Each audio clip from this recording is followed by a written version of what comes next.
cups of coffee sit side by side, steam rising like secrets we can't hide.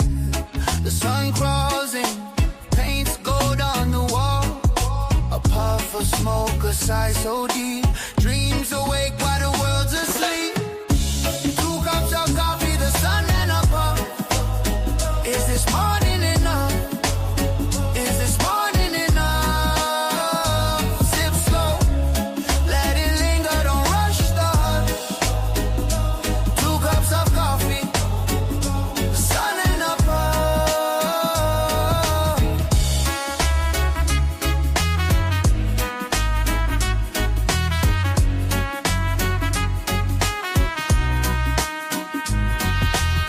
A sparrow lands where the shadows lean. Cracks in the pavement, whole stories unseen.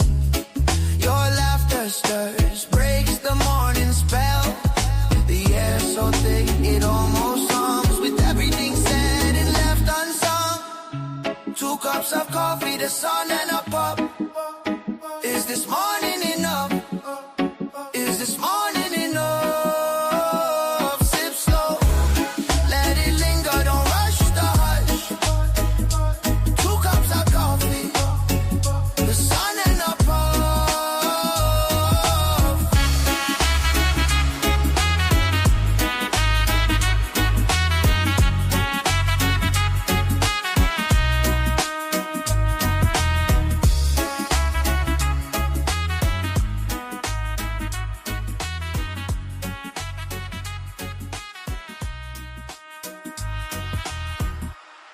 Yeah. Whoa.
about a thing,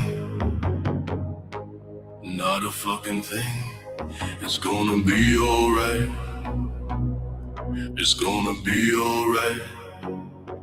Singing, don't worry about a thing, 'cause every little damn thing gonna be alright.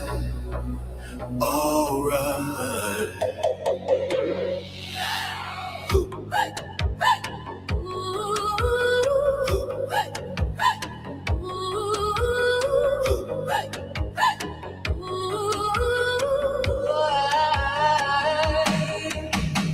Rise up in the morning, get me a cup of coffee.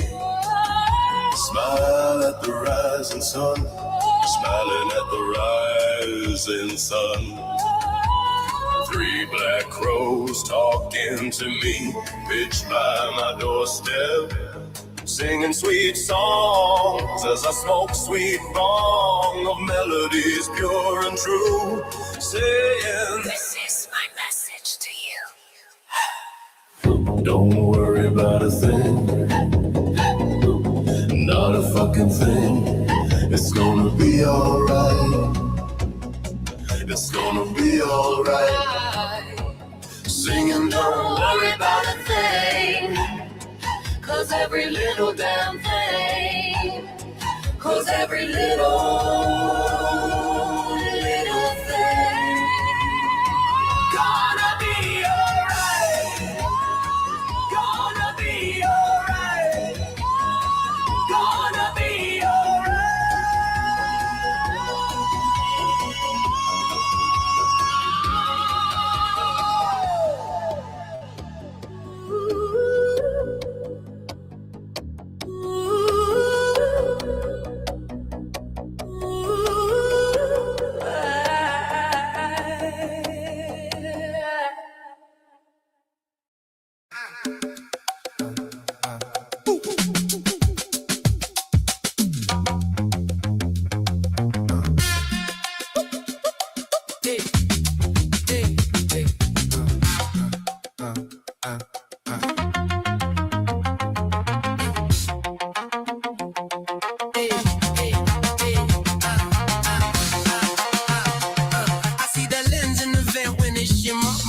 expression detection beginner.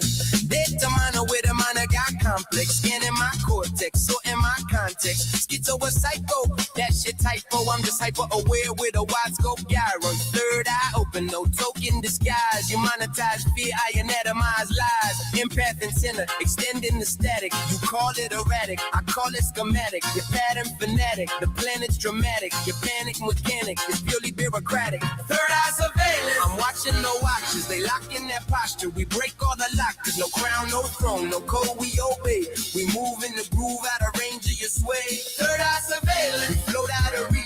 You preach from a screen, I preach what you teach. Got nothing to hide in the light that I use. You shrouded in budgets and classified news.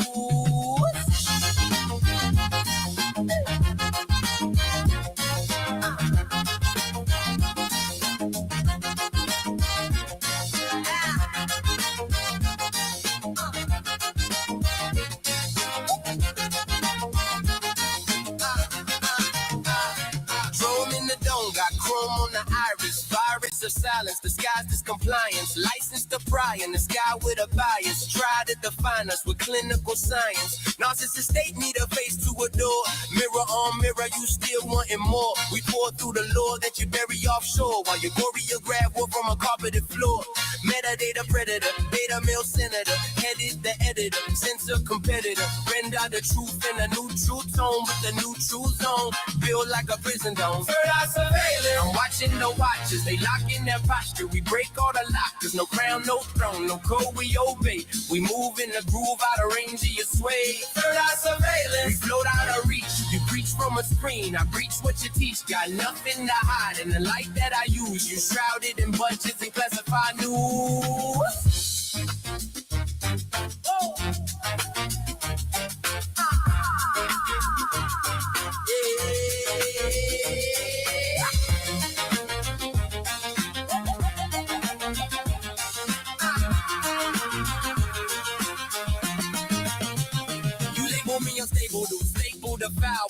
unable to cable the cradle to now. Child by algorithm, rhythm and chains, but I slip through the grid in the cracks of the frame. Impasse, math, the aftermath, path your ass built on a bloodbath grab. We laugh at the draft like a digital dragnet magnet for secrets you panic to manage. We are the watchers in motion, oceanic devotion, the truth unspoken. No kings above, no leash, no cage. We age out the page of your hidden stage.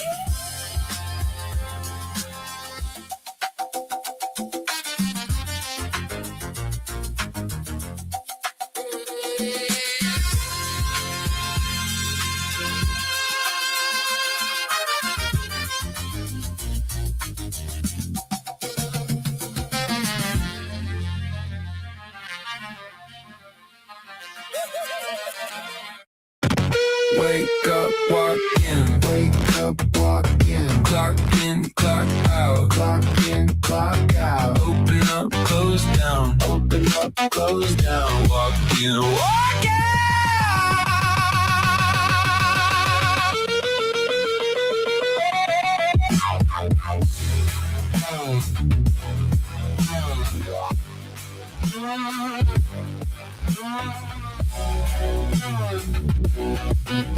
Oh yeah!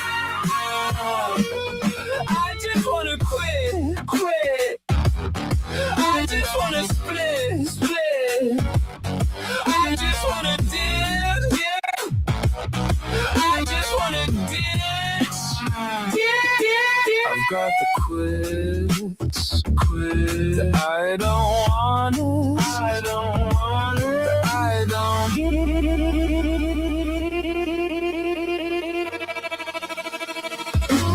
I just wanna quit. I just wanna split. I just wanna dip. I just wanna ditch. I don't wanna.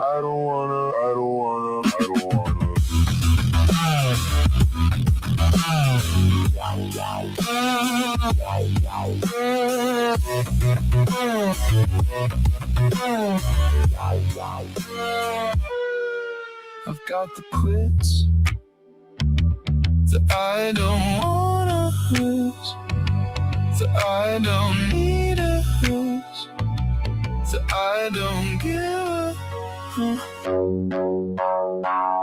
wake up, walk in. Wake up, walk in. Clock in, clock out. Clock in, clock out. Open up, close down. Open up, close down. Walk in, walk out. Walk out.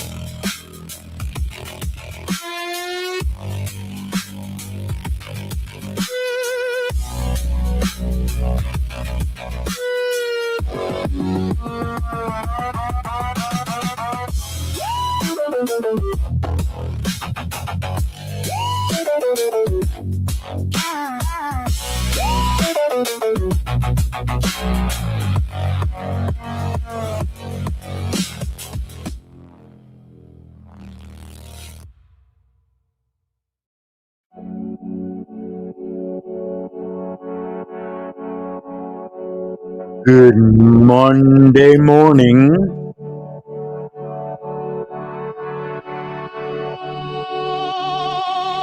Yeah, land's gonna get cheap real soon. Of the galaxy, Houses too. amongst the shooting stars, by the rhythm of pulsating quasars, calculates our memoirs. Deep within the cosmic sea, bathed in nebulae's glow, unraveling mysteries only the cosmos knows.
Nature's symphony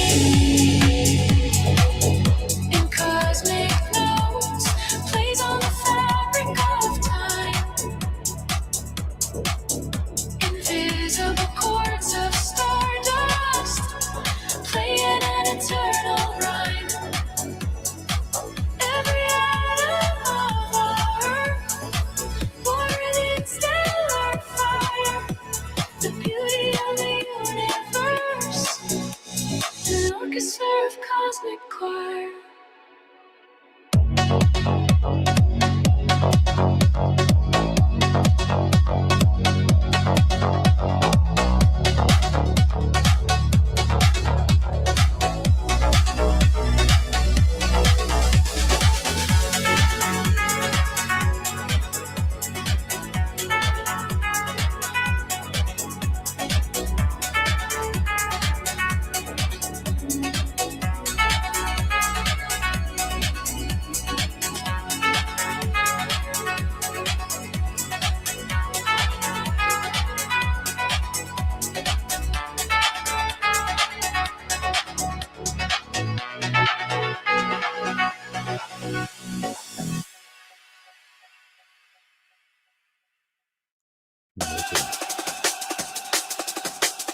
Oh, yeah, well, I am blessed to have a little creek run through my property.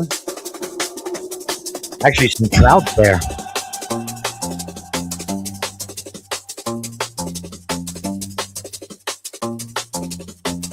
I'm thinking of trying. I'm gonna. Oh, I don't know how deep it. I don't know how deep enough. Maybe some mild hydro generation electricity. Sunshine high and the mood so heady. I'm floating that idea around my head. Light up the green, the natural flame. I'm really in a really good spot. I mean, I got a little creek, run through the vein. lots of sun if I want to do water. Light up sunshine, send similar time, baseline rolling. Deer come to my Party yard. people feel the vibe so fine. Love and laughter, pure design ourselves. Love and laughter, pure design ourselves. Love and laughter, pure design. So what's going on here? What's going on here?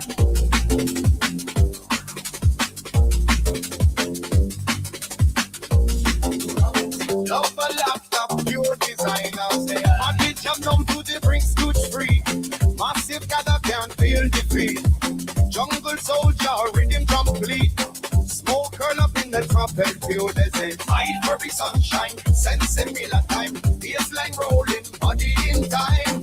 Party people feel the vibe so fine. Love and laughter, pure design ourselves. Love and laughter, pure design ourselves. Love and laughter, pure design ourselves. Love and laughter, pure design ourselves.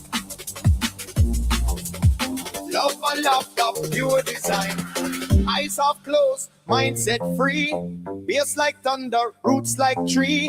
No bad vibes in the vicinity. Only love. Wait, I gotta check this out here. Wheel it up, rewind the sound. Pick up the massive all around. Feel the warmth, no cloud in sight. One love, one word, one light. So pass the chalice, light up bright. Dance through day and into night. Sunshine rhythm, hearts unite. 90s junglist, pure delight. That's the sight of sunshine. Sense in a time. This line rolling, body in time. Party people feel the vibe so fine. Love and laughter, pure design out there. Love and laughter, pure design out there. Love and laughter, pure design out there. Love and laughter, pure design out there. No, you can't do that. You can't do that. Oh no.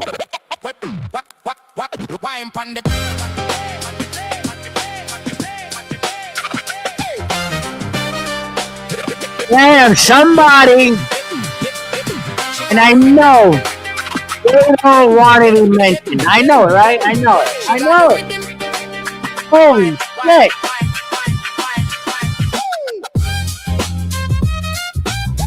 What are you doing? Oh, thank you so much. Folks, it looks like we got another year. Woo! Someone called idiot. They call themselves idiot. What?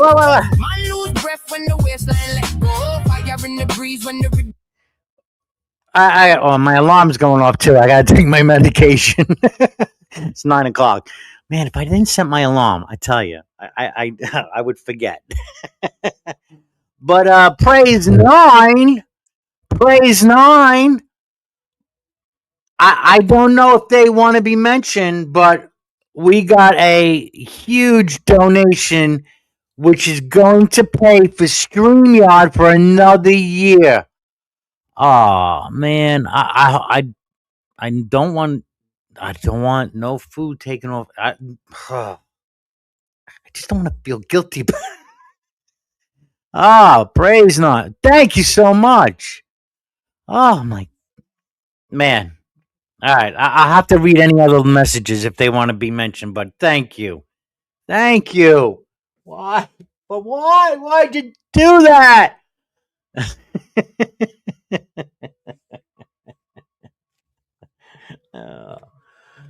All righty. Let's continue on. I gotta go. I'll be right back, and I'll open up the room.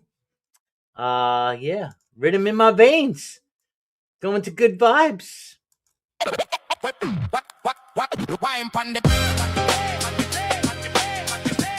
Yeah. Someone went over the goal. Yep. Donated nearly $400. Wow. She got the rhythm.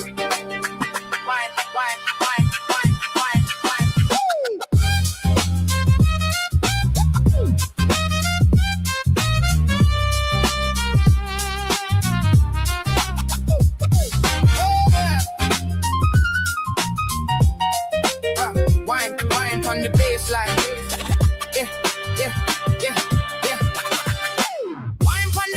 Body talk real slow.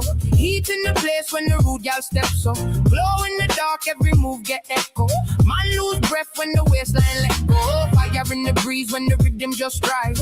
Sweat drip sweet when she lock on the eyes. Hold on, flow, catch a flame, hypnotize. Every little twist, write a spell in the sky. She got the rhythm in her veins, every turn, every sway. Drive man insane, hands up, heart race, can't escape when the rude gal bust. One move, place rearrange.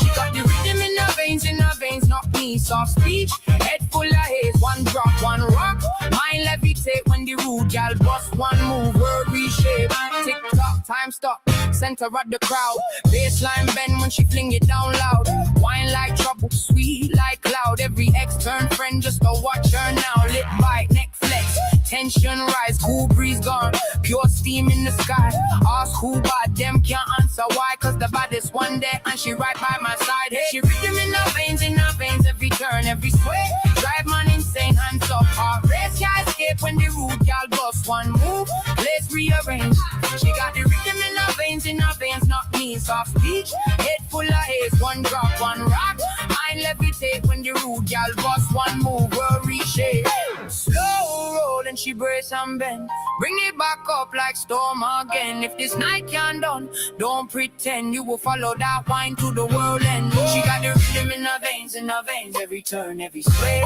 drive man insane, hands up, heart race, can't escape, when the rude gal bust, one move, place rearrange, she got the rhythm in her veins, not me, soft speech, head full of hate, one drop, one rock, mind levitate, when the rude gal bust, one move, worry shade, worry shade, yeah, wine on the baseline, wine on the baseline, wine on the baseline, yeah. real slow. Heat in the place when the rude y'all steps so. Glow in the dark, every move get echo. Man lose breath when the waistline let go. Fire in the breeze when the rhythm just turn. Tattoo print, sweat, flare rough, skin burn. All eye lock when she circle reverse. One little touch make a big man nervous. Oh, rude y'all echo, echo. Every little step shake it get up. Drop low, rise back, take it mellow. Heartbeat fast like a stiletto. Rude y'all echo, echo. Every moving print like a shadow. Head gone, can't find it. Oh, when you whine and set the place below.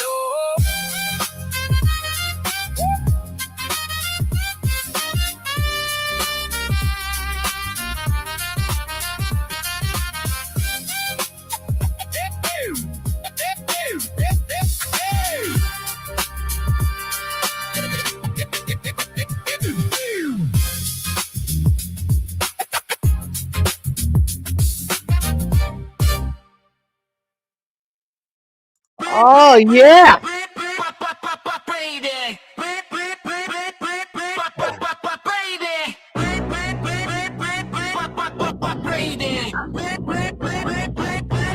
We're still on, baby. Floor shakes. Heart race.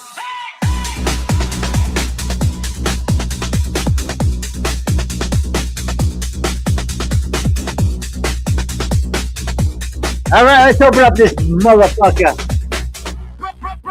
Come on.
When your pulse outruns every single word. Oh, who are you? Come on in, Noah. You just let go when the floor falls out and you ride that road.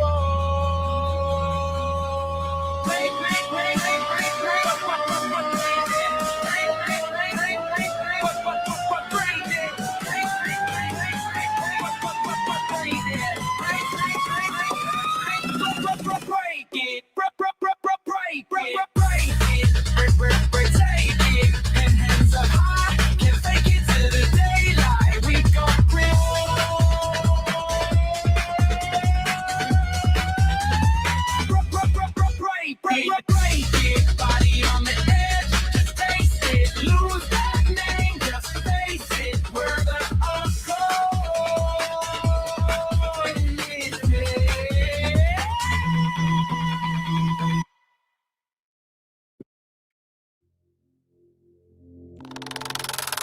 Thank you again. You know, I wasn't even going to do like last stream thing. I was just gonna just quietly, you know, quietly downsize. I said, at least one last chance. And here we are. If they want to be known, I will let you know.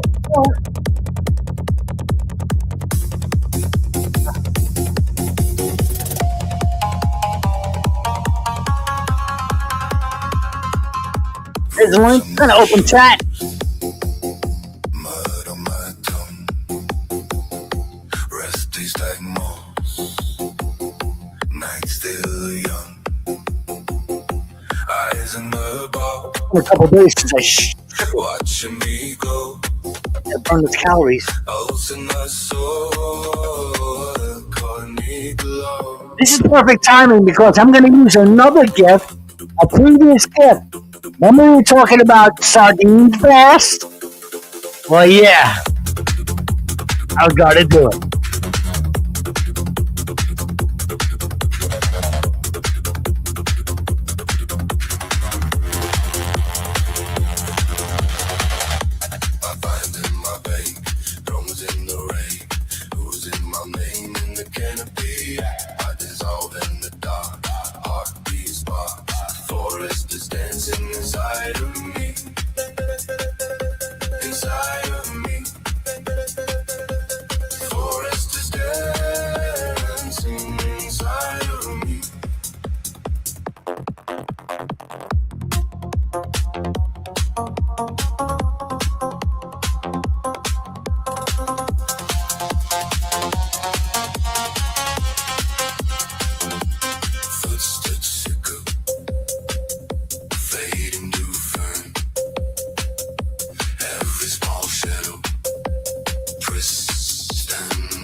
Little firefly, sip of my hand.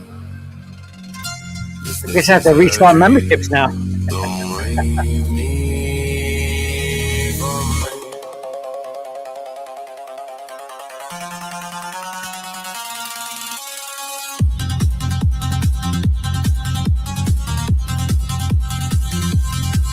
I didn't think I was going to be able to bring true value anymore. See where it goes. It's going to be a crazy year, I know that. Lots to talk about. Lots to talk about.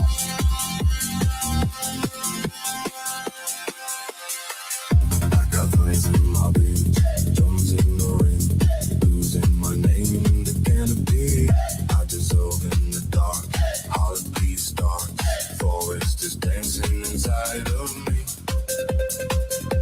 inside of me. Forest is dancing inside of me.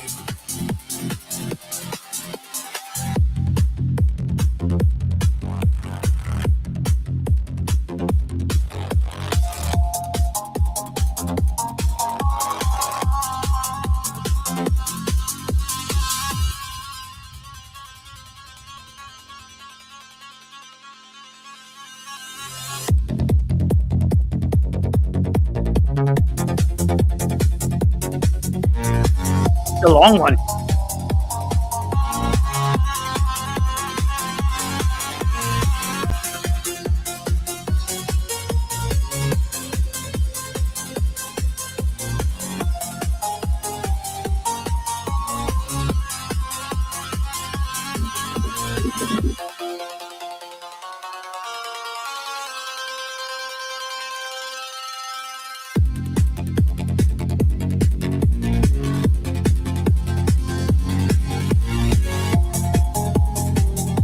You mean I still get to use these now? I still get to use these.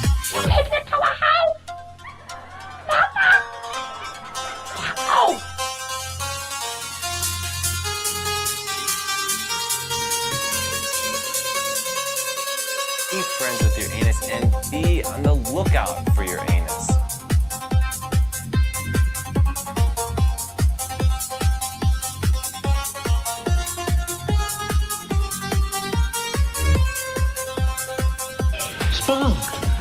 Are you out of your fucking mind?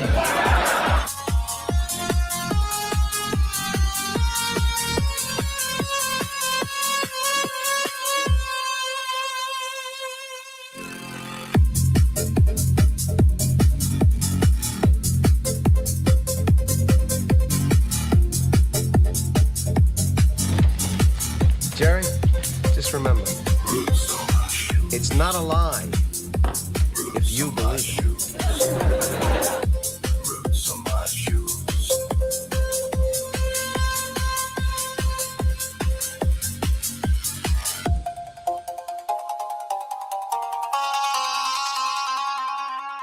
Roots on my shoes.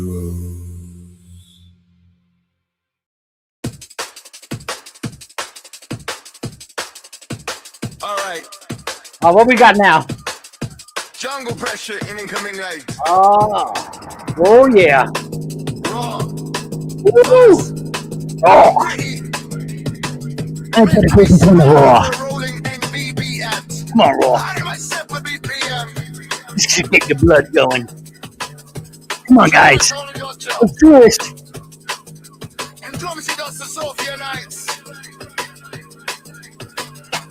Passport heavy.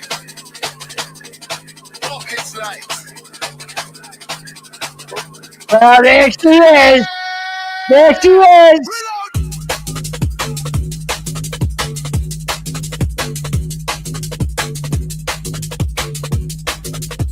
Thank you, Sandy. I don't care what you say. You know what I gotta do now. You know what I gotta do. I don't care what you say. I got it. Came from the south where the sun don't quit. Now it's grey blocks, cold smoke, bullshit shifts. Visa stamp dreams, man, I thought I was set. But the job boards laugh like, no, not yet. There you go. on loop, same damn email. Call you next week, yeah, right, fairy tale. Skills on ice, bills on flame. Another day lost in the bare right rails. Sim, no tie, just stress and breath.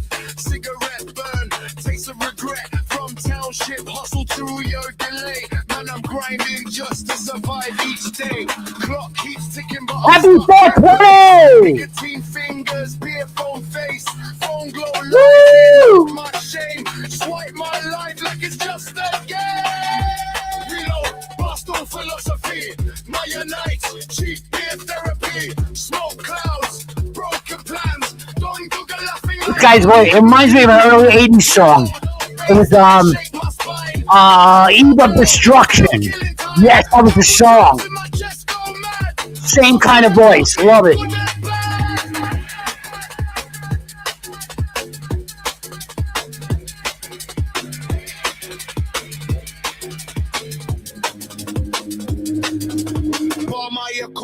Same old chair, pixel walls on my cracked screen glare. Thumbs moving fast, but life stays slow. Another round, cause I ain't got nowhere to go. Girls walk by, eyes like fire, but my bank account kills desire. Confidence drunk, wallet sober, story of my life, shit's over. Walking big dreams with don't cook aloud, slurring plans like next month now. Ashtray full, lungs feel tight, but fuck it, we alive tonight.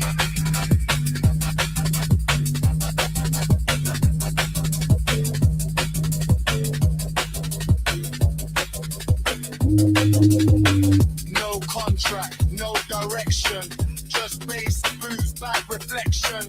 Foreign tongue, foreign loud, still a real one, still a slang. From the south to the east, block street, still breathing, smoke, still chasing beats.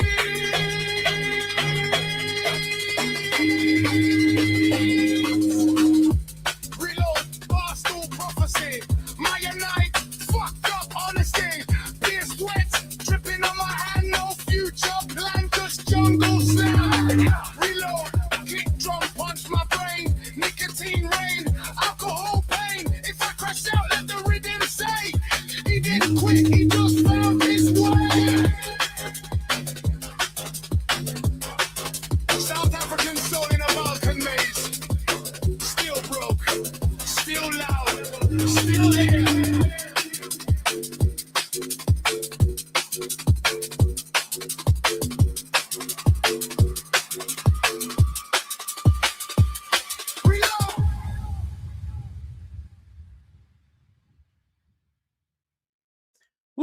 what we got next? Got a pocket full of maybe, and a heart that feels brand new. If today's a little crazy, I'll be smiling right on through. Got a pocket full of maybe, Oh yeah. and a heart that feels brand new. If today's a little crazy, I'll be smiling right on through.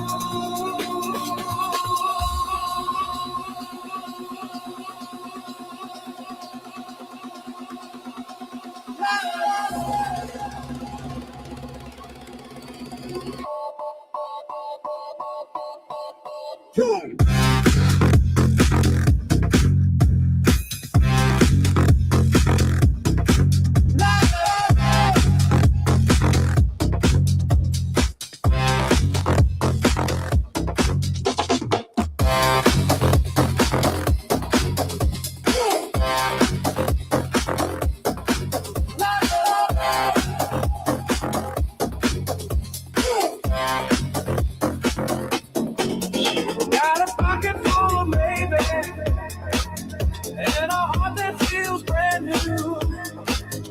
If today's a little crazy, I'll be smiling right on through. Got a pocket full of maybe,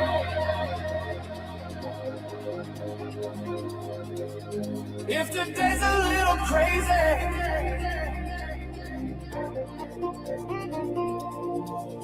got a pocket full of baby, and a heart that feels brand new. If today's a little crazy, I'll be smiling right on through.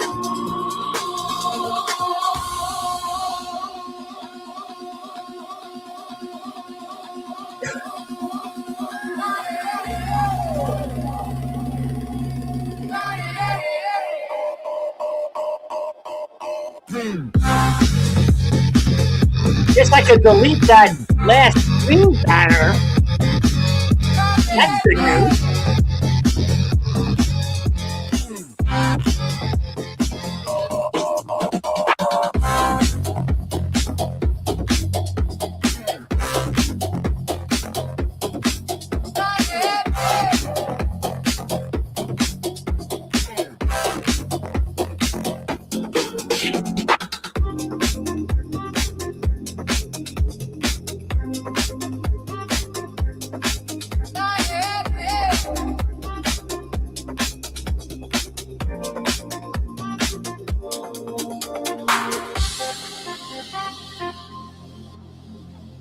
Howdy, partner. Come on in now.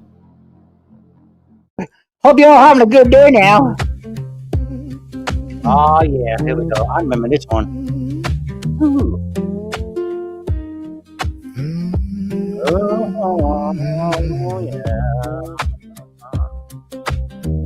Oh, Woke come up on. this morning, Woke up this morning. my dog was gone. My dog was gone. It's the house of dog, Hell's a dog. house of dog. Dog. And so I searched all over town for my old hound. It's the house of dog, Hell's a dog. the house of dog. Hell's a dog. Bow wow wow wow, Wow, wow, wow. bow wow wow wow, Wow, wow, wow, wow. bow wow wow wow, Wow, wow, wow, wow. bow wow wow wow. And then I went down to the river to drown. It's the house of dog, No. the house of dog. Bow wow wow wow, And I wish I can get real low. wow wow wow. That's as low as I'm going. House of dog. House of dog.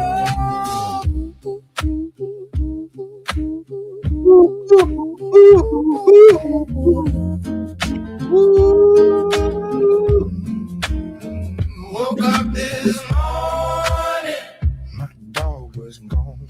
Woke up this morning, my dog was gone. It's the house of dog, It's the house of the dog. house of dog, the House house of of dog, dog. the house of dog, House of dog. the house dog. House dog. It's the house of dog. House of dog. The house of Yeah. dog.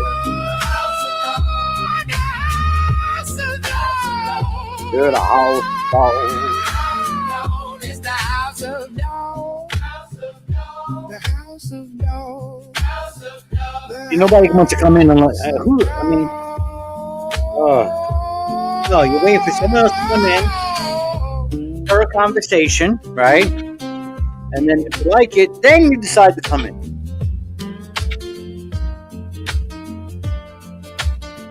Then you want special privilege.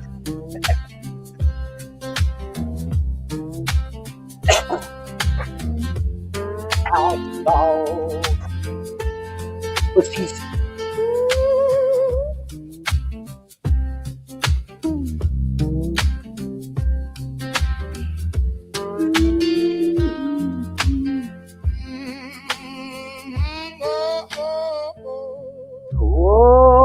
Whoa, yeah. I saw what you did there, Sandy, with the amount there. I saw that. Mother. Here we go from our community. I really like the song. From Will and Halsey and Vic. I don't know. Call of Chulu. Call of Chulu.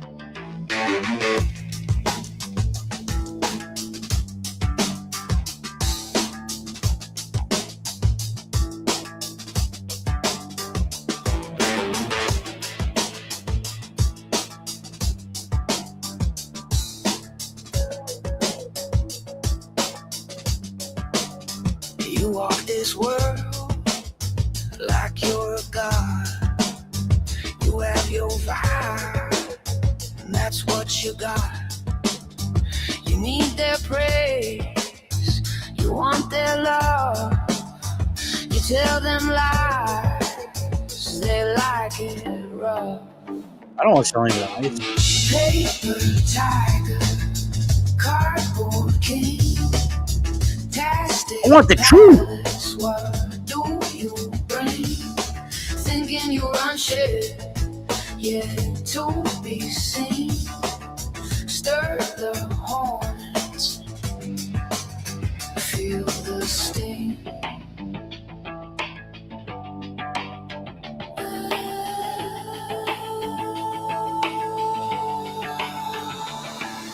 Slippery whispers, gossip in the air, looking for the proof. Cupboards always bare, bullets in the chamber, both sides taking aim. Harnessing the hatred means you control the game. Build it up, bring it down, throw them in, let them drown. Take some more, take it back, kick the wall until it cracks.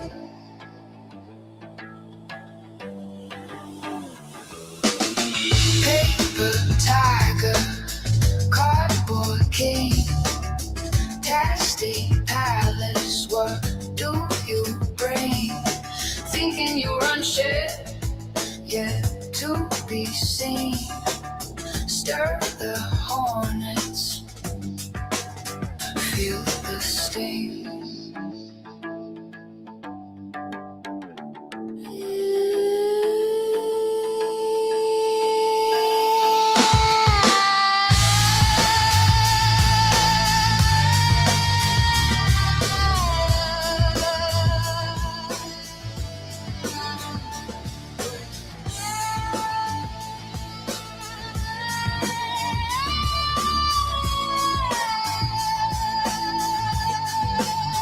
You walk this world like you're a god.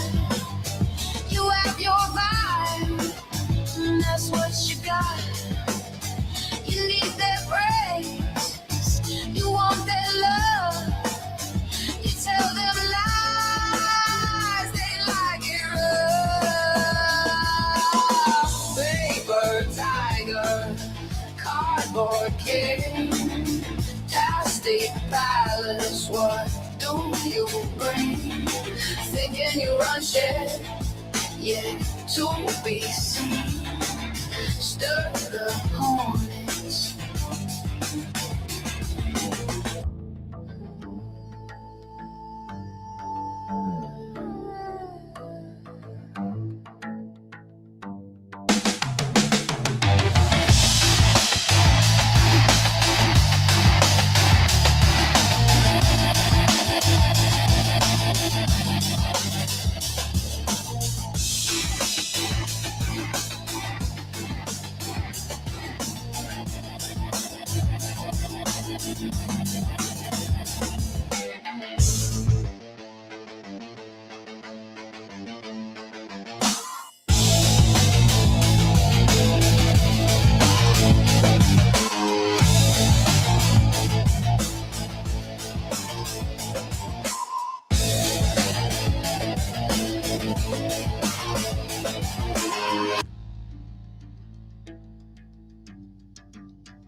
Hey, if you like that one, go follow them. It's Will Halsey Vic.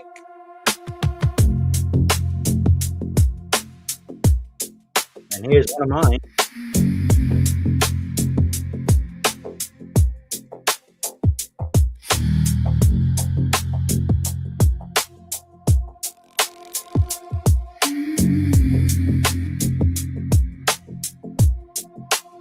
Approaching slowly,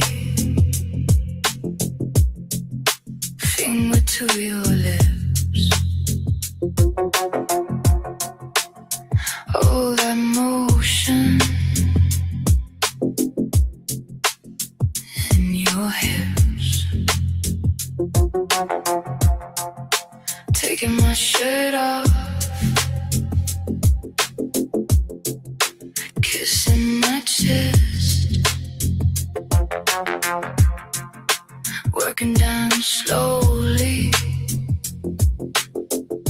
put my body to the test. Oh, here our heartbeats beating as one, breath and sweat.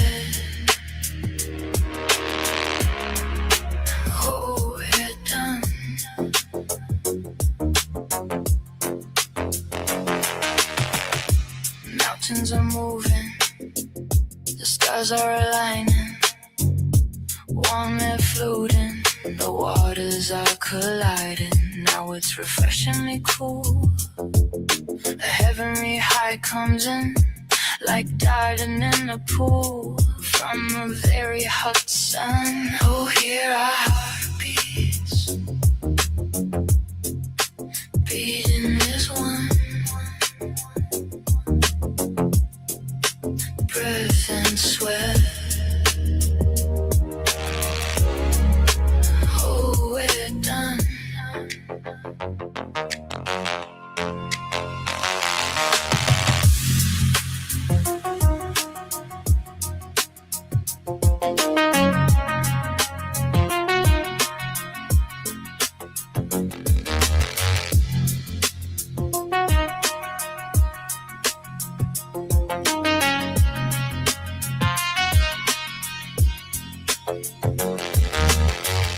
We look at each other with a smile, wanting to stay here alone after a while, pulling ourselves apart like magnetic forces, looking forward to our crossy crosses.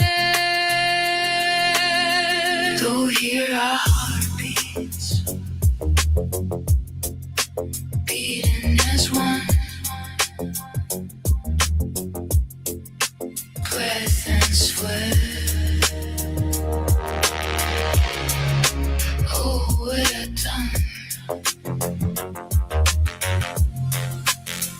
Oh, hear our heartbeats beating as one, breath and sweat. Oh, we're done.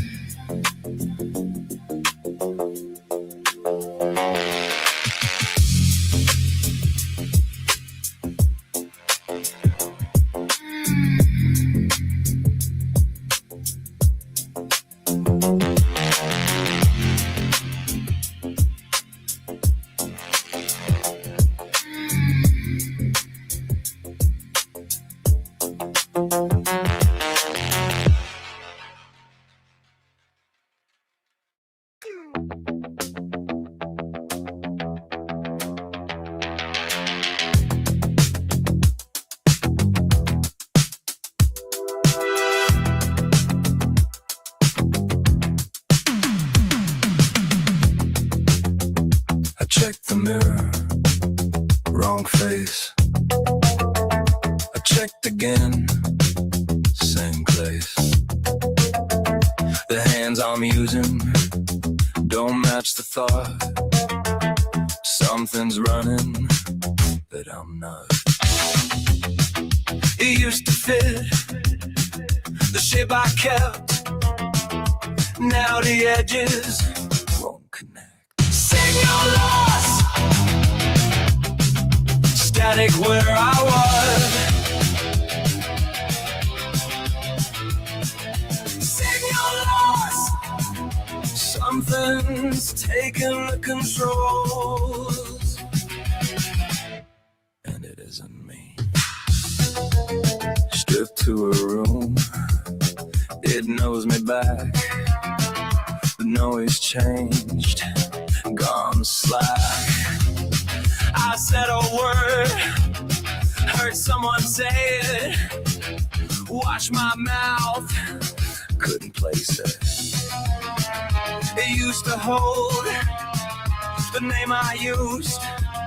Now the syllables come loose. Signal lost,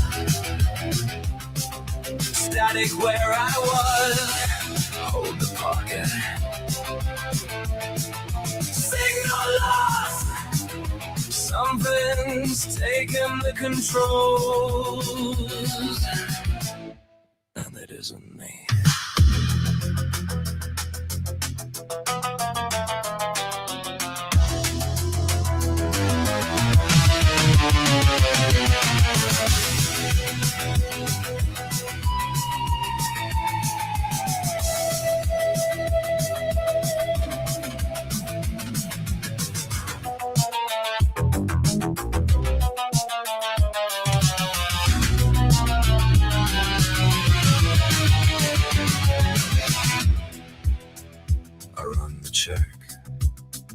The check comes back clean. I run it again.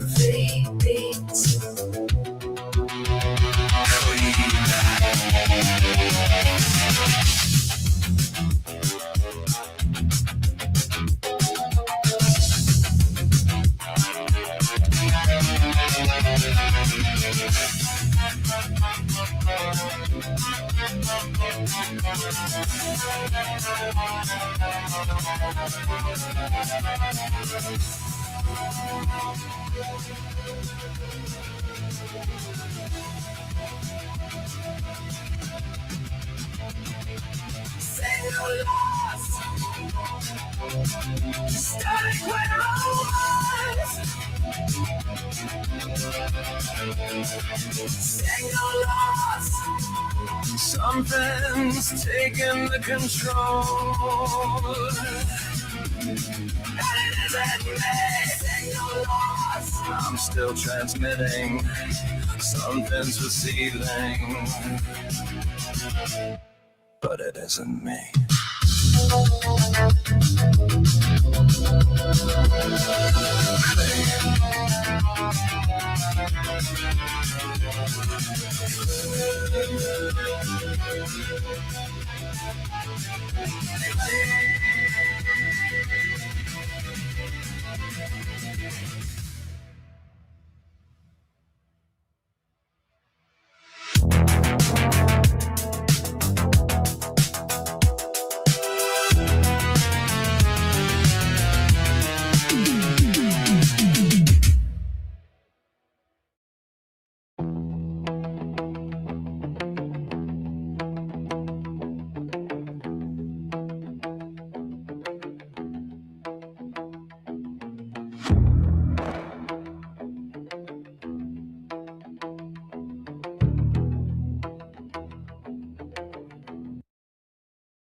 Yeah, that was not in the original playlist. I would have recognized that one.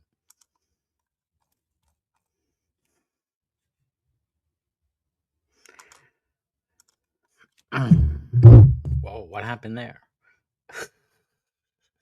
I just scared everybody away now. What happened to my What happened to my? There we go. Gotta fix this.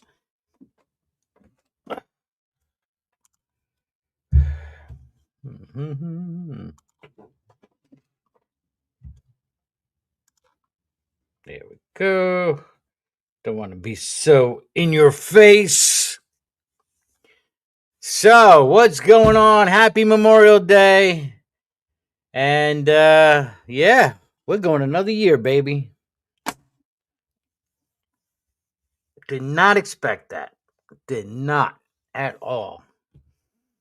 But anyway, so what do we do now? I know I need a little bit more consistency, like set time, you know, so we can have more people, you know, participate. We'll be on some kind of schedule, but unfortunately, I don't work that way too much. I only like being on a clock if I have to be on a clock. You know what I mean? You know what I mean? You know? Been living the, when kind of do your own thing.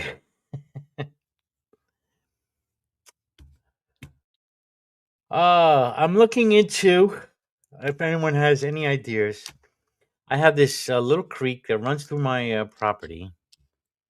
Doesn't get a lot of, and I'm looking to get as much. I don't know. Put a little hydro generator, I'm thinking, and get a little bit of electricity. Probably enough. It won't be to like. It'll be maybe to charge up some batteries to for some like maybe to for internet, or laptop, a phone, charge a phone, or run LED light maybe. But no, yeah, not. It's not going to be for any of kind of appliance kind of deal. But I thought it'd be a good idea. And I'm looking at there's this thing called the um but my water's not deep enough. I wish it was. This Kaplan turbine, and it pretty much works like a boat propeller, goes in the water and the thing's spinning on the bottom, generating electricity. And then I'm thinking I'm probably gonna have to go more with like a water wheel where it's gonna get the top of the water, go around, maybe times of storms and stuff when I get, the stream is running real like, rough. Then I get a little bit more electricity. But then the whole thing is about how to build it on top. It's kind of got to go with the water levels. Yeah.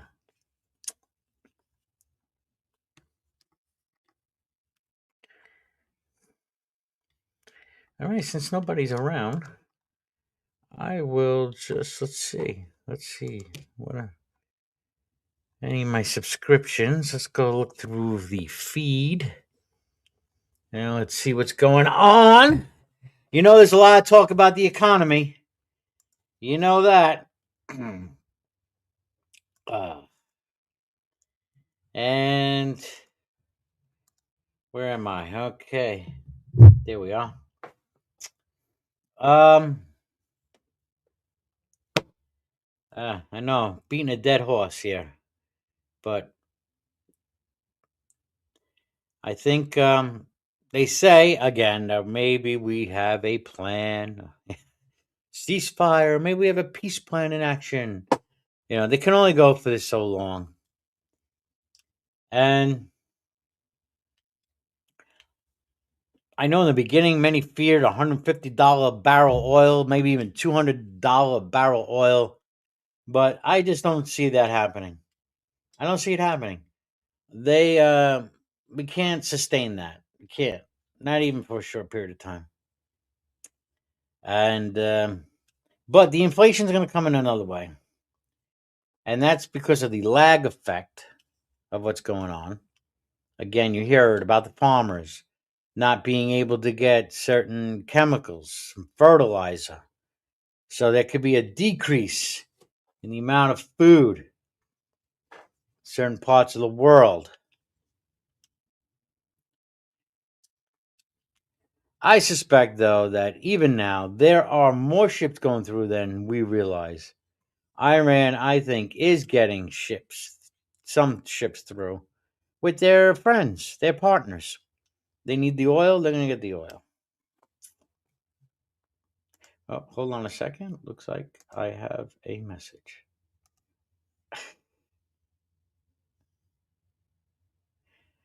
Ah,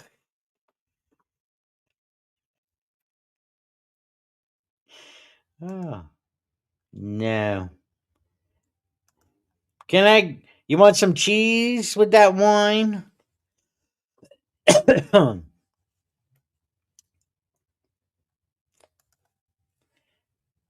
Oh, Nick Benzino. I like Nick. He's a personable guy. He's funny. He seems to be down to earth. He talks about the economy. Nick Benzino Finance. And let's see. Let's see what his latest video is. He's talking about the US, UK, Germany, and Japan can't pay their debts much longer. Yes, because interest rates are on the rise, folks. Watch those interest rates. Watch the bond market. All right? Because those long-term rates are going up. They have to go up. Fed has no control over the short-term rates because it is riskier and riskier to lend money to the United States, to the UK, to Germany, to Japan. So rates got to go up. And some are suspecting we're going to go double digits. And that would be scary. We did something similar in the 80s with Federal Reserve Chairman Volcker at the time to fight inflation. If you remember, I was only a teenager then. Didn't know fucking what the hell was going on. I wish I did. Because I remember, and the banks, they were giving CDs, and I don't mean compact discs. I mean certificates of deposits. They were giving in the 80s there because Volcker had to hike the rates so high to fight the inflation. He hiked it like 14, 15%. But that was an environment where debt was much lower. The GDP was lower. And you just can't do that in this environment. But those rates do have to go up somewhat. And they will over the next months. And you're going to get more inflation. And this is the thing. You have to fight that inflation. How are we going to get a hedge against inflation? Because the system is against us. The system is built to keep us as debt slaves. So that's why get assets, buy assets, property, real estate, metals, commodities, things that you know will hold its value, things that are going to be always in need. Energy, oil, these kind of things. Even though oil, we have plenty of oil, so I don't see that's the thing. We do have lots of oil. So I don't see, that's another thing. I don't see why the price is going to go up. But those powers that be, they're shorting the market and doing what they can. They're making that money. Fucking Trump and his boys. But they have to end this thing soon. All right, so back to the bond market. Let's see what Nick has to say. He talks kind of fast. I usually would put it on a higher speed, but he's pretty cool, Nick. Talk about debt because I don't think anyone takes this debt problem seriously enough. The combined national debt of the US, the UK, the EU, and Japan now sits at roughly $70 trillion. But the worst part is that number is costing you and I thousands of dollars every year because it's devalued the money in our bank accounts by 30% or so for the last 15 years. And what should scare you, really, is that this number is trending up. It's getting worse every year, and it's accelerating, which is obviously not good, especially when you consider that the new Federal Reserve Chairman, Kevin Walsh, said, and I quote, "We need a new Treasury Fed Accord like we did in 1951, because that is one of the most frightening and frankly insane things I've heard any Fed chairman say publicly. But we'll come back to that quote, because first we need to give it some context. We need to talk about the rest of the picture. Because, even if you're not in the US, this hits all of us, and it's a very serious situation. And it all starts with tax. I mean, we all hate tax. They charge us too much tax, but there's a hidden tax that nobody talks about, and most people don't even realize they pay. That tax is inflation. Inflation is the most insidious tax we pay, and it's purely because the countries we live in cannot control their spending. They rack up massive amounts of debts, then they charge us inflation to cover it. And the US is paying, by the way, this is a crazy number. The US is paying over. It amazes me how many people are not interested in this, yet it infects them so much. And then, because, it always comes down to dollars and cents. And we need to get sense about our dollars. Over $1 trillion a year in interest. The interest. See, this is what's going to happen now. Because now, rate has to go up. Interest rate will go up. Our interest payment now, folks, has exceeded military spending. And that, to some, say is a very dangerous place to be. Very dangerous place. When your interest payments on your debt are exceeding your military spending. And we spend more in our military, think about that, than probably the next 3 or 4 countries combined. On its debt alone, 1 trillion.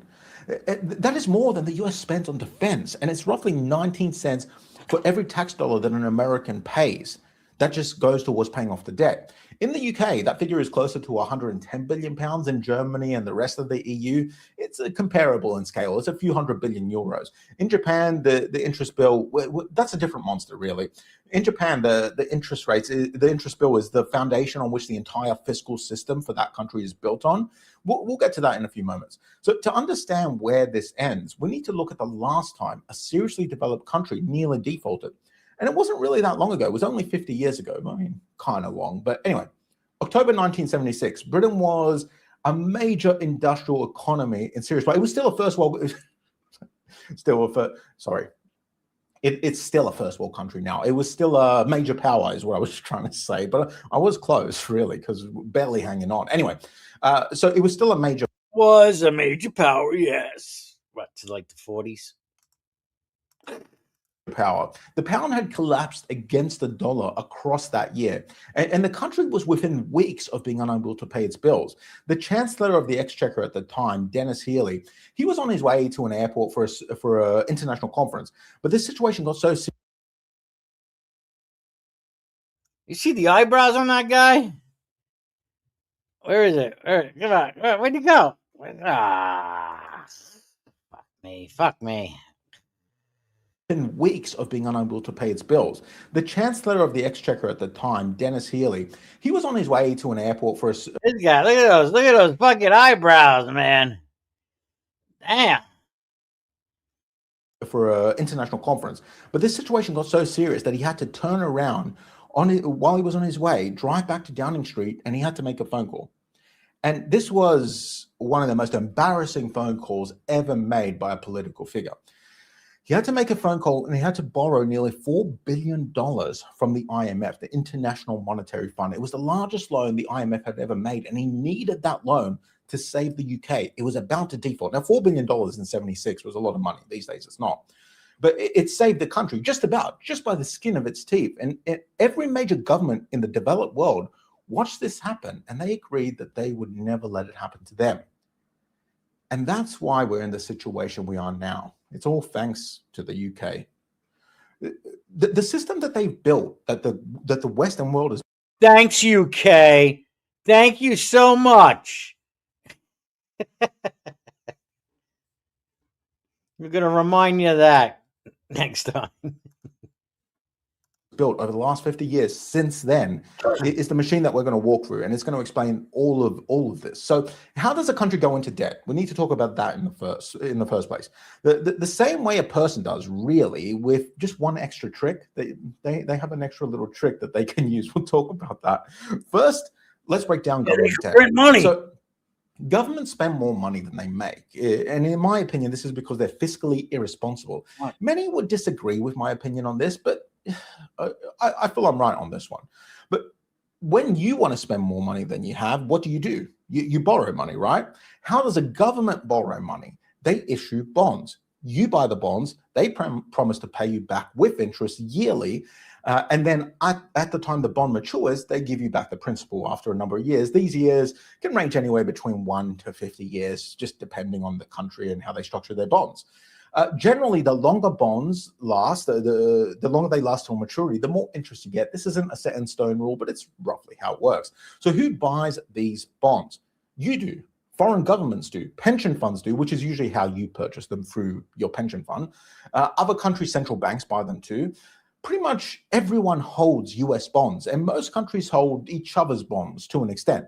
But here's the trick that I talked about. You know that trick that they use? A country's own central bank can buy its own country's bonds, which is nuts. Because when that happens, the government has effectively borrowed money from itself, and then it has to pay interest to itself.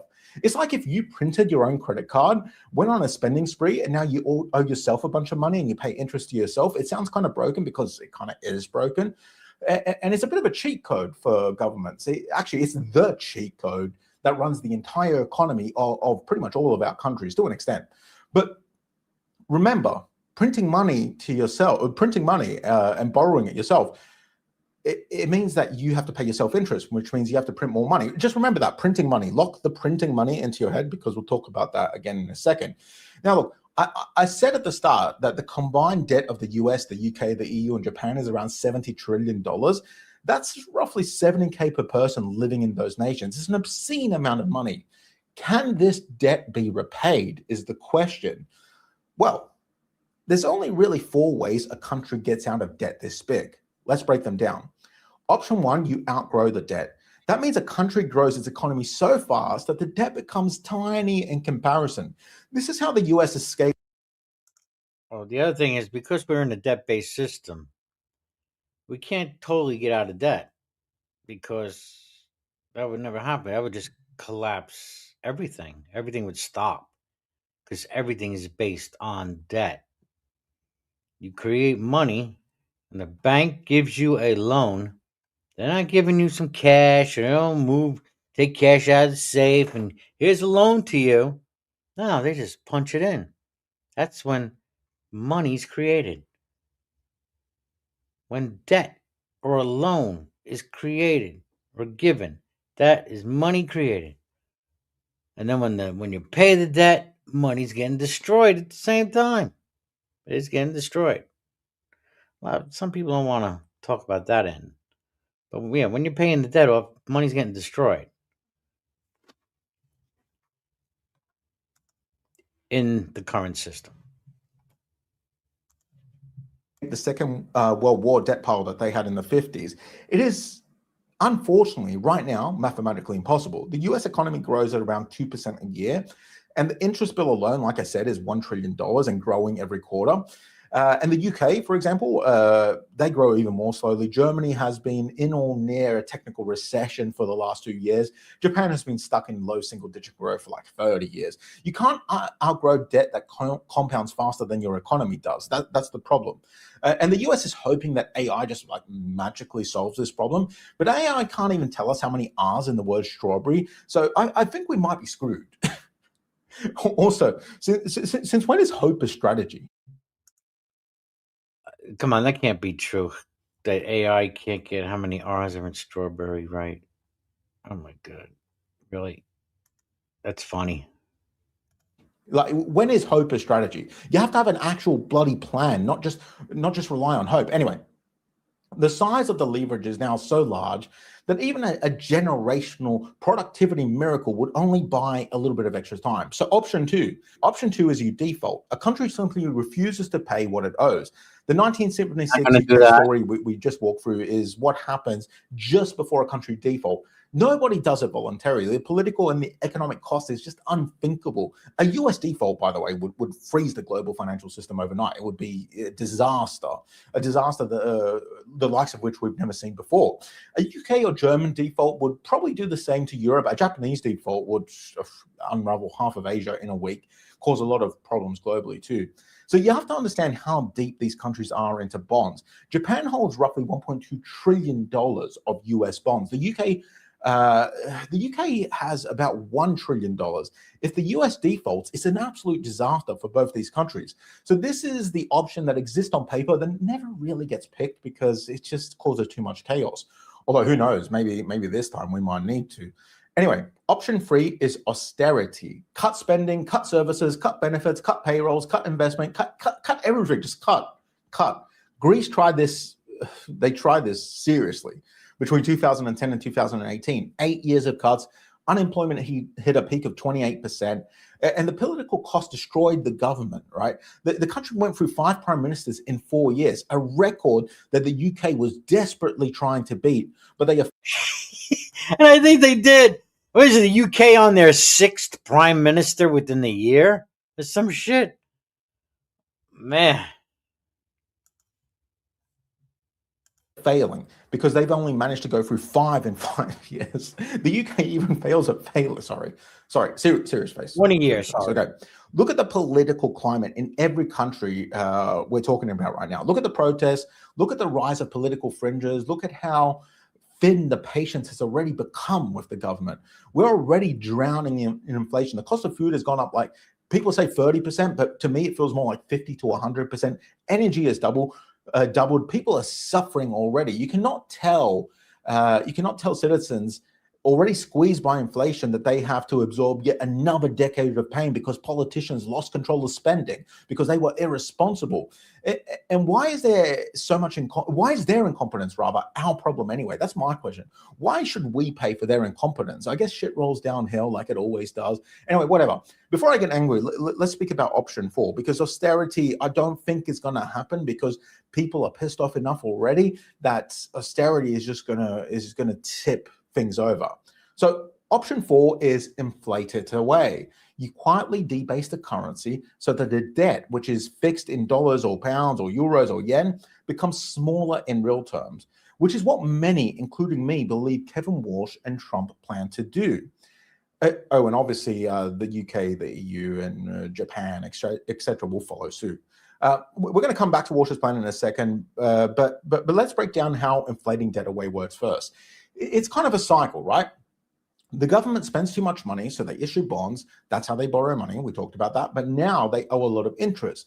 So they print money to pay off the interest. This is inflation. It devalues the currency. Combine devaluation with incompetence, and then you need to borrow even more next year, and then it just becomes a cycle, which makes the interest repayments higher, which means they have to print more money. This is basically the debt cycle. It's a trimmed down basic version of the debt cycle. Now, you might be thinking, surely the central banks won't allow this. They have inflation targets. They have independence. They have legal mandates. I'm sorry, if you think that.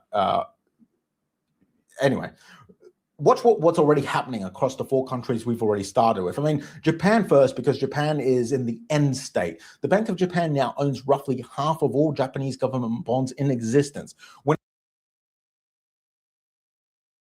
Wow. They own all their bonds, half their bonds, not all, over half. Wow.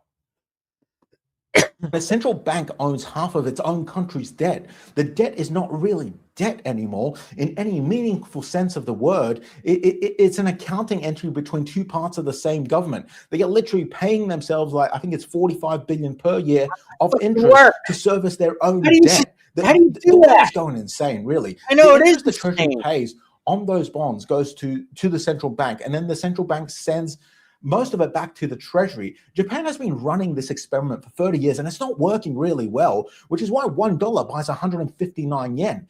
That's what the... It's like weird because like AI now is in that, it's in that loop. All the AI companies, Oracle and NVIDIA, they're all funding each other. They have this like financial loop going on, their own little, and they're trading whatever tokens. And And this is going to be a fucking issue. It really is. All this private debt and equities, which in the end are funded by the banks. Not going to end well.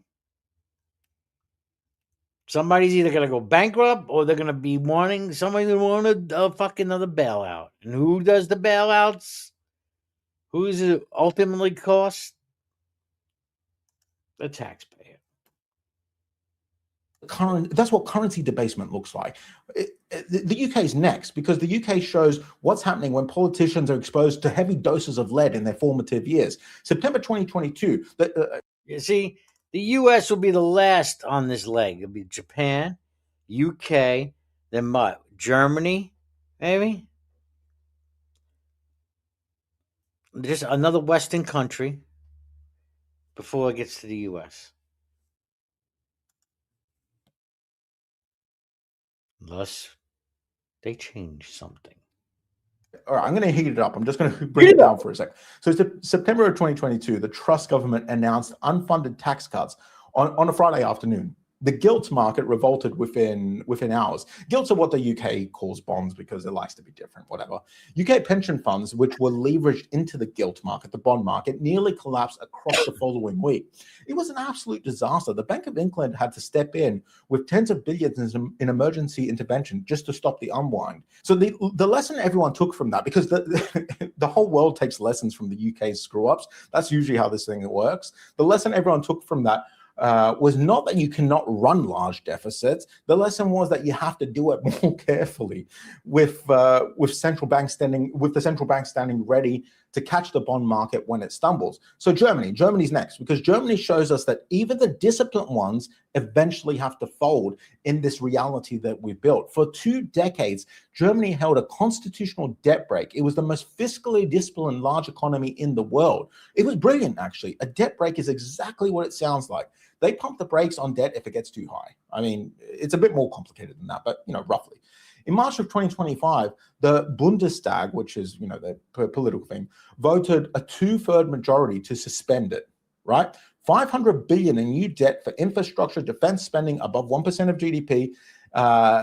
It got exempted from the brake entirely. So Germany built its national identity around fiscal discipline. It made it the strongest economy in Europe, and then it just decided to cancel it.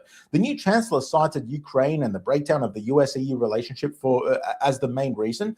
But the reasons matter less than the precedent that it sets. Once you breach a constitutional debt brake, it's gone. It's over, right?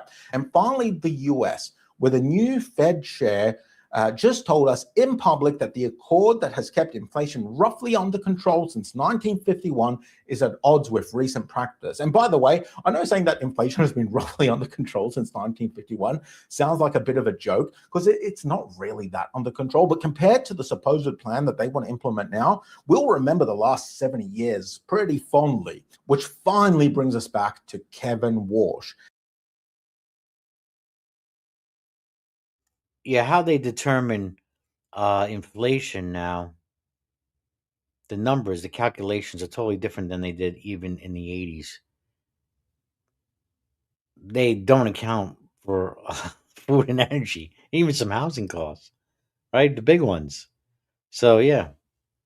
I mean, it's a joke when the government tells you that inflation's only 2-3%. It's a joke. He said, well, it'll pop up on screen. Read it. I don't want to read it again because I don't want to get any dumber than I already am. Now, you need to understand what the 1951 Accord actually was.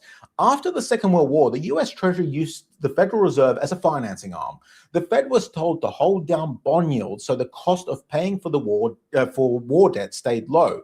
It worked for a while, but by the late 1940s, it caused inflation to spike to the double digits.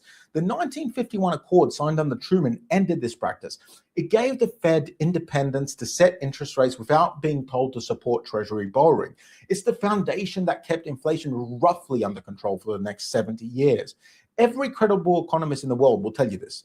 Walsh is proposing to revisit that exact agreement. He's He's selling it as a return to discipline, as a way to shrink the Fed's bloated balance sheet, as the responsible thing to do. And he might be sincere with this, but I doubt it. I mean, the guy's a banker worth hundreds of millions, so he's probably not being sincere. I mean, what are the odds? Since when has a banker been honest anyway? But look, even if he is, it doesn't matter. The accord he's proposing would formally coordinate Fed asset purchases with how the Treasury issues debt. So Deutsche Bank's analysis of a Walsh-led Fed says that the short-term Treasury bills could rise from under 5% of the Fed's holdings to 55%. So they're going to be buying more and more short-term Treasuries, which is good for the Treasury because that's the kind of bills they want to issue. So Walsh is selling this as fiscal discipline, but the machinery being built is actually the opposite. Coordinated debt issuance, cheaper short-term funding, a bias towards rate cuts. This is precisely what a president who wants to finance large deficits cheaply and inflate away the existing debt pile would want to build first. And look, you don't have to take this from me, by the way. I'm just a guy on YouTube. Don't listen to me. 6 former Federal Reserve officials publicly raised concerns about Walsh's Accord comments in a CNBC piece earlier this month. It was an interesting piece. I'll link it below if I remember. So Jeffrey Lacker, a former Richmond Fed president and a known hawk, said he said it in the cleanest way possible. An accord could be fine if it kept the Fed focused on monetary policy. But then he said he could also picture a less constructive version where the Treasury uses the Fed's balance sheet to bypass Congress. If you give a president, and I don't care who the president is, this isn't an opinion on Trump or anyone really, it doesn't matter who the president is, if you give a president a way to bypass Congress and control the Fed, they will do it. That experiment has been run many times throughout history. One of the more recent ones is Turkey. Turkey's president, Erdogan, I can never say his name, fired 3 central bank governors between 2019 and 2021 for refusing to cut rates while inflation was rising. By late 2022, Turkish inflation, it peaked at over, I think it was 85%. Argentina, decades of political pressure on the central bank produced cycle after cycle of hyperinflation. The peso, it lost over 99% of its value against the dollar in 20 years. Now, I can already hear the comments. The US is different. It prints the world's reserve currency, so this can't happen in the US. Wrong. Reserve status doesn't make you somehow immune to all this. It just buys you extra time. And don't forget, the US had already run this exact experiment once in the 1940s. The Fed was the Treasury's money printer, and inflation hit double digits. I said all it does is buy us time. As they say, the U.S. is the cleanest shirt in the laundry basket. So it's happened before. That mess is the entire reason the 1951 Accord exists, and now they want to repeal it, essentially. Walsh just wants to tear it up. Look, the thing is, a sitting president or prime minister who wants to win a vote, they do that by lowering interest rates and flooding the market with money because short-term, it feels good. It feels good to us. It makes debt cheaper to service, the economy feels stronger, and the stock market go up, which we all love. But long-term, it leads to hyperinflation. But that's a problem later. That's a problem for the next guy, which is how politics works in the West anyway. Now, actually, it's our problem. It's not a problem for the next guy. It's our problem because our dollars, our pounds, our euros, our yen, they sit in the bank and they lose value, just like the yen did. $1 is worth 159 yen. If that happens to the dollars in your bank account, then one loaf of bread all of a sudden costs $300. Anyway, Walsh's Accord is, in my opinion, a Trojan horse. Can you imagine $300 for a loaf of bread? That'd be like 10 times, no, 100 times, 80 times. What's a loaf of bread? I get a loaf of bread over here for about $3.50, $4, which doubled in price, which was probably like $2 just a few years ago, right? Come on now.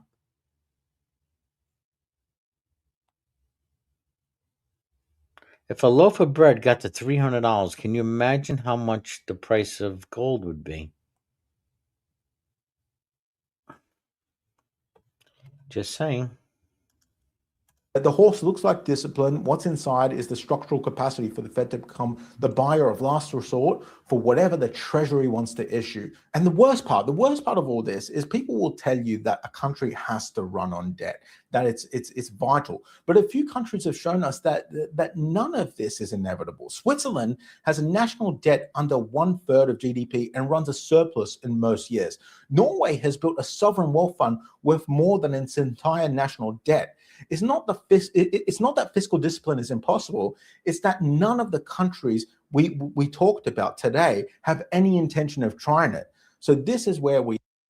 Well, I mean, this is the price of being the world police, too. All right, these countries, Switzerland doesn't have a military like we do, right?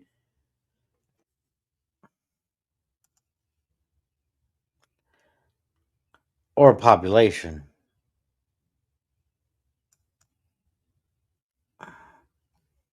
Oh, by the way, I know it's not talked about. We always talk about the U.S., but allegedly, China is in worse situation than we are actually with debt. Yeah, they are actually in a worse situation.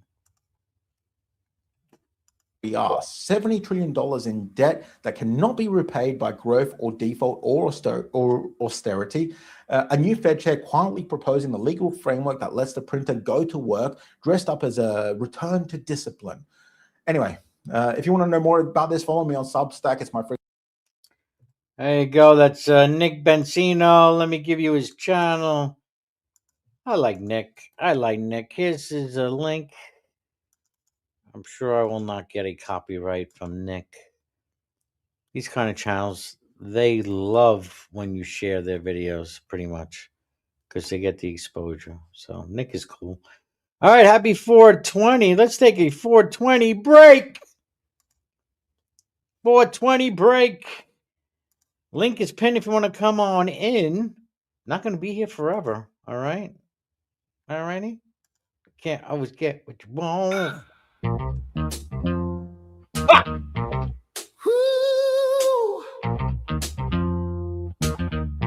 I saw you today at the reception. A glass of wine in your hand. I knew you would meet your connection. At your feet was your footloose man. No, you can't always get what you want. You can't always get what you want. Ooh, yeah, yeah. Can't always get what you want. But if you try this time, you'll find you get what you need. Oh, yeah. I saw you today at the reception. A glass of wine in your hand. I knew you were gonna meet your connection. At your feet was your footloose man. Ooh, you can't always get what you want. You can't always get what you want.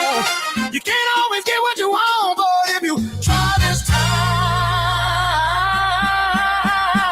well, you might find you get what you need. Oh, yeah. Oh, and I went down to the demon station to get my fair share of abuse. Singing, we're gonna vent our frustration. If we don't, we're gonna blow up 50 and a fuse. Sing it to me, honey. You can't always get what you want. Hey. You can't always get what you want. Oh, you can't always get what you want, but if you try sometimes, well, you just might find you get what you need. Oh, baby, yeah. Oh. I went down to the Chelsea drugstore to get a prescription filled. I was standing in line with Mr. Timmy, and man, did he look pretty ill. We decided that we would have a cola, my favorite flavor, cherry red. I sung my song to Mr. Timmy, yeah, and he said one word to me, and that was dead. I said to him, you can't always get what you want. Well, no, you can't always get what you want. I tell you, baby, you can't always get what you want, no. But if you try, sometimes you just might find out. You can't always get what you want. You can't always get what you want. Oh, yeah.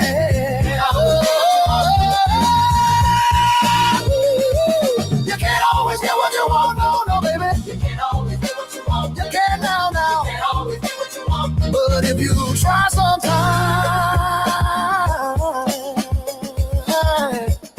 you just might find that you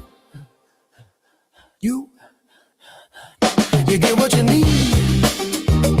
Oh yeah.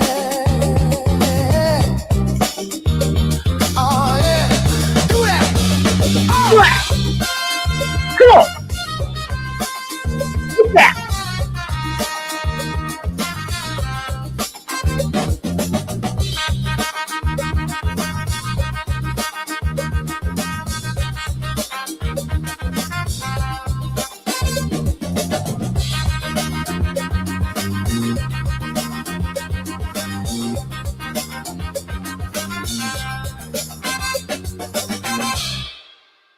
Yeah. Dun, dun, dun, dun, dun. All right, where you want to go next? More about the economy? Huh? You want to see a video? I think this guy next. I didn't see the video, but I can go by the title, and I can tell where he's gonna go, and how we are echoing. Yes, history doesn't repeat itself, but it certainly does rhyme. Yes, and some things are rhyming right now, and they're rhyming like the 70s. Speaking of the Stones, did you know the Rolling Stones is coming out with a new album? Yes, the Stones are coming out with another album. I believe it's July 10th. July 10th. And I think it's their 25th studio album. Someone says the 25th studio album, which, to tell you the truth, I thought there was more than that. I mean, they've been around for what, 60 years. But yeah, they're coming out with a new album. Who else is coming out with a new album? Paul McCartney is actually coming out with a new album. So, I mean, they're just trying to, they're doing anything they can to get the people, the old timers, to cough up some bucks. Because it's only the boomers and the Gen X is probably now left with any money. So, they're just going to try to regurgitate these things. So this, I guess that's what he's going to talk about next here. So let's see what he has to say. This is another channel.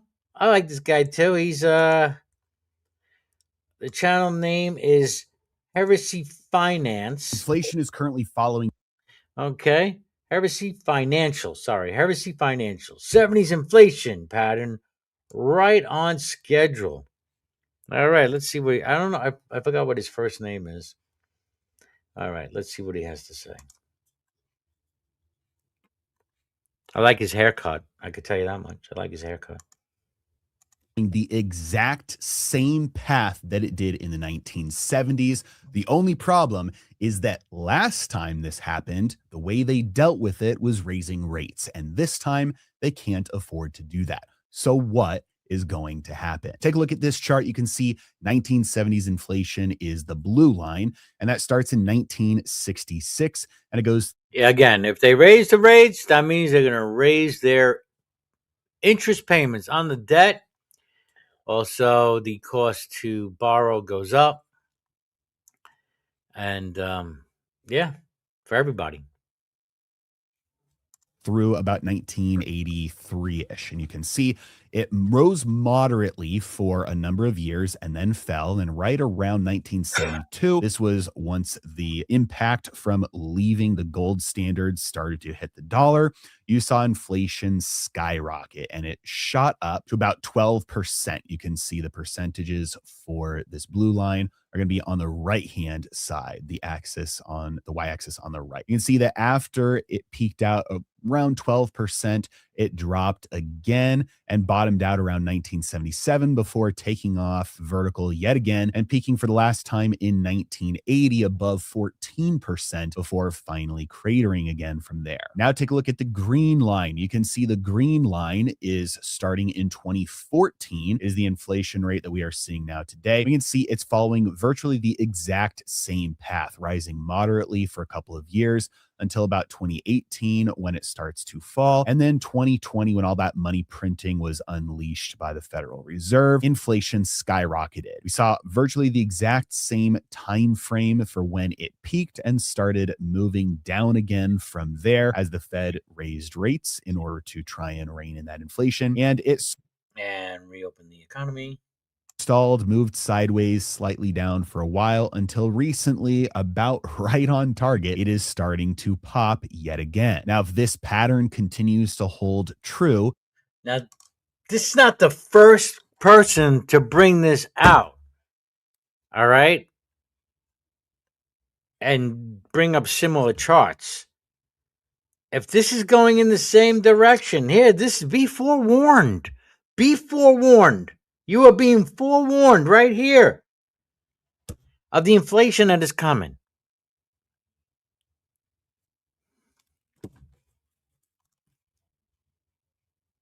We would see for the next year and a half or so until about 2028, the inflation rate continuing to move up until it tops out at its peak and then moves lower from there. Now, I want you to notice something here because I pointed this out, but you might have missed it. These inflation rates have different y-axes. And so just because they're plotted on the same time frame does not mean they're the same inflation rate. So you can see the blue line, which is the... Yeah, that would have been my next question. I don't know, are they comparing the way... because how they formulated inflation then was different, or how they making the correlation. 70s inflation rates, that's going to be this y-axis on the right. The green line has a different y-axis with different numbers. That's over here on the left. And so the CPI peaked out in 2022 at around 9%, which is significantly less than what 1975 inflation rate was, which was around 12% there at that same point in time, which means that if we do follow the same pattern, that would mean that the CPI peaks out this time in between 10 to 11%, not the 14 to 15% that it was in the 70s or 1980. If you want to see what that looks like just on one consolidated straight line chart, you can see. So he's saying we can safely expect 10, 11% inflation using these current numbers. I want you to think about that. 10, 11% inflation. Nobody is going to get a 10% wage increase in a year. Nobody does it. Nobody.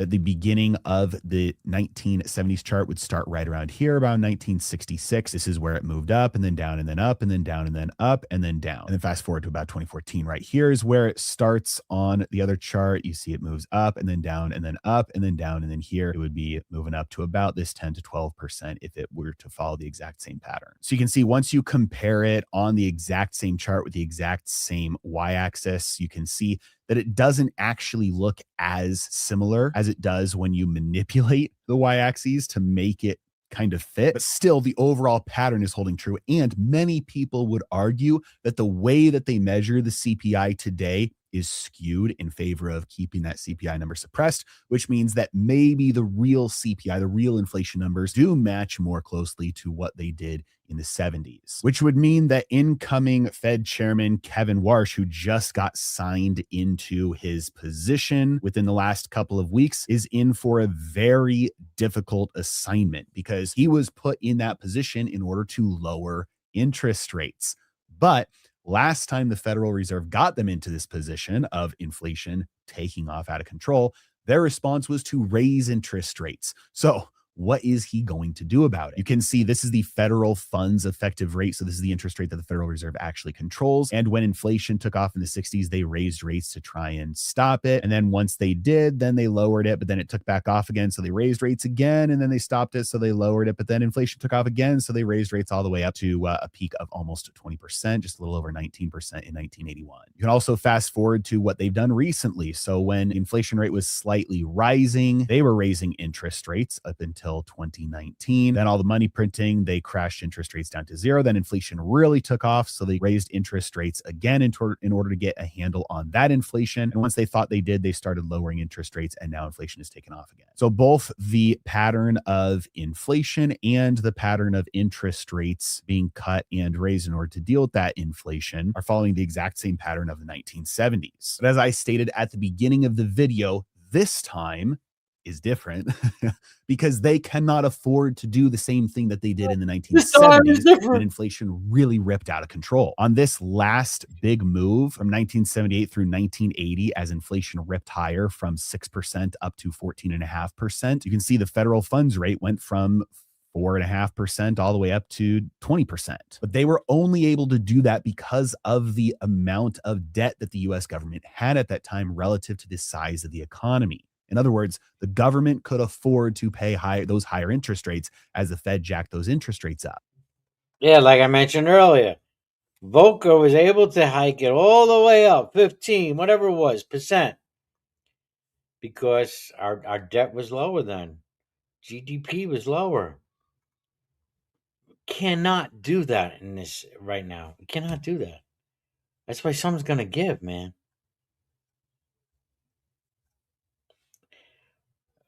So the UK is apparently having a heat wave and the beaches are packed. Well, let's see some video.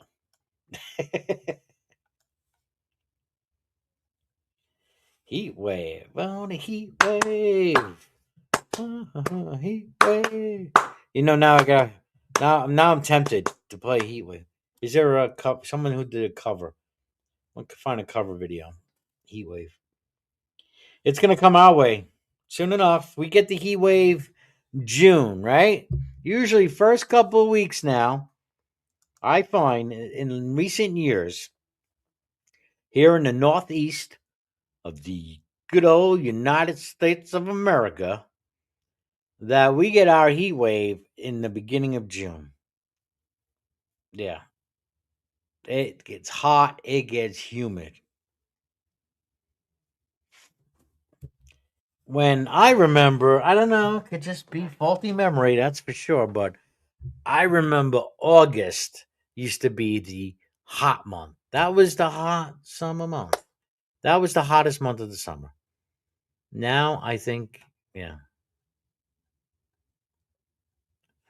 Right, August, I know. But August seems to be, well, not as hot as June or even July now. I say we're on a, I don't know, different cycles.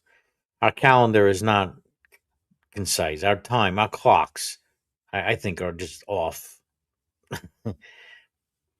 They do say the Earth is moving a little bit faster, slightly, microsecond maybe. Hey, you had what recent years too was like warm all the way through until November.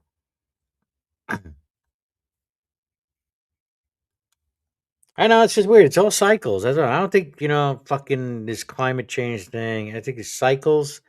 I don't think we have as much of effect as people might say. Sorry, but it's just cycles. And yeah, like this winter, past winter, brutal. Man, this has got to be one of the coldest winters ever. It's been mild for years. So you just say, hey, we can't all live in San Diego.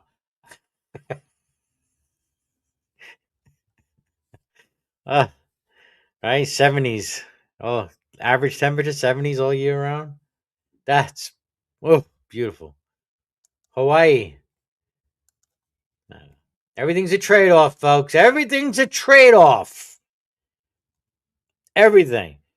Raw says, come to Florida. Land's cheap, but it gets hot as hell in the fucking summer. Sorry, I don't want to deal with that. No, I don't want the extremes. No. I'm middle of the road, bro, Joe. I like the Four Seasons. It works, even though, I mean, ideally, what I would like, yeah, winter time, maybe winter. Go down south for a month or two. That I would do.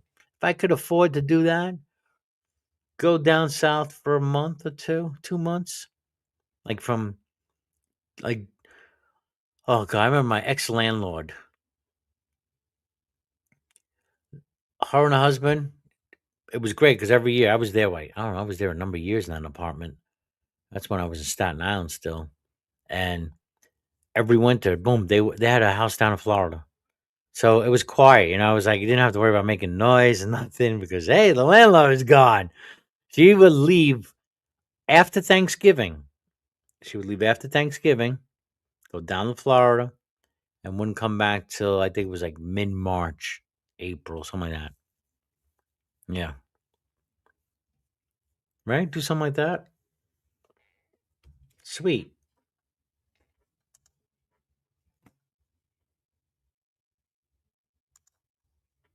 But hey, the way things are going,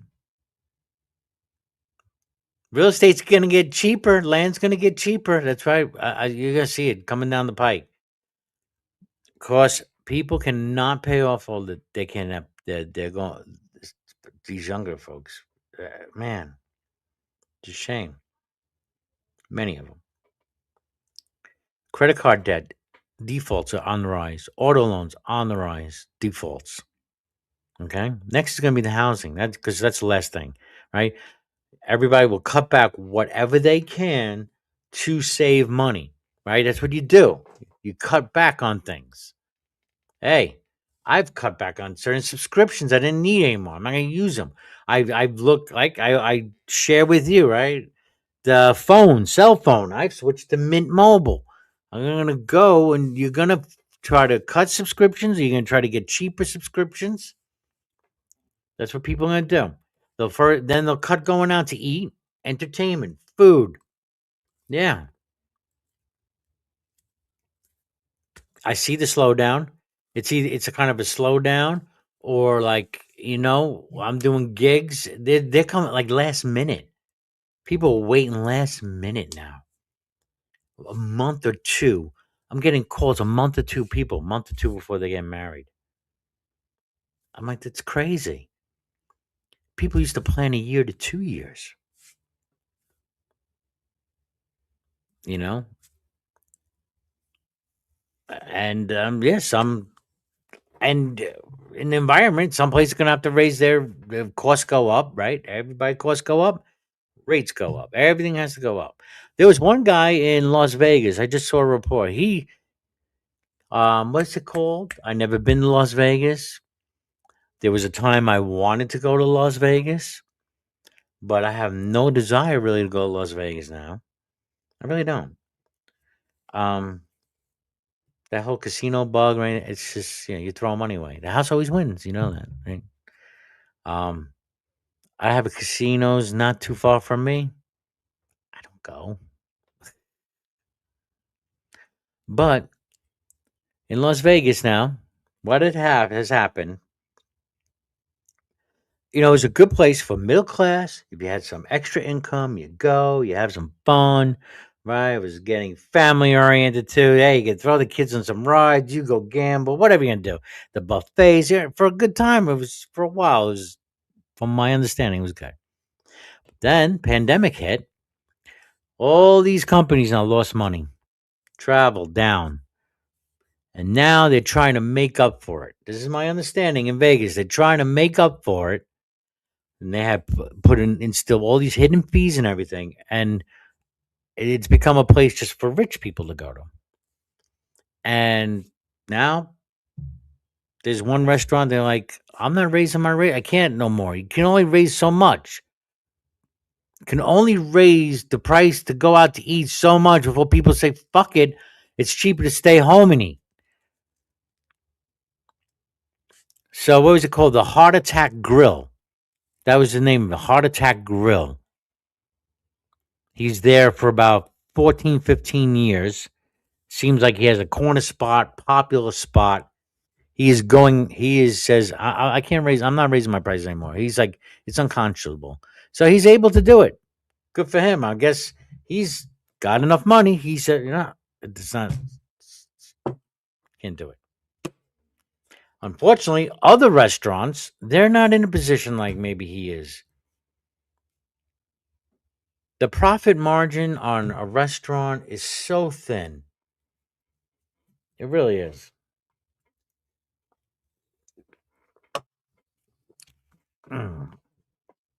And food management, you know. But you hear stories now. Some of these places, the food is getting bad.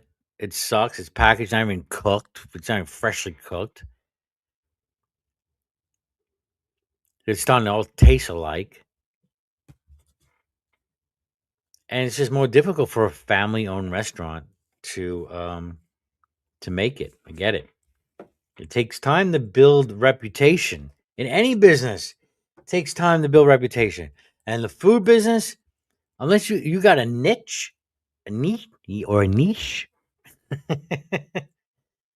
a niche market. That's what you got to do. You have to find a niche market, whether it be food or whatever else you're doing, where people are gonna pay that little, they're gonna pay that little extra money.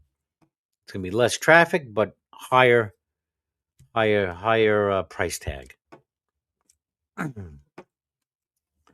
So yeah, it's difficult with food. So people are not going to. They're gonna spend less going to entertainment. It would be interesting to see how the numbers are this year as far as traveling, because here we are, Memorial Day, everybody. Memorial Day is the unofficial start of summer in the USA. And the weather sucks here, 60 degrees. I don't think I'll be doing barbecuing. Maybe. But it'll be interesting, the numbers, see how much travel is going on. Which that's got more expensive. Jet fuel is more expensive now. You have Spirit Airlines out of business. They catered to low cost flights, economy flights. So that they're gone after a couple of bailouts, mind you. So traveling, entertainment, dining out will probably be on decline. So it'll be interesting to see the numbers. Disney, I wonder what the Disney numbers will be. Will Disney be forced to lower their prices? If less people having kids, does that mean less people going to Disney? Of course. Amusement parks in general.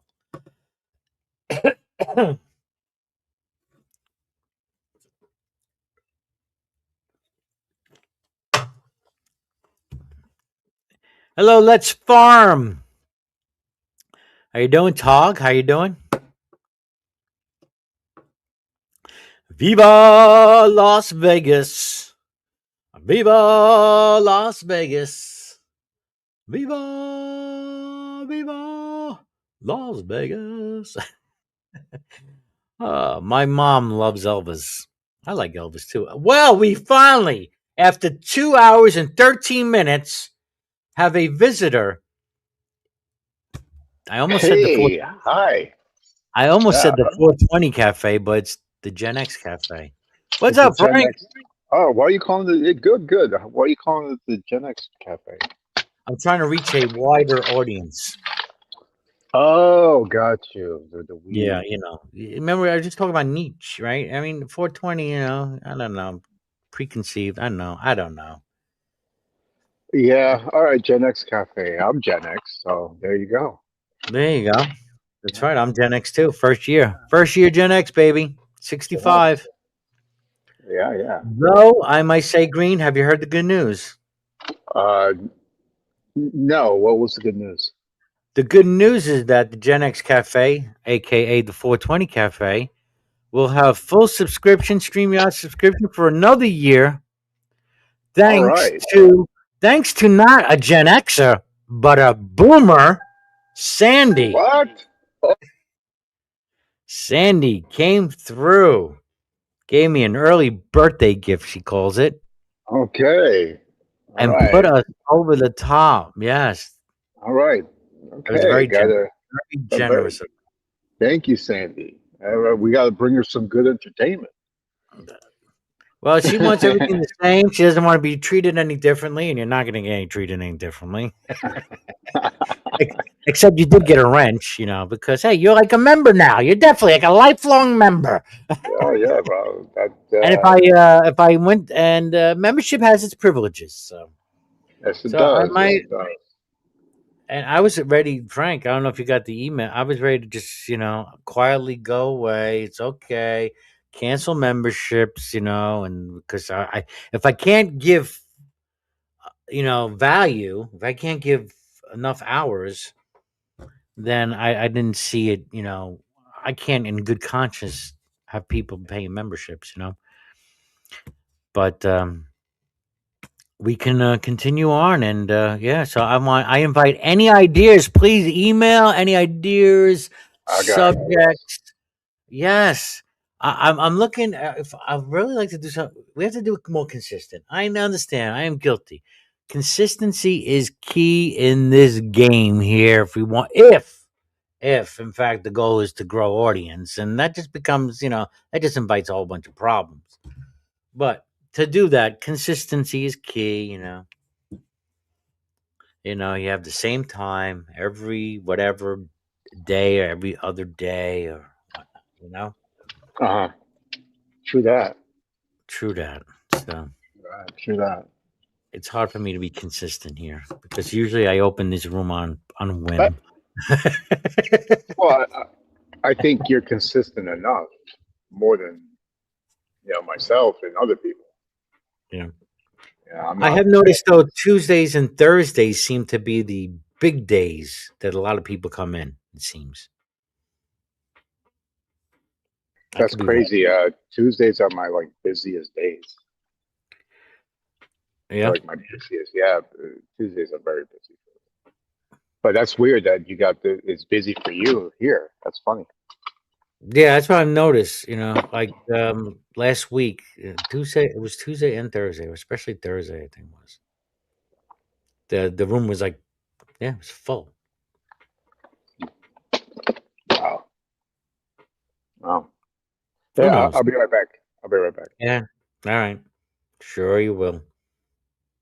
No, I'm serious. I'm serious. I'll be right back. I just gotta buy something. He's gotta buy something. He's gotta buy something, everybody. Today's show is not sponsored, but brought to you by quality ginger beer. Folks, this stuff. You want to put a tingle? You want to get a little tingle through your body?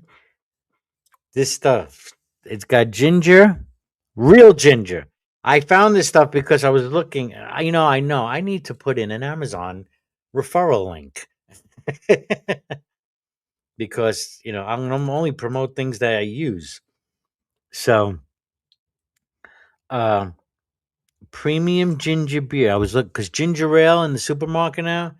Ginger is very good. If you have an upset stomach, a lot of times I drink one too many cups of coffee, and ginger works wonders for an upset stomach if you're nauseous.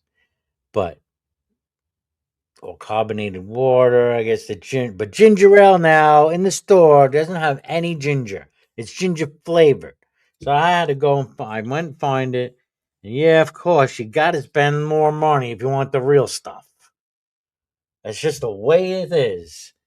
And and guess what?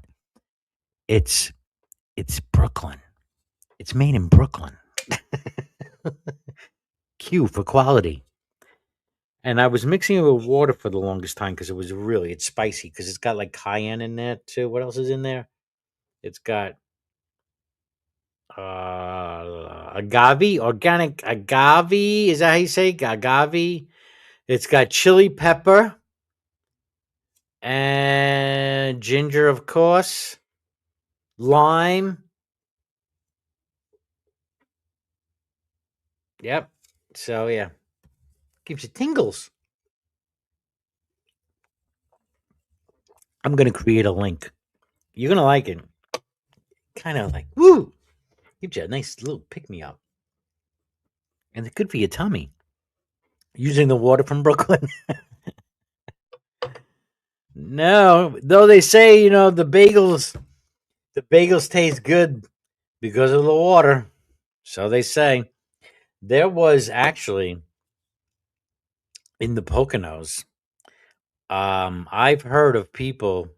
I don't know how true it is. It could be just like folklore, legend that some of these places were actually bringing water from New York to make the bagels, so they can taste like home. Because there's a lot of New Yorkers here. There are a lot of New Yorkers here in the Northeast Pennsylvania. Those pipes add flavor. Yeah, ginger, man, ginger beer, which usually you get like in a bar or something. But yeah, Yeah, ginger. I love ginger beer. It's pretty good. oh god, It's expensive though. it is expensive. It is. Yeah, the best one is Reed's ginger beer, You have Jamaican. Reed.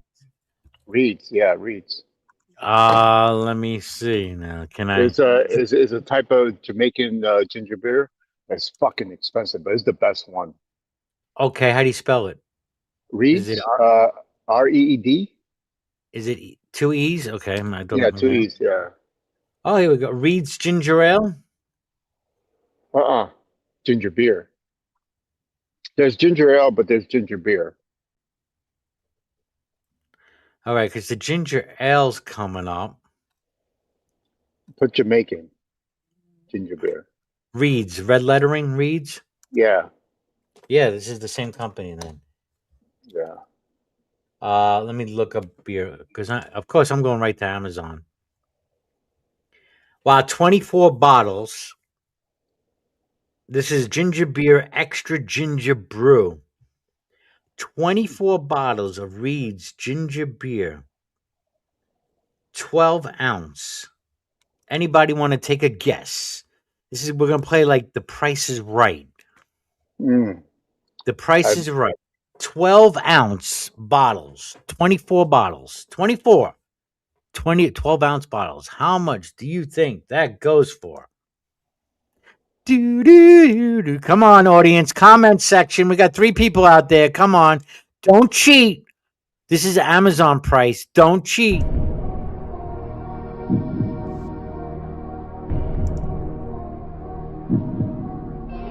Let's Bomb says $72. We're gonna go higher or lower? I would go lower. What price do you? I'd say about 65.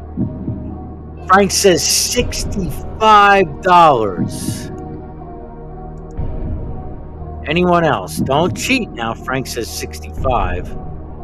He's like, the Price is Right. I need Price is Right music now. Come on, you bastards. Come on, you're too slow.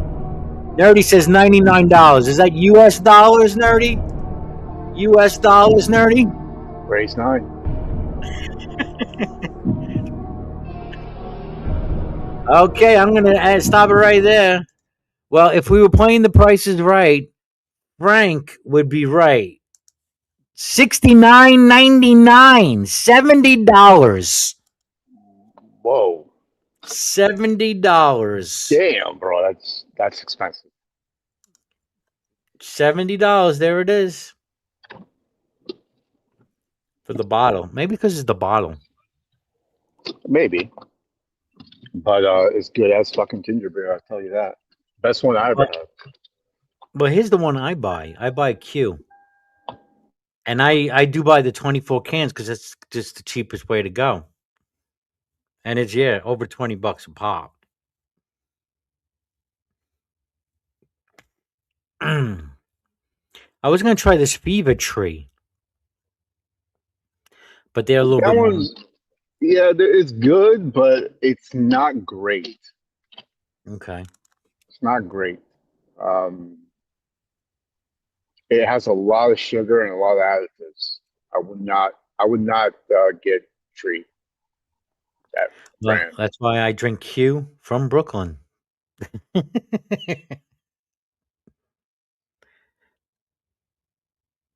Oh, I didn't even see this one. What's this? Oh, they have a light ginger beer. No, I ain't going light. No. But yeah. So there you go, folks. You got two recommendations: Q or Reed's. Pricey but worth it. Good for your tummy. What's 12 ounces in normal measurements? Says X Nerdy. Oh man, my eyes. Because you don't normally measure fluid using ounces unless it's a fluid ounce.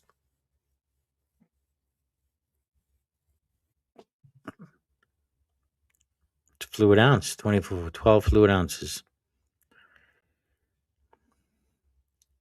Which is well, how many ounces? Oh, these cans that I drink, and usually again, you can mix it with water. I was doing like 2/3 ginger beer and 1/3 water for a while.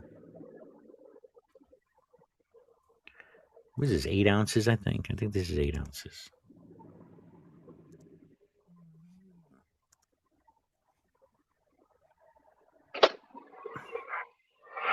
I have an idea for a show.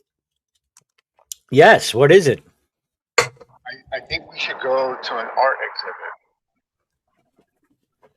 Okay. So exhibit, and you want me to do a live stream from an art exhibit? exactly. And I Um, want I want to ask questions to the artist. well, that's gonna have to be kind of prearranged. You can't just show up there. I don't think. You'll need proof. You'll need well, not proof. I mean, you'll need permission if you're gonna be inside the studio to do right. When you All need right. permission to do it. Yeah, I'll try to make that happen. Give me a week, and by Friday, I should have something set up. Oh, okay. So you're gonna do this. Yeah, yeah. I want to be part of this. I want All to make right, you this let me happen. know. Yeah, Okay. I want to make this happen. I think it'll be great. So Frank is going to do an interview at an art studio. If it's not an inconvenient time or anything, then I will try to be there. Great, great, great. All And right. have some wine. We'll have some wine.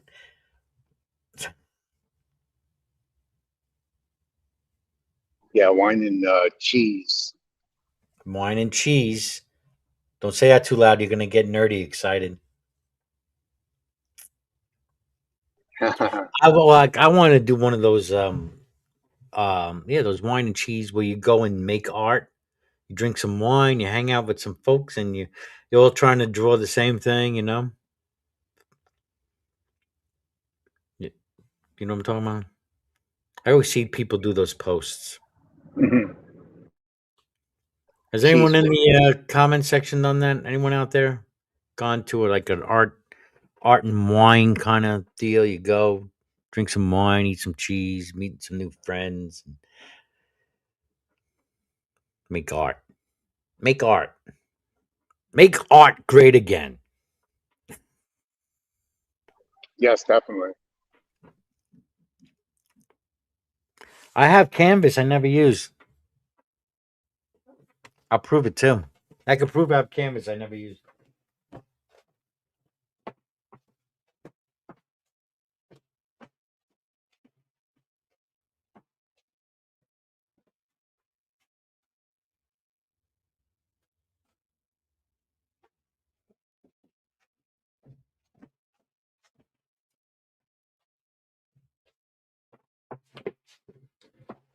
Make art great again. Like canvas. See? Here's one. There's two. That looks beautiful. There's three. This is my art. Holy crap. 3 canvases? How long you had that for? Four. 4. Five. There's five. Five here right now. Five.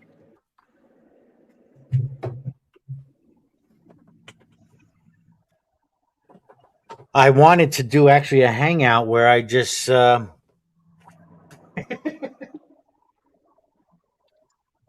You abstract should. abstract painting hangout. All right. Why don't you do a painting right now? You know, that's good because I have an easel too. You see my easel that I got at a garage sale, cheap too. Oh, there's a thing I do here. Here's a great idea for anyone who's doing a party with kids. It's called the 7-second portrait. And what you do, you can line up boys versus girls, whatever, that kind of deal. You have like 2, maybe even 3 lines if you want. You have your guest of honor.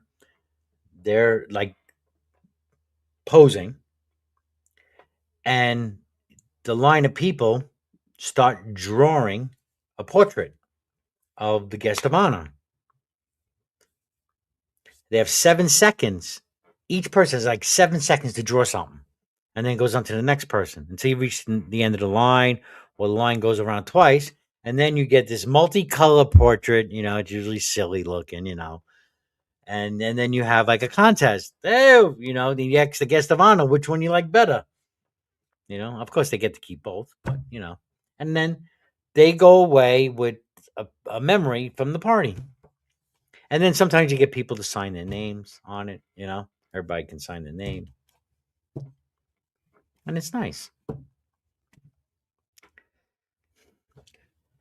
So I used to use like these dollar boards, but they don't really hold too much. But my idea was to get better canvas, a little better quality so they hold up. And if I ever do it in the I have multi uses for the canvas. But that is a good game to play. You just use some different color markers, and they stop picking up the markers and drawing. And they have a lot of fun.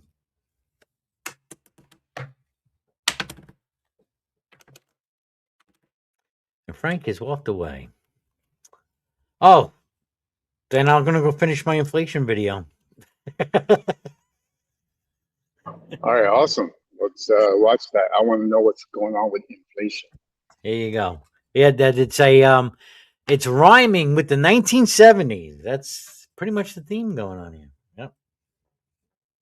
You see what the Federal Reserve's changing of interest rates did to the 10-year Treasury yield. This was about 1962, so this was in the beginning of that inflation and interest rate cycle. You can see the yield on the 10-year went up first to about 8%, then back down to 6 something, and then back up to about 8, and then down to about 7, and then finally it peaked out around 15%. Can you imagine getting 15% on a risk-free U.S. Treasury government bond? Can you imagine the government actually being able to afford to pay that? Now, right now, the 10-year yield. That's what I was saying earlier. I didn't know nothing. I was a teenager then. But I saw the rates like 15% they were giving at the bank for a certificate of deposit. Anybody remember from the 80s? 15%. Mortgage rates, though, granted, were 18%. Mortgage rates were like 18%. We didn't my father, we didn't have a house. My parents rented their whole life. But 18% was mortgage rates. 15%, you guys see there. I was a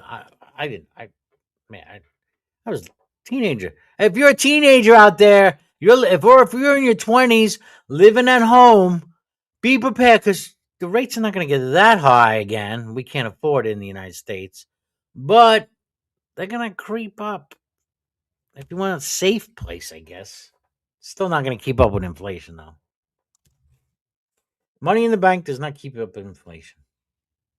yield is peaking above 4.5%. And yet the total amount that the US government is forced to pay on their national debt just at these interest rates is over $1 trillion a year. So why is that a problem? Well, it's because of this chart right here, which is federal receipts as a percentage of GDP. This chart shows that pretty much no matter what the federal government tries to do with tax rates, it's really never able to get above that 17.5, maybe 20% mark, or how much money it can suck away from the economy without crashing the economy. Whether tax rates go up or tax rates go down, the percentage that the US government is getting from the economy is very, very stable over time. This is because if they raise tax rates too much, it hampers the economy, stifles growth, and they suck more percentage away from the economy, but the economy shrinks. On the other hand, if they lower tax rates, then the economy grows and they're able to collect more revenue, even though it's a smaller percentage. And so there's this cycle where they're able to get a little bit more and then a little bit less, but over time, it stays very, very stable, despite the fact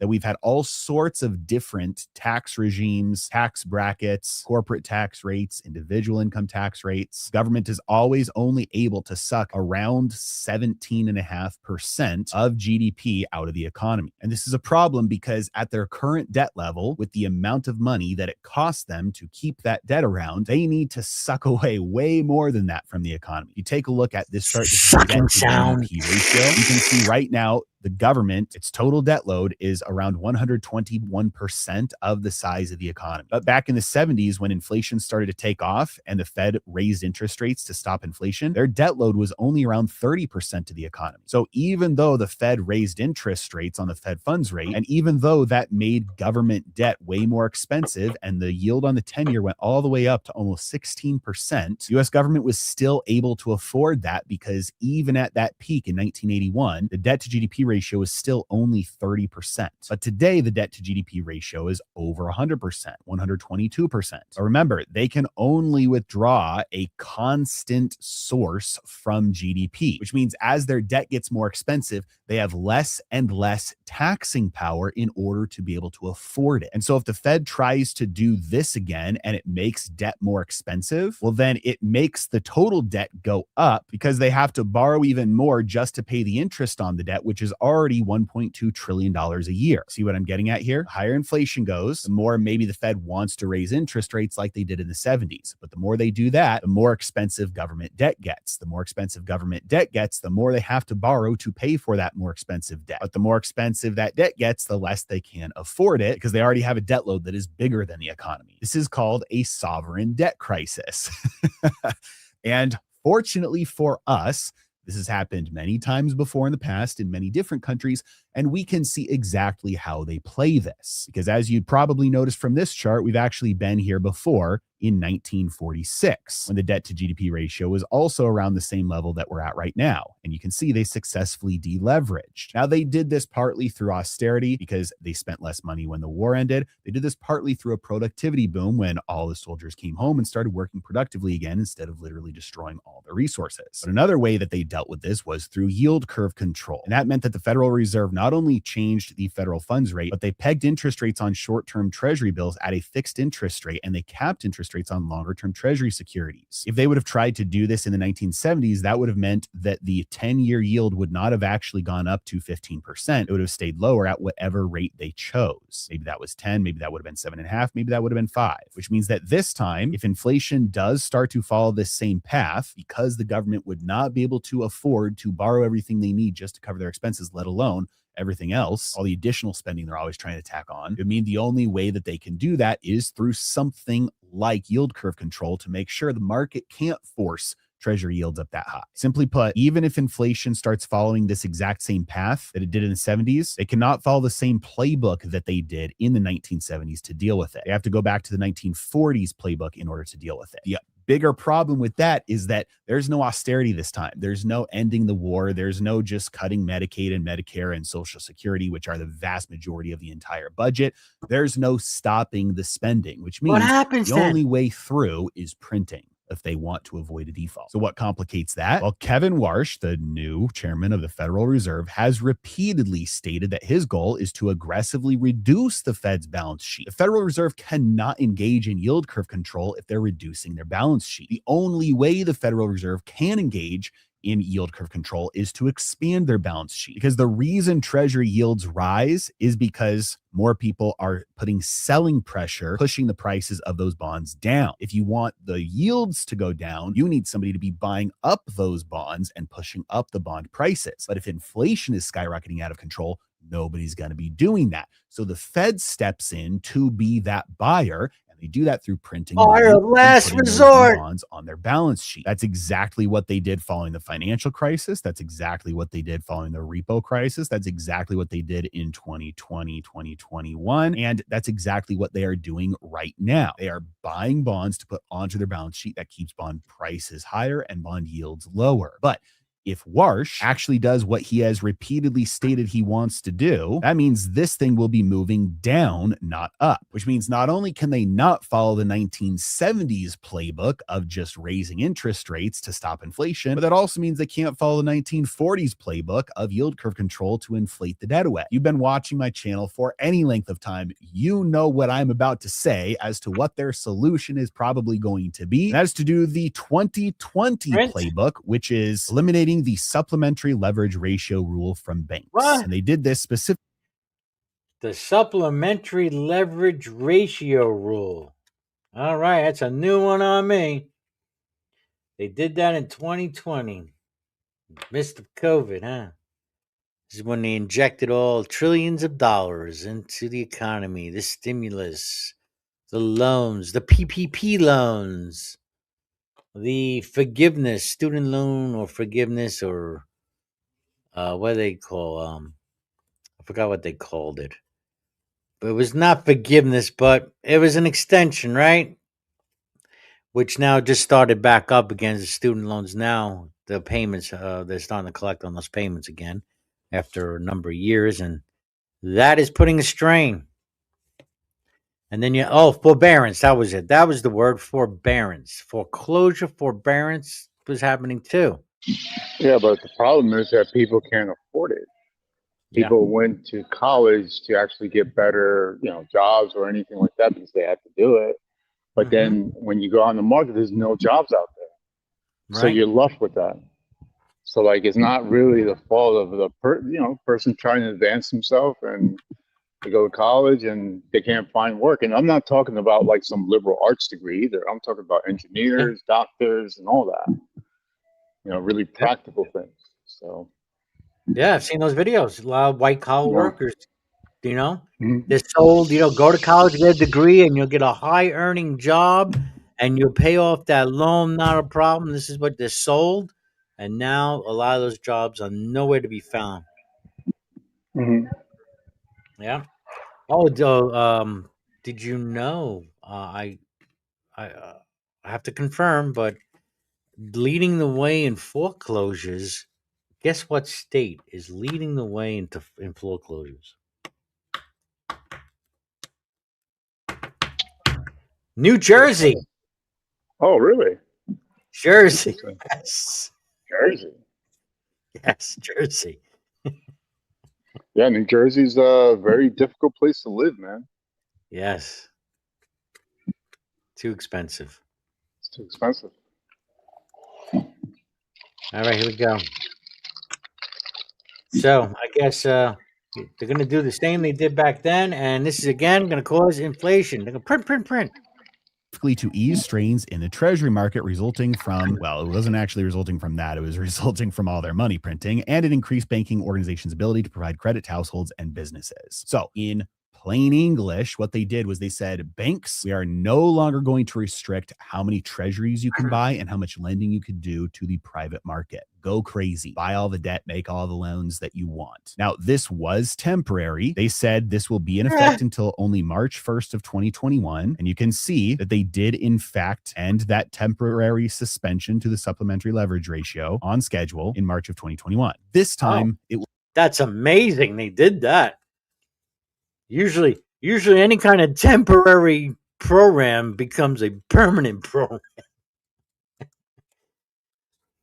will be permanent, because when they did that in 2020, it had the effect of pushing yields on government bonds way down. You can see that in 2020, the 10-year yield got to only about 0.5%. That's because there was so much demand for buying up those treasuries that it pushed those yields low. Now, I don't think it'll have that exact same effect this time, but it will push yields lower. In effect, this allows banks to do QE for the Fed. That way the Fed can have its cake and eat it too. We can see the Federal Reserve's balance sheet go down, but we can also see yields on government debt go down, which means government debt gets cheaper, which means that even if inflation starts following this same path, they don't have to raise interest rates. This will also have the added benefit of increasing lending to the private sector, which means mortgages could get cheaper, auto loans could get cheaper, credit card debt could get cheaper, and all sorts of refinancing across business loans could happen, corporate debt, which means that the productivity boom that we saw following World War II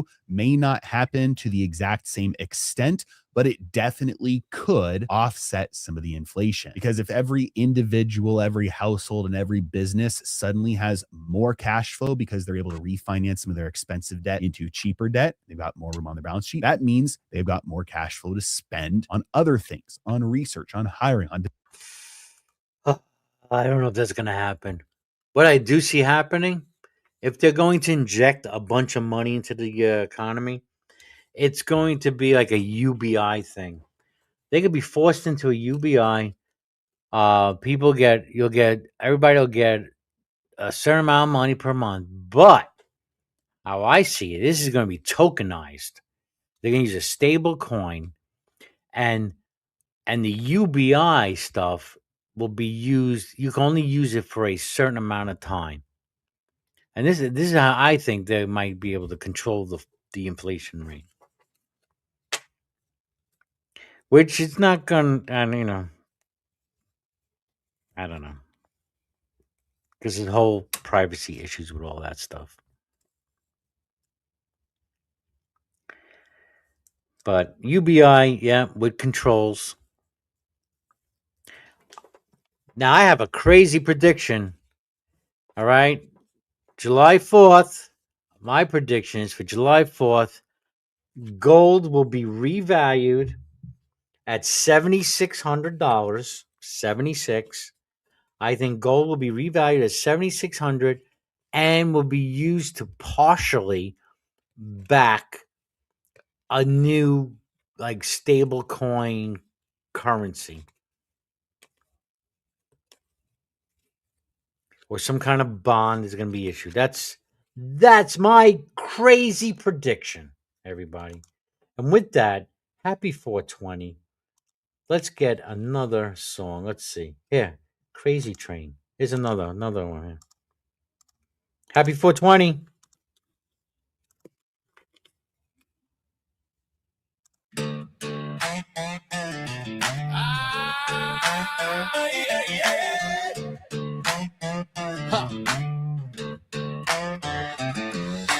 Crazy, but that's how Have it a goes. That's how it goes. Feeling so lonely, feeling so cold. Crazy, feeling blue. Millions of people feeling it too. Is it late to learn how to love and forget the hate? Mental illness all around you. 1 in 5 funding for all aboard the crazy train. Nothing left in the brain. They're gone. Do not smoke crack.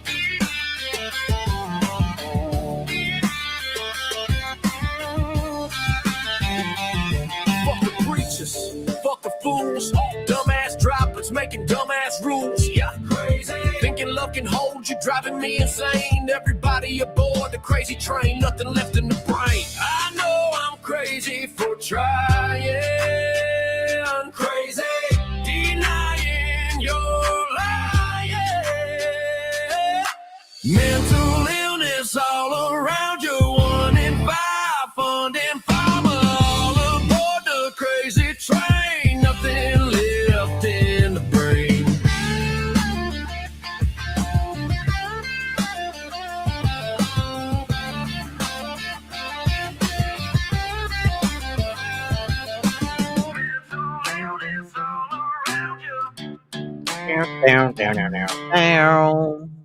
Behold. Happy 420. Nerdy smokes butt nuggets every day. Did you know that? What is a butt nugget? 10 to 3 here. Not 10 to 3. What am I saying 10 to 3? No, it's 2 hours and 49 minutes. I'm reading the time that we're live as a clock. 2 hours 49 minutes into this hangout Memorial Day.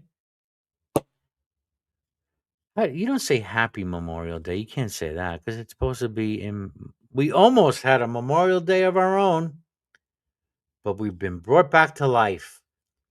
The cafe is brought back to life, everybody. So no memorial service here. Not yet. But Memorial Day in memoriam of those who have given their ultimate sacrifice for this country. Those who did with great intention, we salute you.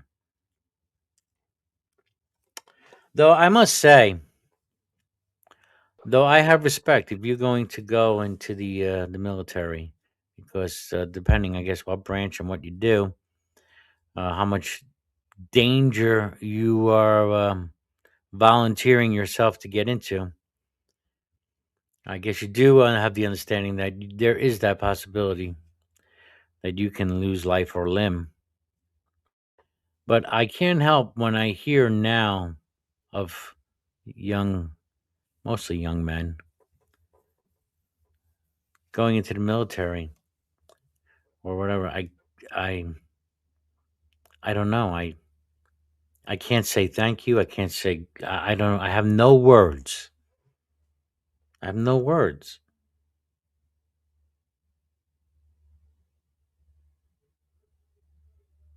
Because there's so many lies that are being told. And then there's so many lives dying for those lies.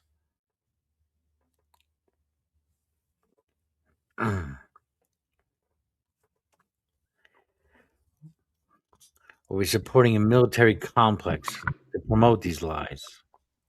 You know what I'm saying?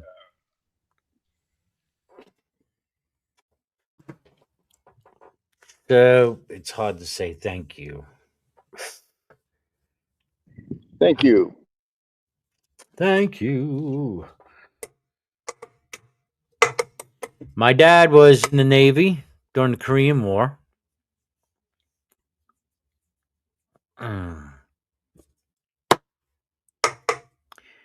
He was I think he was actually a nurse or assistant there. He was on a medic ship. I remember him telling us about he went to Japan for a while. He tried to encourage me and my brother to join. Just didn't want to.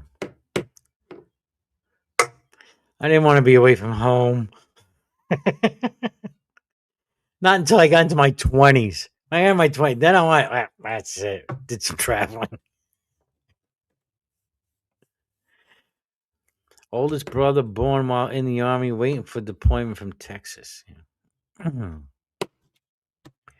Yeah, let's hope there's no troops going into Iran. I just, let's hope that doesn't happen. Yeah, that's so true, man.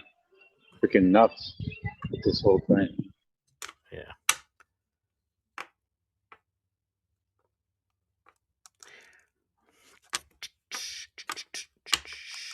What was that song in my Well, you head? got the music playing. I hear the music in the background.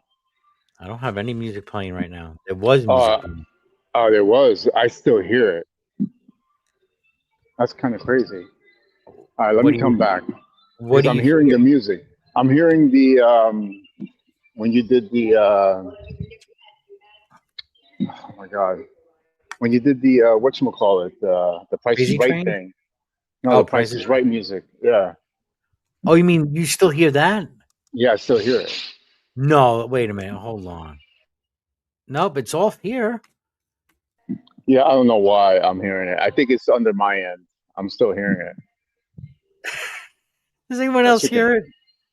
Maybe Now, I'm the only one. But you talking about this one? Oh, now I don't hear it.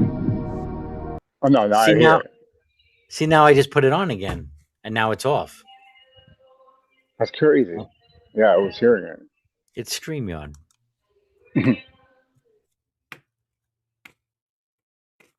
What was I gonna say? There was a song before. It was on my head before. Oh man, what was it? God. Somebody said something. Fuck it. That was in 45, bro, Joe. What was in 45? Oh, okay. The oldest brother. When was Korean War? Was it in the 50s? And then, yeah. See, my mom had a thing for Navy men.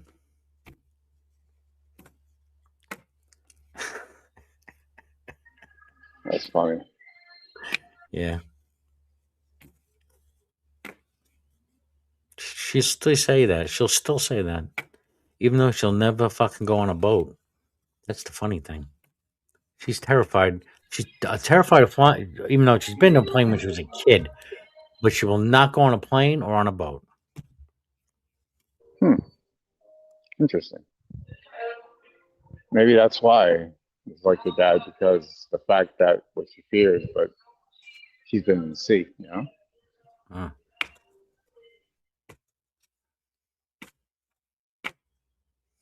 Yeah. A little bit too much fear, Mama. I remember my dad and my mom arguing about, because, we're boys. We're going to wrestle or whatever do. And, and my dad would be like, hey, let boys be boys. They would, because, moms could be overprotective. Yeah, they can.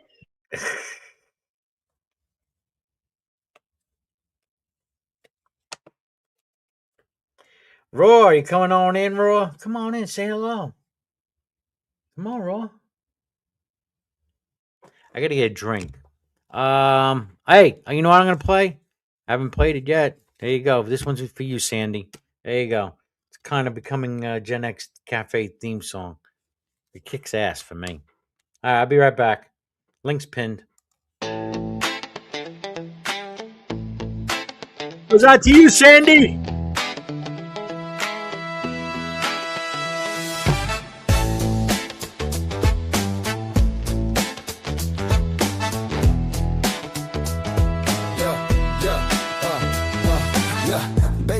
Snapping, my soul's in a trance, feet tapping, caught up in the dance, spinning around. This rhythm's a thief, stealing my call, leaving no relief.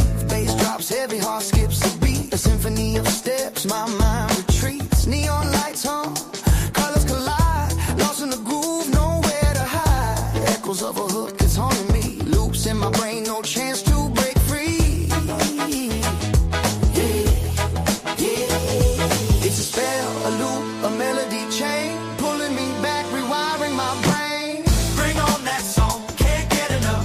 This groove is strong, the rhythm's tough. Over and over, it's taking control. That groove has broken me, body and soul. Shadows on the wall dance just like me. Mirrors in the room reflect ecstasy. My sneakers squeak, the floorboards creak. Bassline speaks in a language unique. Sweat drips like ink, writing my fate. A story of rhythm, too late to escape. It's a pull, a push, a hypnotic fight. Trapped in the sound, no end in sight. Bring on that song, can't get enough. This groove is strong, the rhythm's tough. Over and over, it's taking control. That groove has broken me, body and soul.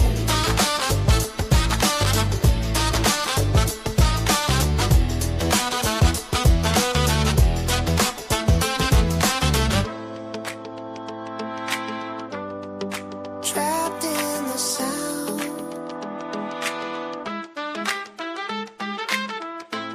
What's up, old man? It's taking control. That groove has broken me. Hey, Raw. Raw in the house. Congratulations, man.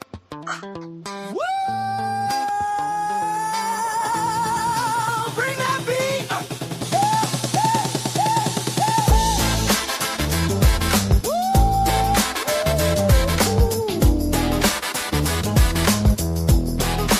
Bring that beat. Yeah. It's a spell, a loop, a melody chain, pulling me back, rewiring my brain.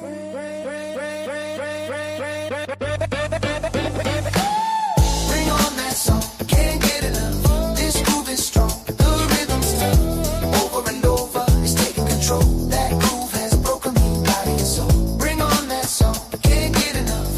This groove is strong, the rhythm's tough. Over and over, it's taking control. That groove has broken me, body and soul. Bass drops heavy, heart skips a beat. A symphony of steps, my mind retreats. Neon lights on, colors collide. Lost in the groove, nowhere to hide. Echoes of a hook is haunting me. Loops in my brain, no chance to break free.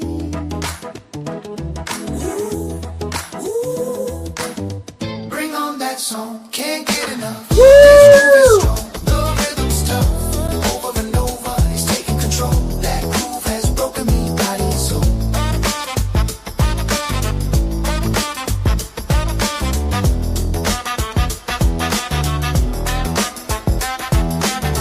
Bring on that song, can't get enough. This groove is strong, the rhythm's tough. Over and over, it's taking control. That groove has broken me, body and soul. So.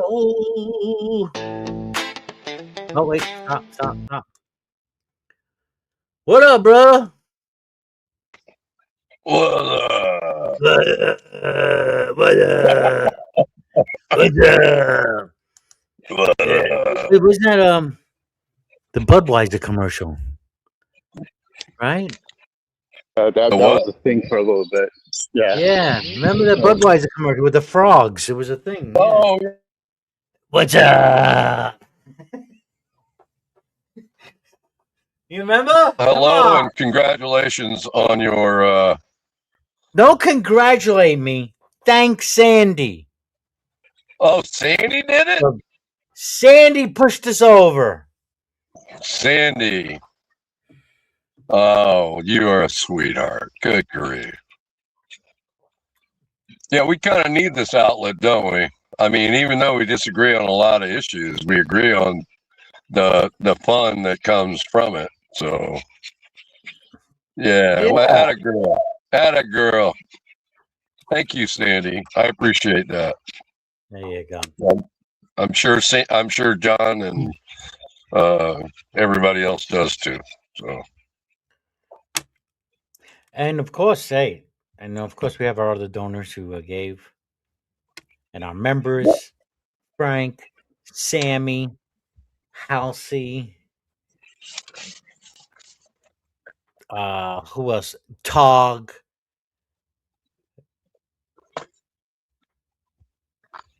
yeah, I was gonna donate and I didn't.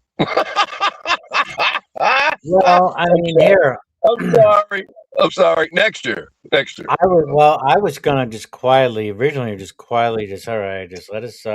And I sent a notice about memberships too. I was canceling the memberships because if I can't do StreamYard the number of hours, I can't bring value. I can't justify, a membership. You know what I'm saying? So now I have to rethink all that now. Thank you, Sandy. I thought I was quitting a job, and now I'm back. Yeah, when I saw your thing that you still have up, I'm like, oh God, this sucks.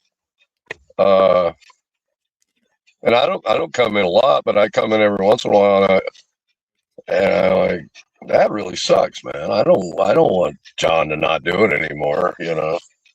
Well, I mean, we're just been in a limited capacity. That's all. Yeah, I understand that. It's not like I wouldn't have done it at all because I can't help myself. Well, what do you get when? Well, it's a good thing, right? I mean, it gives people a chance to come on and hang out. This is how I get my social outlet. Yeah, my outlet here. This is yeah. And I'm single too, so I understand that. You need that. You need interaction with us unperfect humans like me and Green Soul. You really need that. I mean, yeah, only you religious types. I'm not religious. I'm not really. I'm really not. You are. You want to have a debate right now? Yeah, you want to get the viewers in here now? Yeah, go ahead. I'm gonna have extremely religious. Hey, wait, Raw, what are you doing? What are you drinking? It's Memorial Day. I'm having a Busch Light. Do you mind? But you're in a fucking car. Well, you don't understand what state he lives in. I'm in my yard, John. Oh, okay. In the air conditioning. You see it? I'm in my yard, John. All right. And here, there's my tree. Okay. All right. No, because I'm not moving. Very good. Very good. Because I have no tolerance for drinking. Now you're on the floor. Now you're on the floor. Good grief. See? Hold on. See? My dog already just started. Me. Already started, see? He dropped us. No, my dog. Oh, man. I heard my neck hurts now. I have Phil. I'm sorry for dropping you. I really apologize. Look, okay. I put Velcro on my dog. He won't stop. Hello, Sandy. I can't reach it right now because I need to keep plugged in because my battery's low on my phone. But I have Velcro in different positions all over my truck. He doesn't hear anything. He's not hearing anything. Yeah. Why are you calling yourself an idiot? Why are you calling yourself an idiot? Well, why not? So you can't hear me? Okay, cool. I hear you. Wait, no, Raw couldn't hear us. When I do this, does it mute? Yes, I don't hear you. You're good. You're muted. All righty. So Sandy saved the day. Wow. Oh, shut up, Raw. Well, you should have told him don't share it with anybody if you didn't want this. Okay. But I thank you. I'm thanking you right now. You know what? Well done. Well done, good and faithful servant, as Jesus said, right? When you say well done, I think about that scripture. Well done, good and faithful servant. Well, there you go. That's that Christianity that's still in you, John. You deny. Yeah. I did read the Bible a lot back then.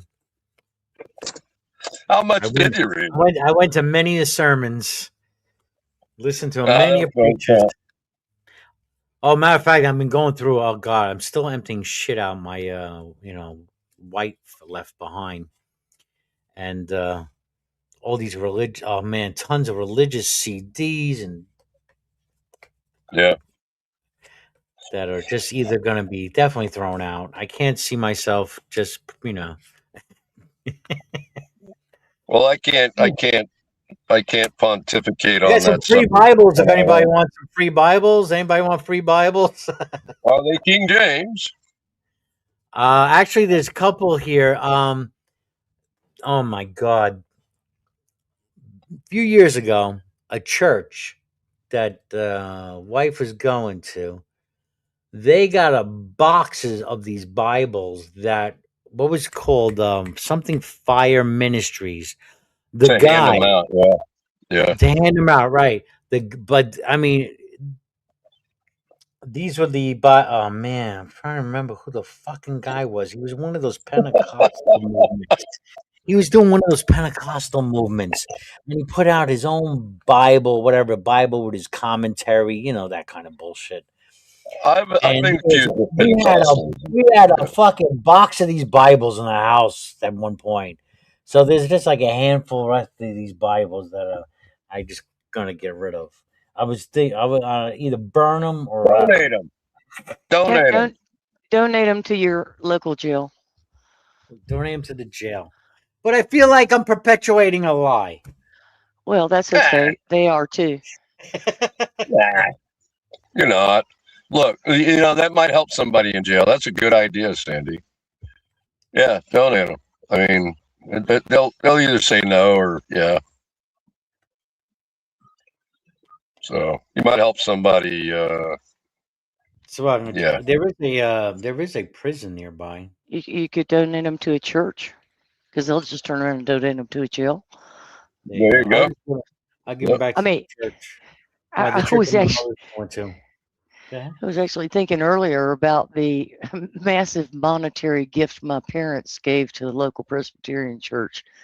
I'm thinking, let's see, $40,000 for the church organ and another $30,000 for the grand piano. And I'm thinking, that would have paid off my equity line plus a whole hell of a lot more right about now. And so I don't go to that. I don't go inside that church. They did the Christian thing. They dedicated it in memory of their parents. Is that church still up?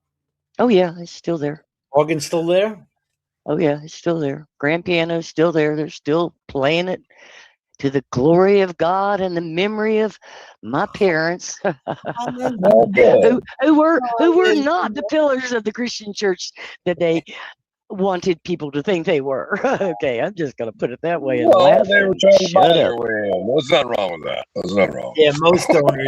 You're raw. You know damn well there is everything wrong with trying to buy your way into heaven. Like that with a lot of big donors in the churches. They want to get their name on a plaque or whatever, and they think that they could buy their way into heaven. If I just give enough money to the church, like the mob, I give enough money to church, they'll give me forgiveness. I'm not going to down anybody that thinks they're helping someone else out. And you know what? It made them feel better. Let them have that, as I say. So that's a new headset. I'm not liking it, to tell you the truth.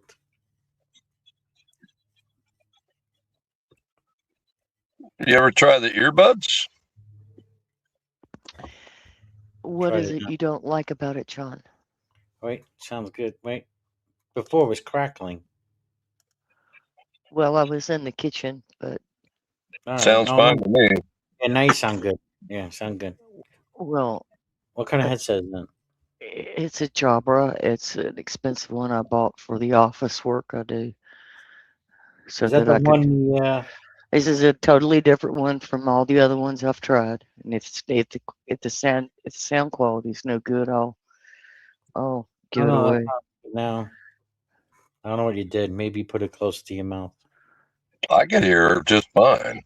Yeah, might be on your for a moment. Might be on your end. Is that the one that we call?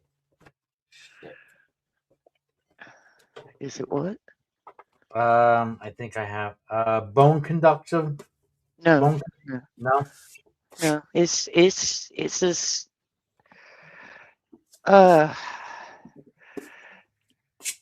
There are special headsets that people who do call center work have to get. That usually their companies buy for them. Mm-hmm. And so it's got the mic. Yeah. Yeah, but usually the only thing you're not going to be they're probably listening to music is probably not as good, right? I couldn't hear what you were saying. Yeah, that was my fault. Have you tried listening to music with Denise yet? Yeah, it's okay. It's pretty clear actually. It's a I think that what I really need to do is just make sure I keep my voice soft. Is it wireless? Yes. Yeah. I don't like But those personally. it's not a Bluetooth wireless raw. It's radio signal, so it's got a good distance to it. So I should be able to, and we'll test this. You tell me, I'll be listening. I should be able to go all the way down to the basement, into the Really? tool room. Well, we're gonna find out. We're gonna find out that's right cool. now. Hopefully, I How won't fall. long does the charge last? We're gonna test this bitch right now. They claim 8 hours. I've managed to get it to work for 6, and then I just put it back up and charged it again. Can you still hear me? Yep. Yep. Still hear you. And is it clear? Just as clear. Yeah. I'm in the Faraday tool cage down here, so Wow. I've finally found one that actually works in the entire house. Look at Wow. that. And outside on every deck, and even out to the car if I need. So yeah, Wow, what's the brand? That's impressive. That's better than Bluetooth. Well, and I need to find out whether or not the sound is of a quality that the price wanted. So I'll have to play it back later. No, you didn't lose. It didn't drop at all. I got a mute. It didn't drop. That was good. I got a cough. Do I have a Discord, Brojo? Could have sworn that I had joined. Old brain, not braining so good anymore. I do have a Discord. I don't go. I don't even use it. I don't even use it at all. Only time I go is if I have to go for whatever, because somebody's got some kind of chat going on. But I never really use Discord. Yeah, I don't like it either. You can't have chats in Discord. It's too many people get in there. Just I don't know. It always lacked moderation, proper moderation. The name says it all. See, where are you now? I'm in the kitchen. Oh, because something just happened there for a moment.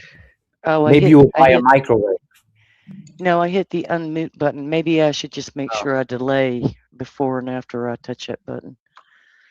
Oh. How about background noise? Are you hearing any background noise? Nope. I hear something. You shouldn't. That's weird. Well, do you have a headset on, John? I don't, so that might be the difference. No, I don't have a headset on. But I'm on my phone, so. If I had a headset on, I'd probably definitely hear it more. Well, somebody's mowing the lawn. I'm surprised they're out mowing. I thought it'd be fucking wet out there. Oh. Yeah, I'm gonna get Don't back they to know it's a bloody holiday? I know. Fuck the holiday. Shut that fucking thing off. That's right. right. You know gas is almost $5 a gallon. What the fuck are you doing? Yeah. You just reminded me why I keep going back in the kitchen. I need something for this headache. Here's my dad that was in World War II. So. Okay.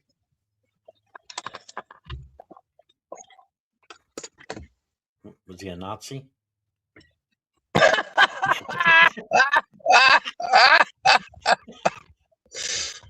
No. At the end of the war, he was a cook. Oh, I tried it again. Stop drinking and. No, it's my dog did it again. Yeah, he knocked it off. It's not about blame the drinking. dog. Good Blame the dog. No, Robert, did you see the dog knock? Yeah, I definitely did. Yeah, that's my son. He's vouching for me, but that's biased, right? You're calling your son a dog now? You're calling well, that's interesting, you know. Sit, boy, sit. And what would you say? Fuck you. Yes, Fuck sir. you. No. Bark back. Oh, so your son is there listening to us. He's right there. You want to talk to him? Oh, hey. What's up, buddy?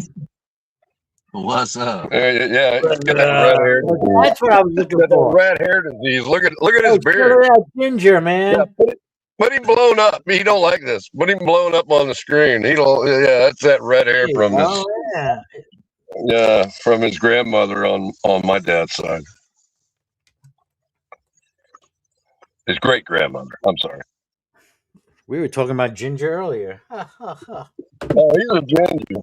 He's definitely a ginger. There's no doubt about that. So was my grandmother on my dad's mom.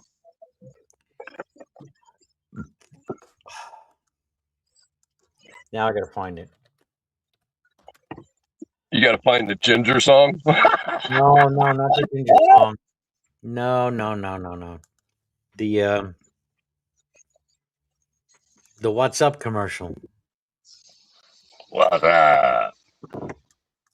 Yeah. Yeah, I remember those. Do you? Do you remember it? Here we go. Oh yeah. What's up? Pick up good yardage on the play. You know, the best part of this defense is their defensive line and their interior. Hello?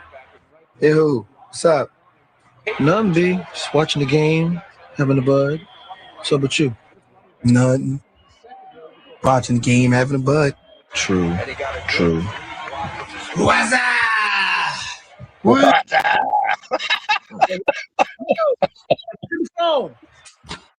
Hello? What's that? What's up? Yo, where's Dookie? Yo, Dookie! Yo. What's that? What's that? Hold on. Hello?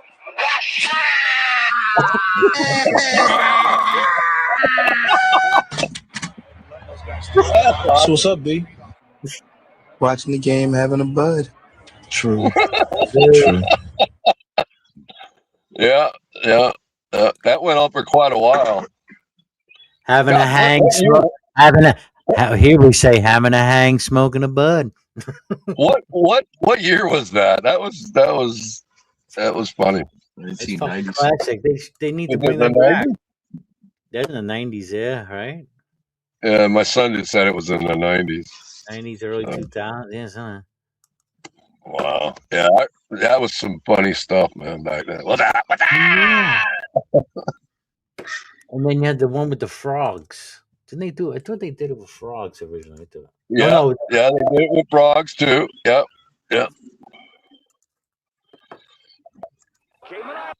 Oh, wait a minute. What's this?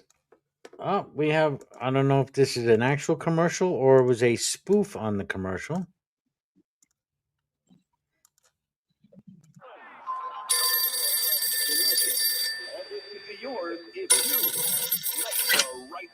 Hello? Hey, what you doing, B? Nothing. Watching a game show, having a bud. What's up with you? Nothing. I'm watching a game show and I'm having a bud. True. What's up? What's that? Pick up the phone.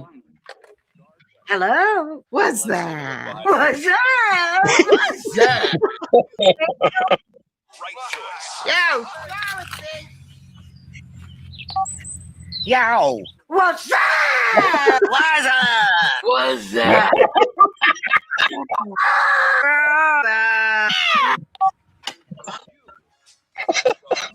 So what's going on, B? Nothing. Watching a game show, having a bud. True.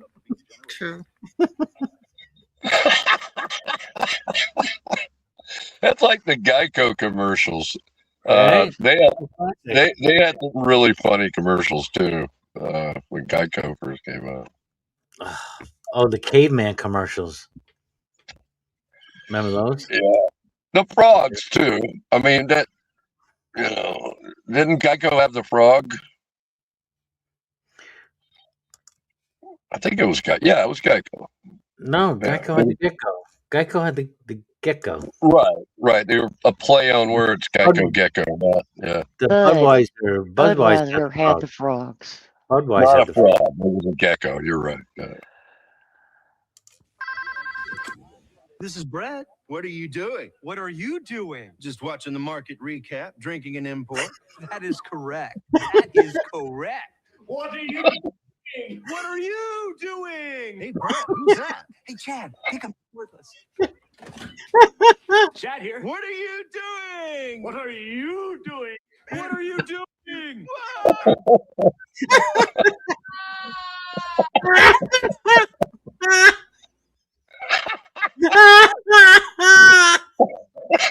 I don't remember that one. Yeah. It's like the New Yorker thing. How you doing? What are you doing? Oh my God! There's so many coming up in the feed now. Mm-mm. Oh, here's the frogs one. Here we go. Here's the Budweiser. There it is. Hold on. There it is. 1995. Wow. Holy shit. Mm. Were you headed to a copyright strike? Not on commercials, I don't think. Bud. Oh yeah, it was Bud. Why? Bud. Why? Bud. Why? Why? Look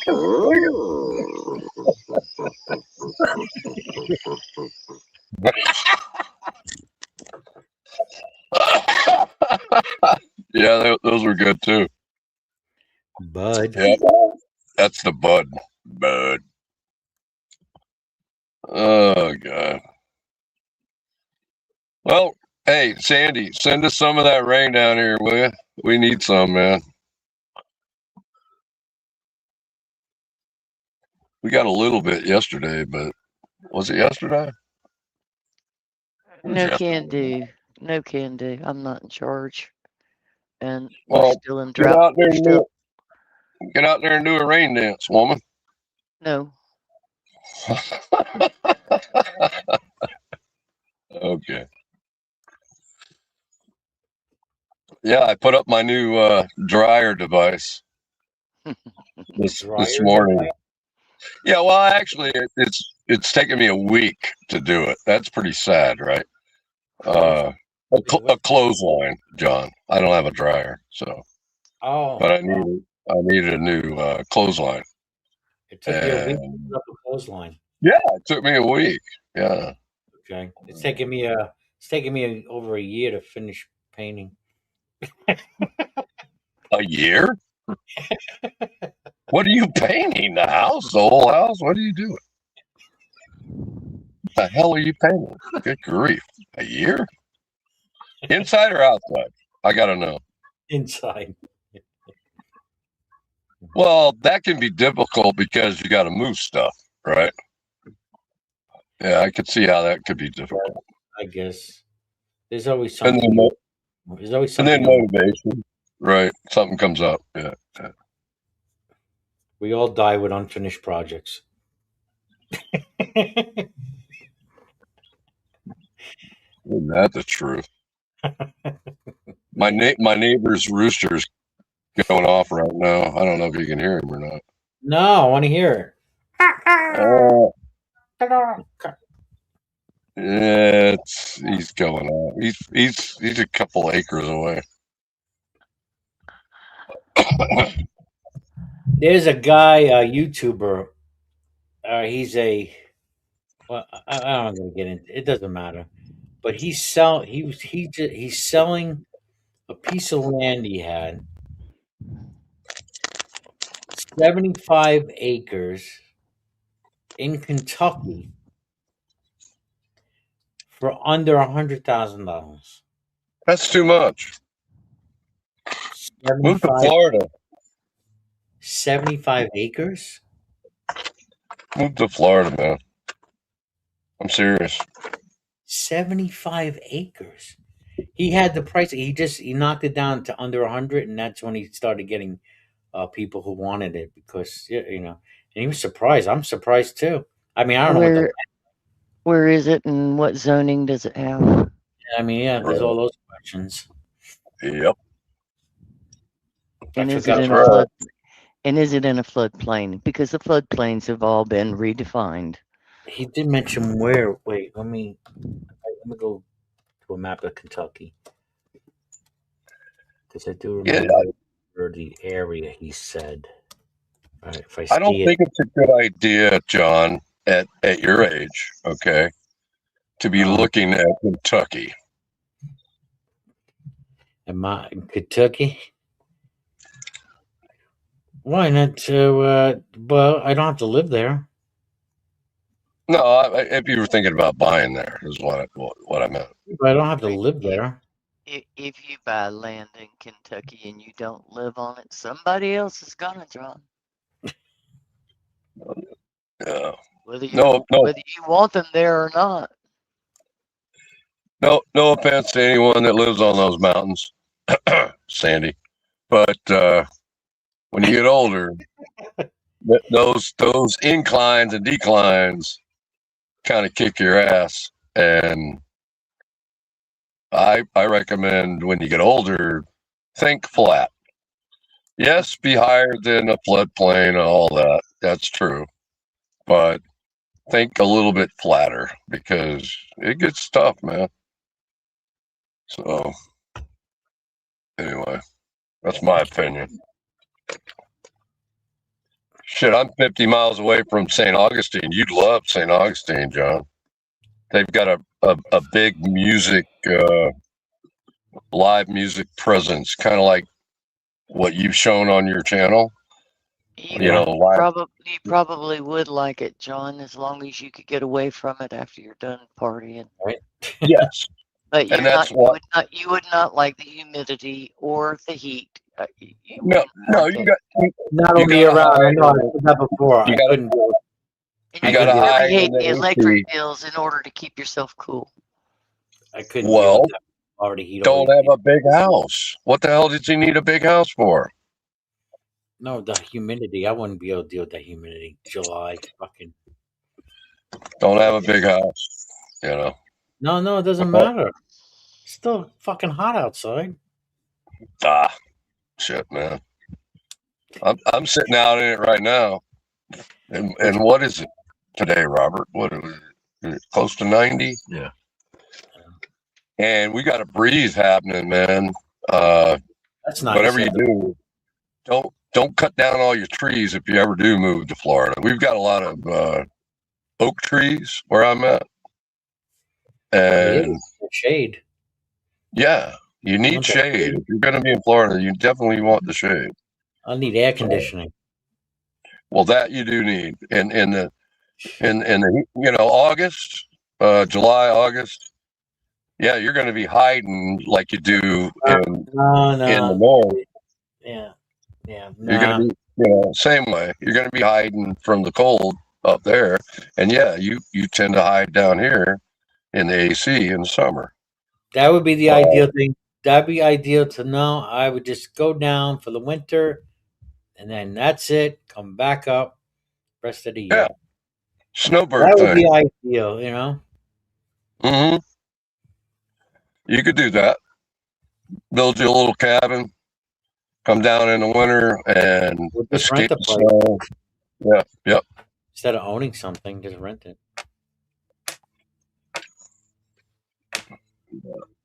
I don't know. Come on down, be my neighbor. Come on. I want to be where the action is. I'm gonna be near some action. Like I said, St. Augustine. Got all the action you need. I look forward to the Music Fest over here. We have the largest free music fest in the country here in Pennsylvania.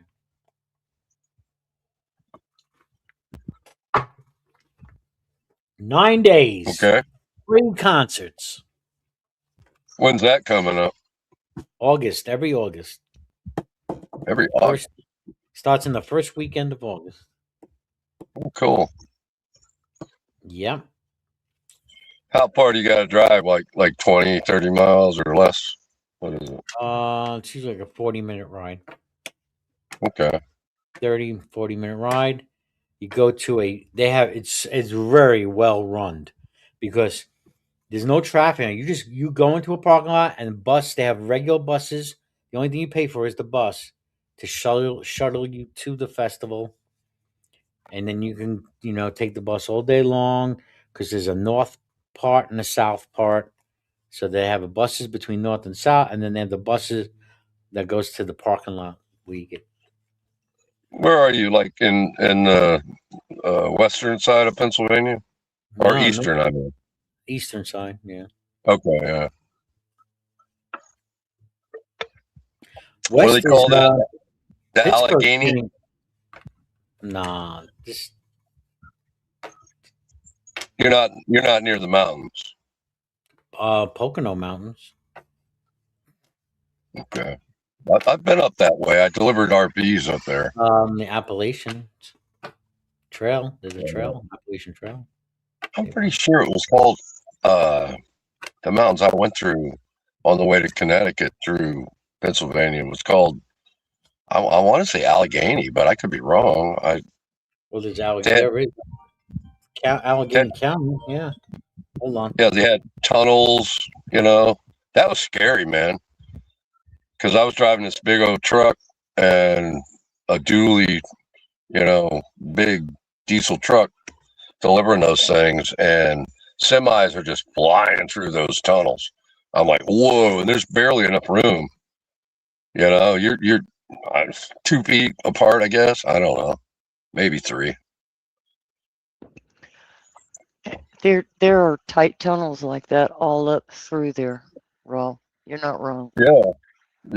It was scary, man. I was like, whoa.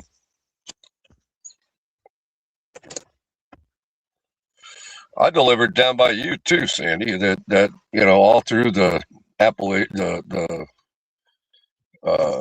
North Carolina, South Carolina, Tennessee, all that.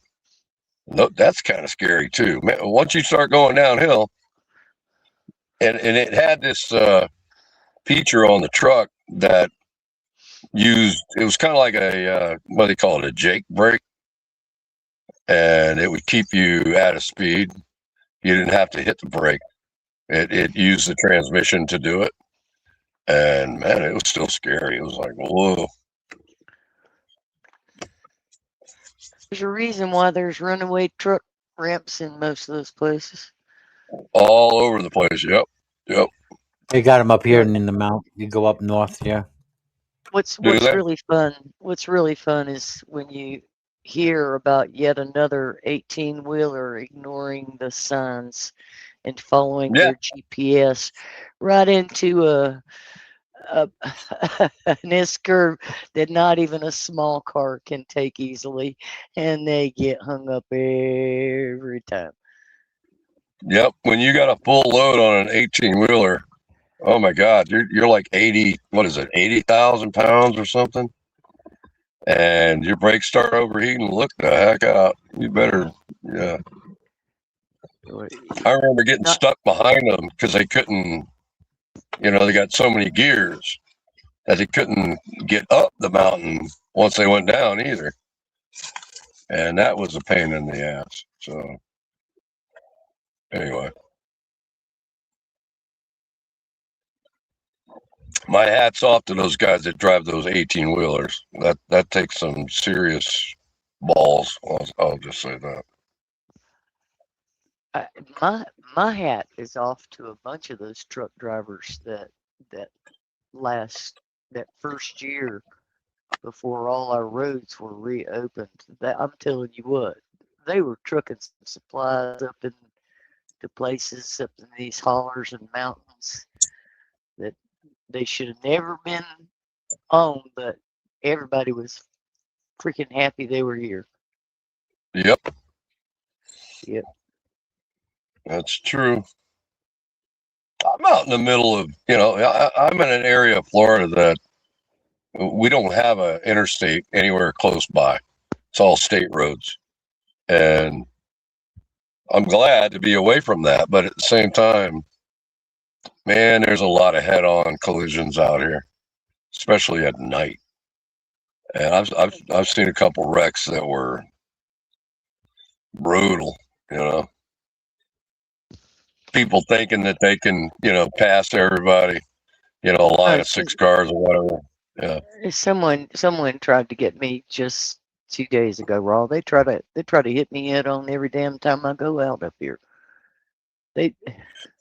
So you know what I'm talking about, those single. Well, of course. I mean, if you live in twisty mountain roads that are never wide enough, of course people are going to try to hit you head on all the time because they're dumbasses.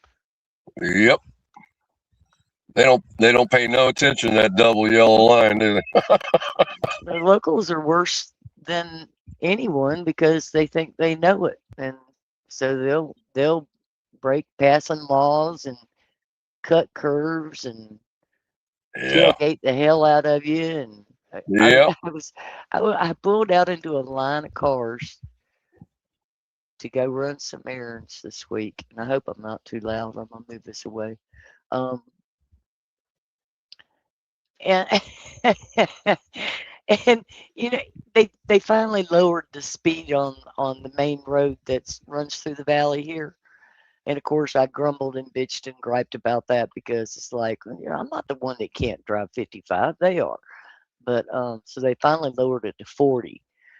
And they got every curve down to 35, 30, 25, hoping people pay attention to them if they don't know the roads. Of course, people who've lived here forever can still drive them drunk, blind at night at 55 and not wreck. But ow, same thing. Yeah. Ow, my knee.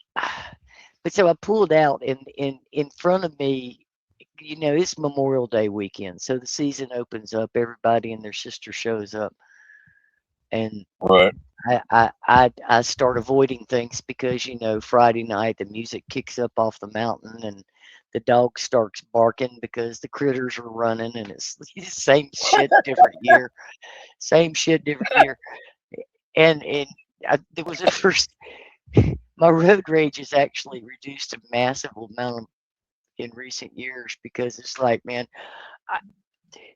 there they are, 5, 6 cars in front of me, all riding bumper to bumper, and I jump out in a nice long empty spot, and then they coming up behind me, riding bumper to bumper to bumper, and I'm like, I'm keeping some space between me and them, man. These people are crazy. Yeah. They're telling what they're gonna do. And sure enough, one comes around the curve way over the double yellow in my lane, and I, had maybe a half inch before I just went off into the Elk River. I'm not gonna go down in the Elk River. They're gonna go ahead and hit me. If they're gonna take me out that way, they're gonna have to go ahead and hit me because I ain't riding my car off a 40-foot cliff into the Elk River. It ain't gonna happen. Yeah, you're up there in those mountains for sure. That's a whole other scenario. I mean, it used to be that we had to worry about pulpwood trucks. Well, we don't have to worry about pulpwood trucks so much no more. But we do have to worry about the big ass dualies riding around with absolutely nothing but bling on them, not a tool in sight.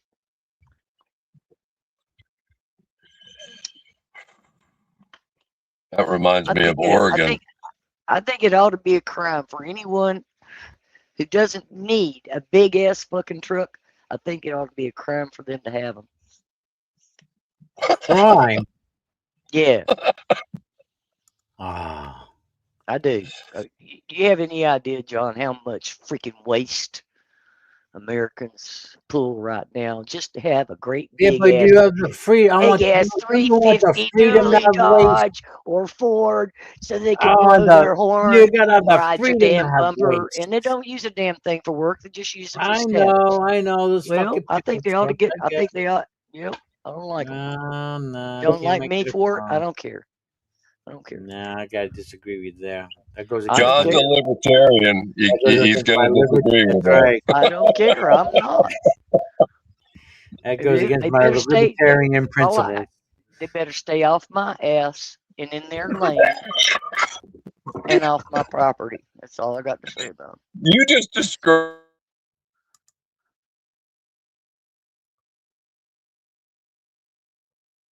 He just froze, or did you freeze? Or did I freeze? I froze. I know that for a second. Passers and Or was it him? Maybe it was him. Look, and I used to own a damn Ford 250. Okay, I used it for construction. I agree with her, John. I think some of those trucks are too damn big right now. They take up the whole damn lane, and if you're on the road,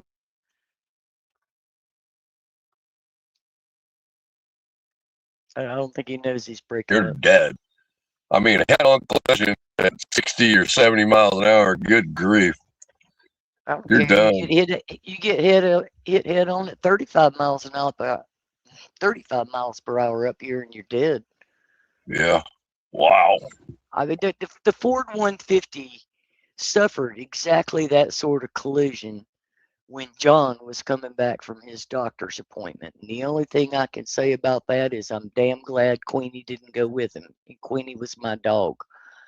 Because if Queenie had been in that truck when John totaled my fully paid off 150 instead of driving his damn crap mobile, totaled out my freaking 150 right down there on that same damn road for the same darn reason I just spoke of, and that was some idiot driving too fast, cutting corners, and he at least instead of going off into the river because he was coming north, he instead went too far off the right hand side and rolled up, climbed a rock and flipped it.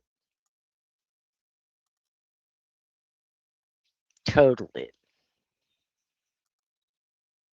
Fully paid for.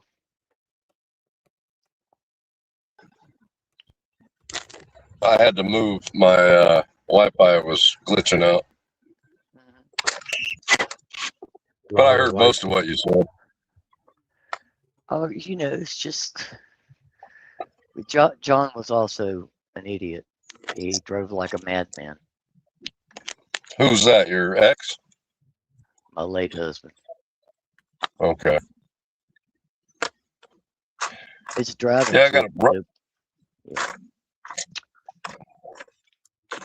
I got a brother like that's got a lead foot. Thinks he's funny. He's got a lot of money, and that wasn't the case with John. He's just a country boy who. Yeah, well, I wouldn't call my brother a country boy, but because he lives in. Boy. Basically, John was born in West by God, Virginia, to Catholic parents, and. Oh, that's country. Yeah, West Virginia. I think there were how many were there in his family? I want to say 18. Talk about some windy mountain roads. Good grief. I've been on some of those in West Virginia. Oh my God. Happy 420. That's some scary crap up there. Cheers. Anyone else? Was anyone else still smoking? Yeah. I am. Talking about having babies so you can have farmhands.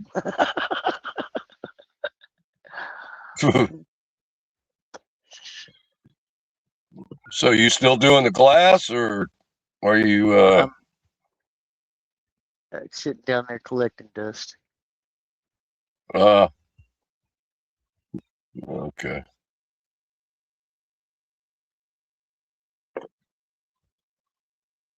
I thought that was pretty cool what you're doing. So well, I'm thinking about it. A lot of work though, right? Oh yeah, it is. I have to be in the right kind of mood. I'm getting there. Yeah. Do what you want to do, woman. You know what? You've earned it. Do what you want to do. Maybe. Do what makes you happy. You know what has made me happiest lately? Is discovering that I have got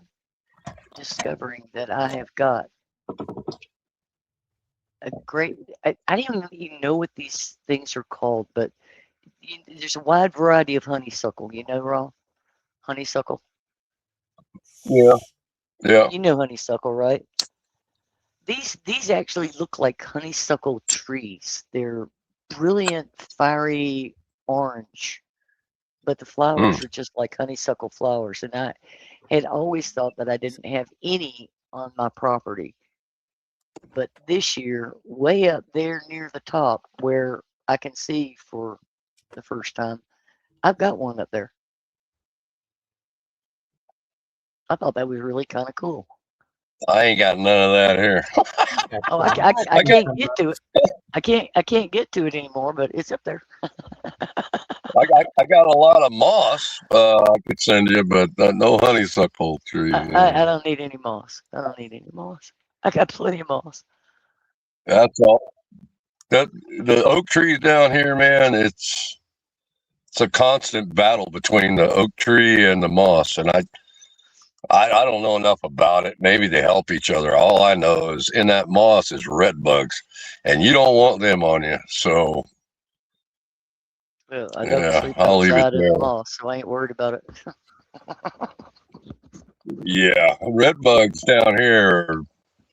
You get the red bugs underneath the pine trees. They don't have anything to do with moss. They live in pine needles too. The ones that are down here in Florida, I don't know if they're the same up there, but once they get in you, They don't live in the mountains. They live down yeah, on the coast. The red bugs are all in the pine forest down at the coast. they'll live in your body for months. Okay, you get a hold of one. Yeah, well, I'll go ahead and say it. I don't care. I had one on my cheek of my ass for almost 8 months, and it finally died or gave up or whatever. And they are vicious. They embed themselves into your skin and itch like a son of a itch. Yeah. Son of an itch. Itch like a son of a itch. Did you know that people use honeysuckle for indigestion, bacterial or viral infections, memory, diabetes, common cold, and many other conditions? But there is no scientific evidence to support these uses. So they say.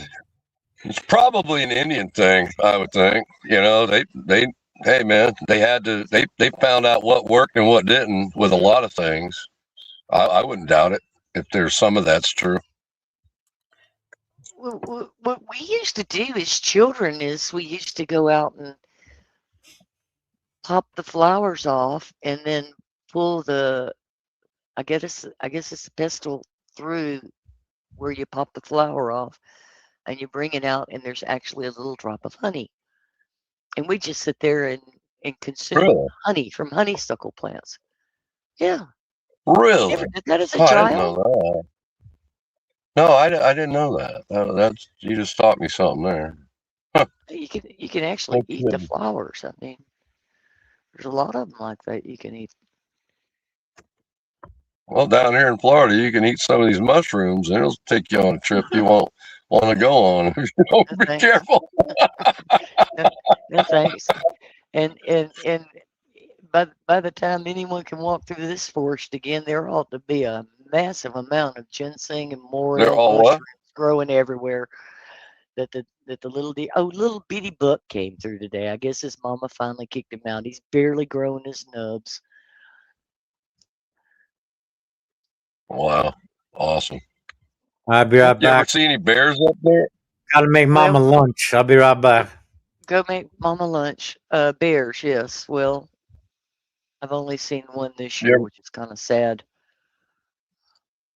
But Usually normally, I usually get at least 2 mamas and they With alternate. cubs. The 2 mamas alternate years on which ones are carrying yearlings around with them and which ones have new babies. And I get the big males come through, but they're avoiding this place this year because it's a little bit too tough for even the bears, yeah. it's a little bit too dangerous. Yeah, it's gonna be that way because And those are black bears, right?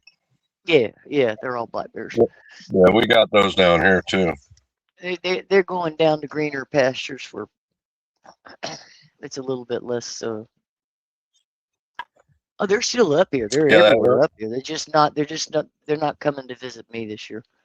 I had Yeah, one male give that it time.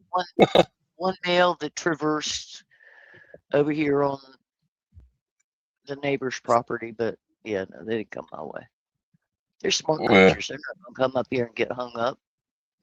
Well, yeah, with all those twisted wood and everything from that hurricane that hit you guys. Well, the first year, the first spring roll, they came around and they played and they stayed really close to the house, and it was really not a great situation. So I was kind of happy Yeah. when they moved on Right. because I was a tad worried about what they might climb and what might break underneath them and that and the other. But Right. yeah. Yeah, I haven't. I had a neighbor. I gave up on my grant to get help too, and I did that for idiot reasons of my own. I had a neighbor that saw some out here, but I never seen them since I've been up here. But I've only been up here going on 4 years, so Bear, yeah. you don't leave food out, do you? You don't leave your trash out, do you? So you're not going to see a whole lot of bear. No. Unless they've got food nearby. I mean, and I've got food aplenty. I got food aplenty during certain times of year for them. But I do not leave. I don't even have a trash bin outside. Right. No, we don't do that either. Well, people do, but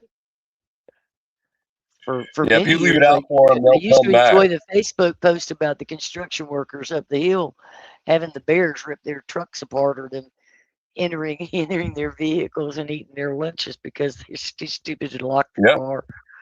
Yeah. Right. Bears aren't. Hell, they'll get in a car if they want to. That's right. They'll definitely get in. They can figure out how to get in, but they haven't figured out how to get out. Right. They end up tearing up the inside.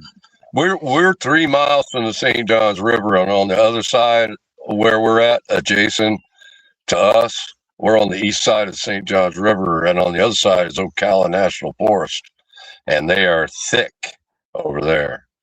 And yeah, I'm great, but we don't have a big population where I'm at. I mean, what did we look up? What was the population where we're at? Less than Was it 2,000? What, 2 or 3? 2 or 3,000 where we're at. And that's kind of including the little elbow towns, that are close by. So there's not a lot of people where I'm at, and I'm surprised we don't see more. But I think they hang out. I think they don't like people as much as we don't like them. And I think a lot of fellas around here will shoot them too, which is sad. I wouldn't do that.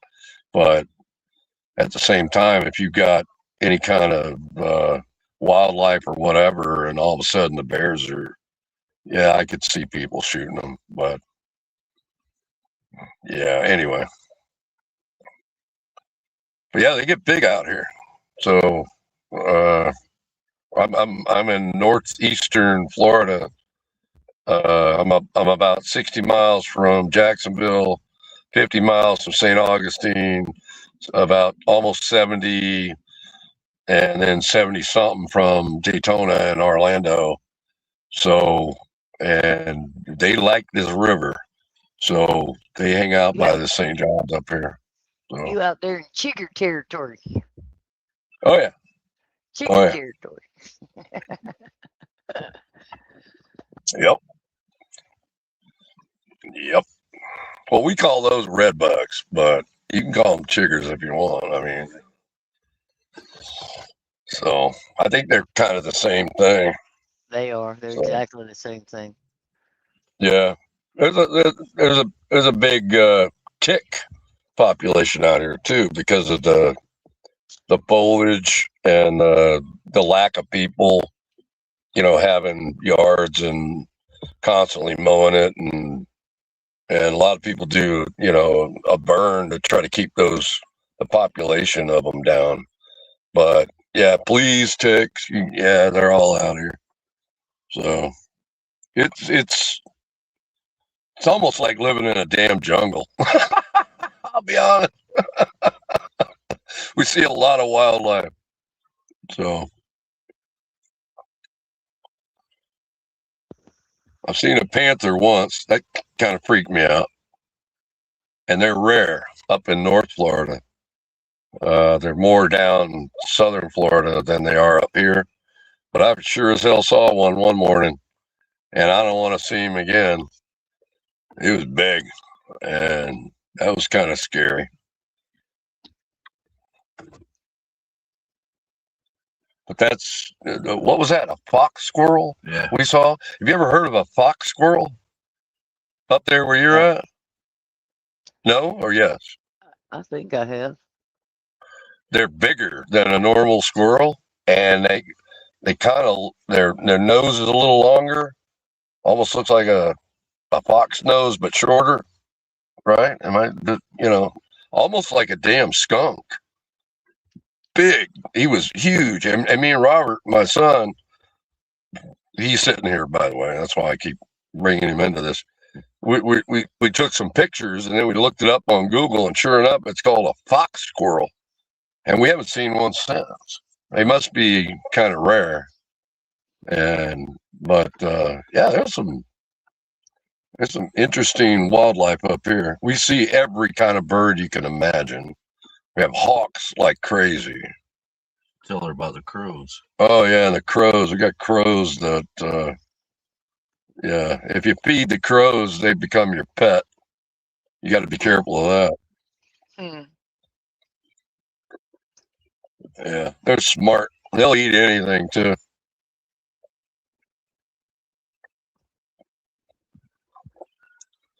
But I like it. I like it a lot. So I picked this as a place I'm going to live and a place I'm going to die. So same here.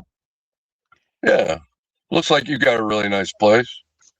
So, I mean, how long does it take you to go to the grocery store from up there on that mountain? I'm just curious. Depends on which one I go to. Well, and how many tourists are in town. Well, the one that's closest to you. What's it take? I'm just curious. I'm comparing what we have to do. A valid grocery store, I guess the closest one is about 7 miles away. Takes 15-20 minutes to get there if people aren't jammed up because of construction. Pretty much the same thing here. Yeah. We have Dollar Generals closer, but I mean, you can't, can't really get everything there you need. I'm not buying groceries at the Dollar General because, trust me, they're not cheaper. How close are they? Closer are they, though, to you? Well, there's one about 4 miles that way, and there's another one about 5 miles that way. And if you, in the direction you go, you're going to end up seeing another one about 2 miles down the road. So Dollar General are everywhere. Yep, same thing here. Yeah. Same cheap China plastic shit in every single one of them, and overpriced on everything else. So wow. Yeah. Yeah. Yay, America gets their cheap Chinese shit.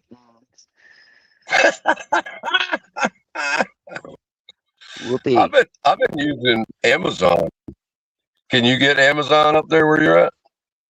I've lived off delivery since the pandemic. Well, actually, I've lived off delivery since someone up here broke into my house and stole my assets. What? You had a break-in up there? Did you really? Somebody knew exactly what was in the house, and because they were in on it. And when I said I was quitting, they decided they were going to break in and take everything. So that's what happened. Wow. People are shitty. Yes, they are. So I've not left the house. We don't have too much of that here. I will not leave my house unattended because there are plenty of people in the world who, contrary to what some people say, do watch every move I make and take advantage of my absence. So it's like, no, hell no, you're not going to get in my place again. So that the things I've done since then to prevent that from happening. Yeah.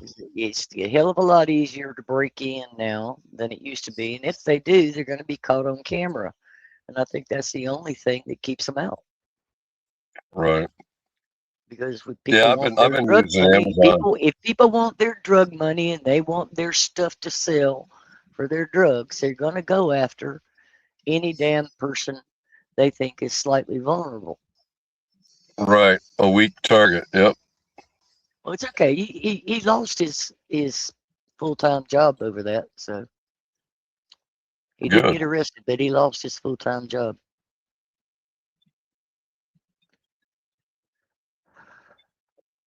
Some Yeah, people are able to walk through life breaking every rule imaginable and getting away with it, and they don't actually have to have money to do it. They just have to be that kind of person, and that person was one of Yep. those kind of people.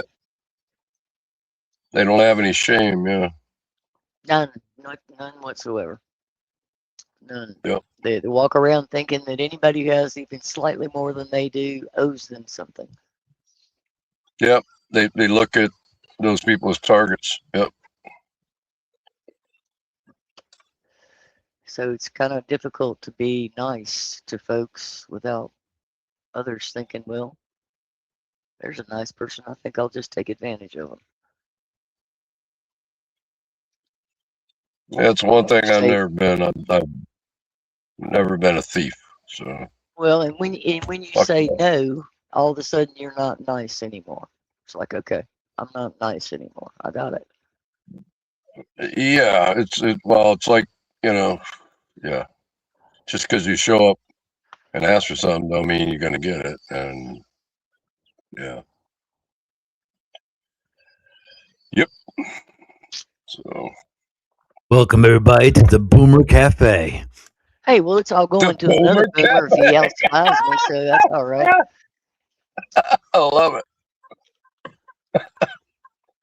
Only boomer for a day. That's only because the youngins are all too afraid to come talk to us.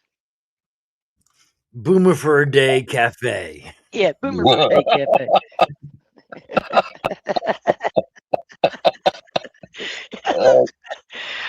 You know who I have gotten the biggest kick out of watching lately? Speaking of boomers, who? He is a boomer. Let me find it. His first name Mike. Dirty Jobs guy. What is his name? Rowe, R-O-W. Sorry, I didn't mean to do that. I have for some reason clued into Mike Rowe, R-O-W-E. And the things that I'm enjoying the most is him reading his mother's writings. She is a freaking hoot. She reminds me a lot of Irma Bombeck. She's just a hoot. She's That's over my head. That's over my Gen X head. What's over your Gen X head? Yeah, whatever name you were relating this woman to. Oh, Mike Rowe. Mike Rowe is Not Mike famous. Rowe. No, not His Mike Rowe. mother. The other name. Yeah. His mother? Her writings. Yeah, you were saying her writings was something like someone else. She's been writing books for years now, and you ought to go listen to Mike read some of his mother's stuff. Interesting. Where's he from? It's clean funny for once. You know what I mean? With just enough twist of innuendo to make it spicy. Right. What can I say? I kind of miss the Lawrence Welk days. Tiny bubbles. Yeah, the bubbles. That's right, John. The bubble machine. Just a little bit of. My parents watched just a little bit of class and some manners and some respect. Liberace. Just a little bit of stuff, you know. I mean, if you want to go back to Make America Great, you're gonna have to bring Lawrence Welk back. Oh God. No. And the one, and the two. Well, And the yeah. one, and the two. That's what that's from. That's right. That's And the funny. one. Mother used to. Mine too. Where was he from? Where was he from? He was definitely not American. Oh gosh. All right, let's And get the one. You can now. We Google need that. Lawrence Welkbridge. I'm sure Google knows. Oh yeah, I can't look at it while I'm on here. All right, I'll do it. Oh, you don't have to do it. Wow, he died in. Oh, and now I want to know. When did he die? May 17th, 1992. Yeah, he's from Oh, wow. Strasbourg. So where? So he was German? Yes. Wow, that's interesting. That's interesting. Well, I guess if Strasbourg is in Germany. I don't know. It sounds German. That's why I've been there, but I don't know every town. No, North Dakota.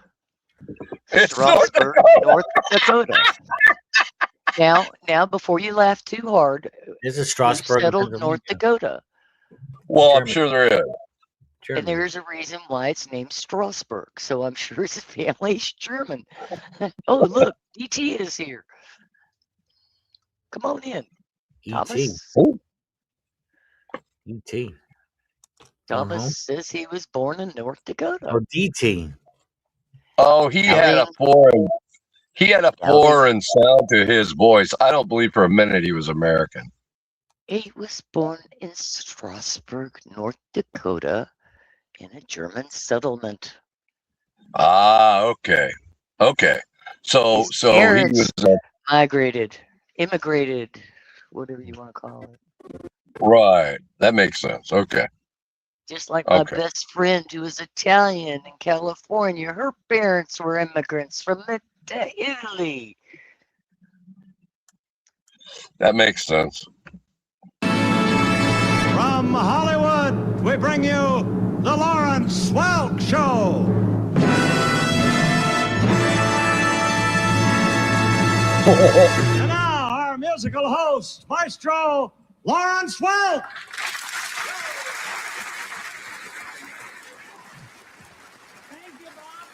Thank you, Bob. So much, ladies and gentlemen, my good friends. I can't hear it. What are you, deaf? I don't know. Maybe my phone's messing up. I can't hear it. I can hear it. Evening and a warm welcome. Now I hear Our it. show this evening is titled Hit Songs from the Movies. And what could be more appropriate for an opener than Hooray for Hollywood? 1, 2, 3, 4. Hollywood. Da, da, da, da, da, da, da, da, da. Da, da, da, da,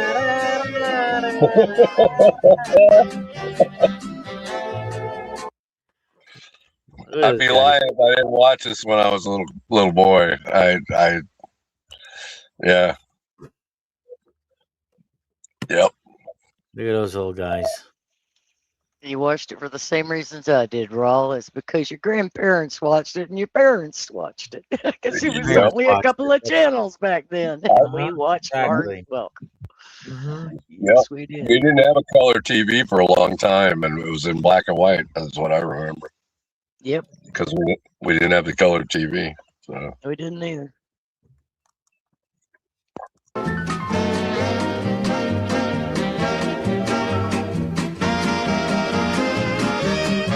Those old guys rocking it out, man. They're rocking it out. Yeah. yeah, it was the big band. It was the big band days, John.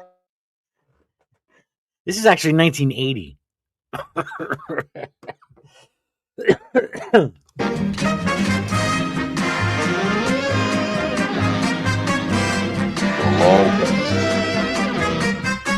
I'm 14, 15, listening to rock and roll by this time.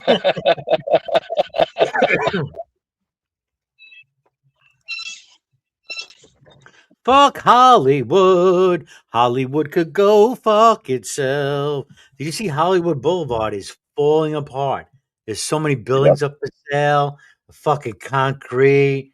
Yeah, the stars, all the stars. The era is over. Hollywood is over, done with.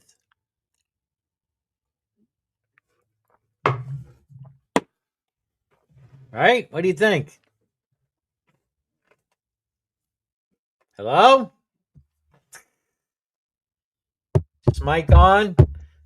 Yes, your mic is on. I had myself muted because I was doing something here. No, Hollywood will not be over. But they are going to have to change their tune. Nice little pun there.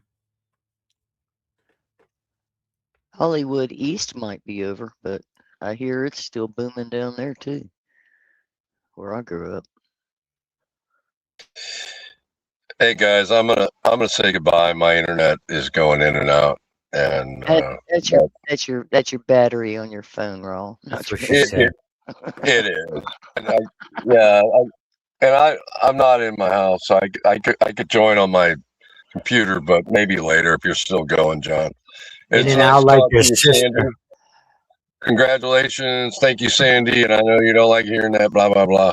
But anyway, thank you. And all right, Raw. Have a good rest of the day. all right, you too, brother. All right. See ya. Right. And for the record, because I probably won't come live again.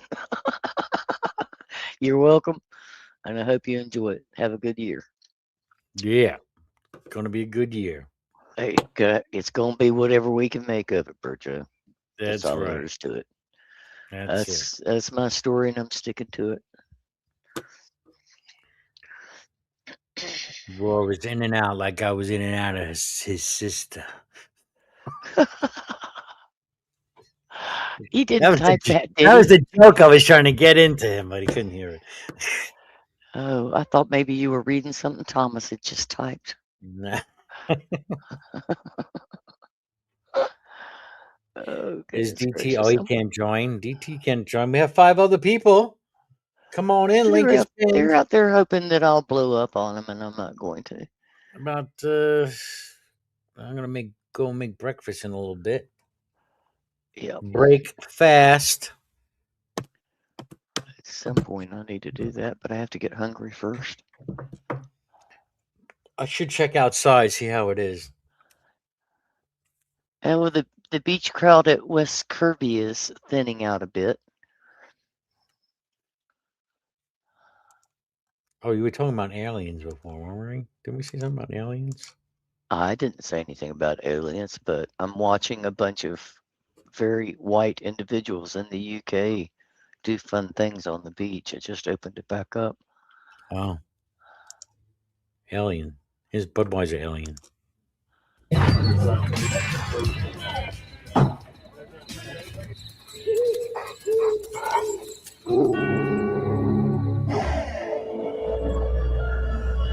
I vaguely remember this.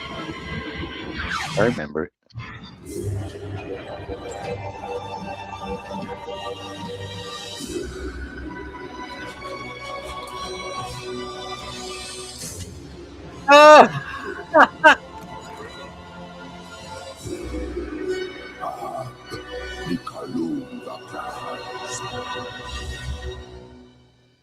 What's up?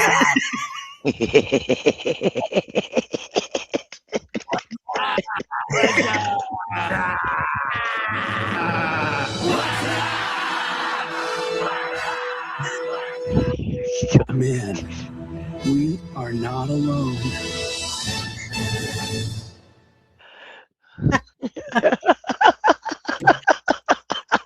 There you go.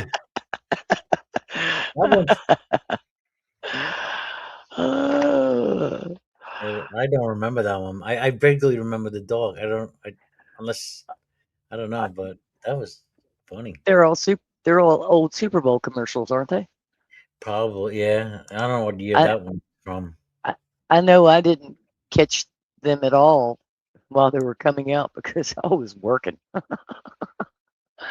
Yeah, it's what Comment said. He says he remembers seeing that one during the Super Bowl. There you go.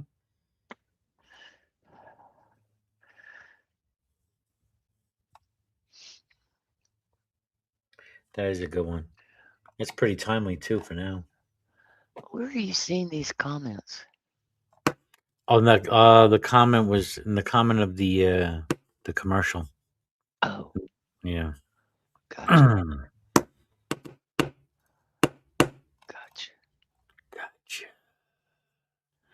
That was released recently as a part of the UFO files from Donald Trump.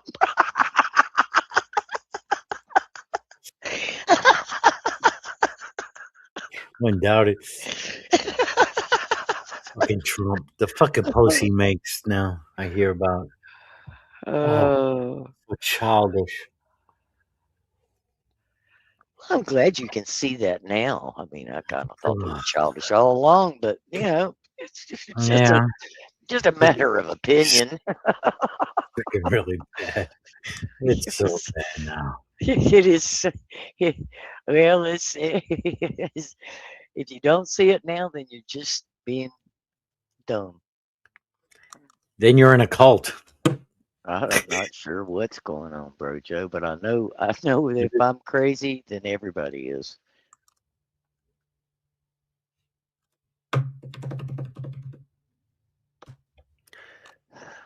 You even try to post, and it's hard not to get a little bit political and some. I don't know. Have you ever used the app Nextdoor?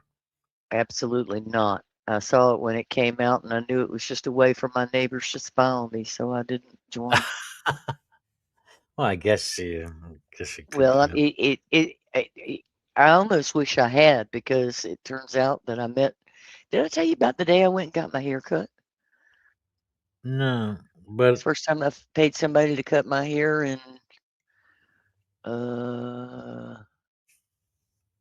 what year is this again? Well over a decade. Well over a decade. Maybe as many as 15 years. So I go down to get a haircut, and there's a lady in the salon getting her roots dyed. And they must have put some sort of acid wash on her face too. She looked like, I don't know. She didn't have her face on. Let's just put it this way. It was kind of scary. And when I go out, I really have tried to tone it down about, my dislike of what's going on up here. But it slipped out, it was like, yeah, something about Eagle's Nest. And this woman the hairdresser piped up. And she said, well, this woman lives in Eagle's Nest. And I said, oh, do you really? I said, well, I'm just going to tell you right now, I hate Will Atkins. She says, well, that's good, because I hate Will Atkins too. Oh yeah, you were telling me you made a connection with someone that. Well, I didn't really. What she wanted me to do was join the Facebook group for Eagle's Nest, so I could see how many of them hate the same man that I hate. And it's like, well, you guys are part of it though, and you still ain't stopped it. So I'm not impressed. What do they pay HOA fees to this guy or something? Oh, it's a gated community. He owns it. He has supposedly pulled out and is no longer in charge. And she says, he's still here. I said, I know he's still here. I know he's still controlling everything from back room purse strings. Of course He owns the land. Is that the guy who owns the land? He's just the front man for a massive, major drug cartel investment group is what he is. Drug cartel investment group. Most massive developments are that, bro, Joe. And if the sooner you clue into following the money, you'll believe me. Well, you do have. They've got to do something with their profits. What was it? Who is it? Lennar? Aren't they one of the major builders? Lennar. Not up here. Well, I can't speak for over there. Maybe you have some locals there who are involved with a drug trade or something. Yeah, I could get that. But you think about it. If you have millions upon millions upon millions of profits that you need to hide and launder, what are you going to do with it? You will buy gold, bro, Joe. But if you will go on a laundromat. You put it into shell corporations. The shell corporations all group together, and then they start buying up land, building developments that only people of a certain class can afford. Sure, And you got to do trust me, something with that there's money. not that many people in this world that can afford that kind of investment. Yeah.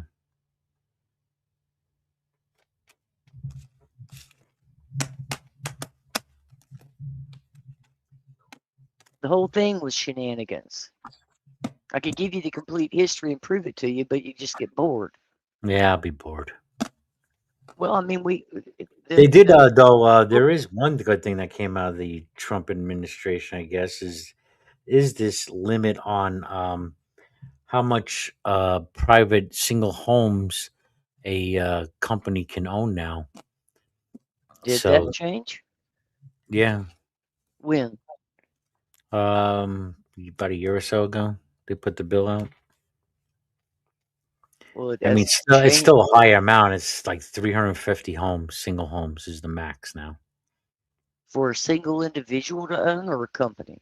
Oh, for a company. So this is what bigger the this was part of the problem when after COVID and all that free money went in there and all developers came in and then they developed, right? And then the prices shot up. But now it's all coming back now because now they can't, a lot of houses still can't be sold, or people who did buy them bought them in the height of the market and now they're stuck with them. And so yeah, because too many of these companies bought all these houses, and homes supposed to be for homes. These single homes should be houses for homes, not fucking investment fucking, vehicles, and then you just shooting the price up. Yeah, I know. Don't get me Yeah, we started. lost the thread somewhere a long time ago. Yeah. Yeah. I mean, I'll be the first to admit that we were getting brainwashed as fast as they could through our new media avenues of radio and television and such. And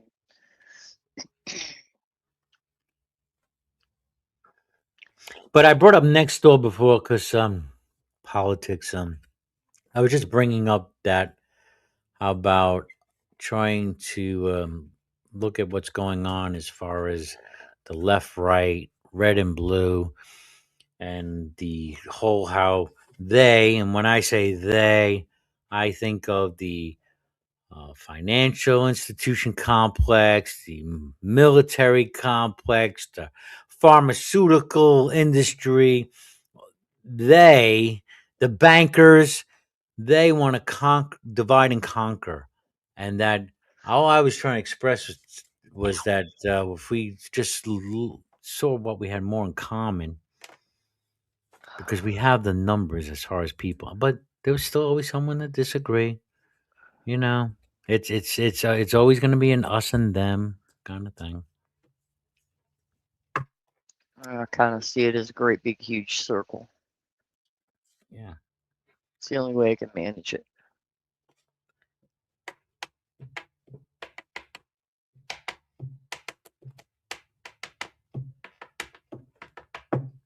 Sun just came out. The sun has always been out. Here. Sun's always out. Where's the sun coming out from? The clouds have moved on. There's a break in them. Oh, you mean the clouds got out of the way? For the moment. The sun didn't come out. The clouds got out of the way. Hey, look, Ma, the clouds got out of the way. Yeah. We don't say that. Right? We still say sunrise and sunset. Doesn't actually do that.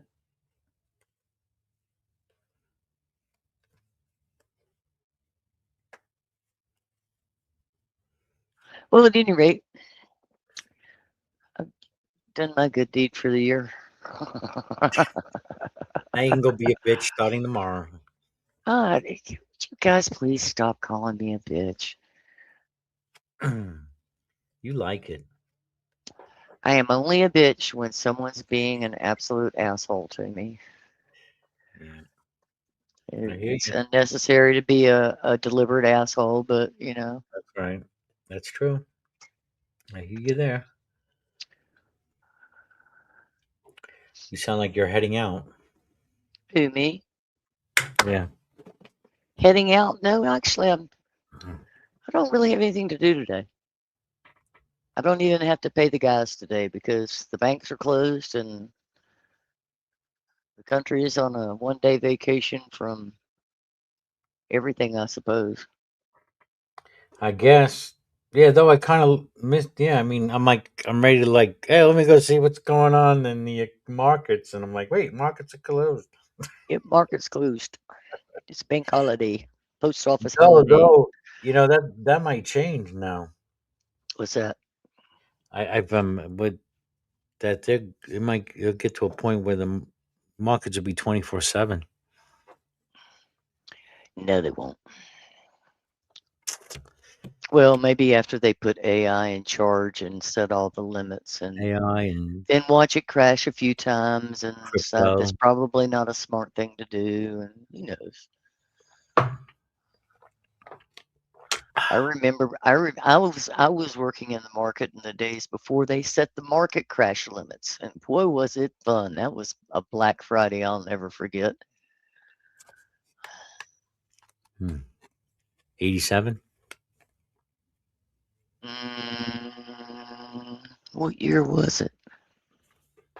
Yeah, I Was it guess maybe it was no was it 87? 89. No, it had to have been right before I started.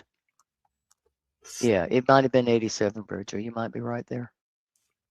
I think I was working at World Savings and Loan then. Yeah, I think you're right.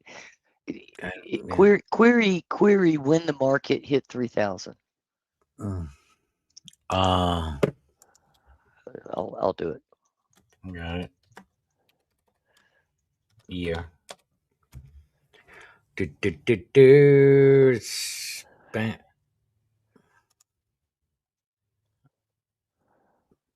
91. Okay, so I started working there in 89. So it had to have been before 89. Because it took a couple of years while I was working there before it actually hit 3,000, and it hit 3,000. 3,091. And by then we'd had Black Friday, and that was a big crash too. The S&P 500 reached its historic 3,000 milestone on July 12th, 2019. What? I wasn't talking about the S&P. Oh. Talking about the NASDAQ.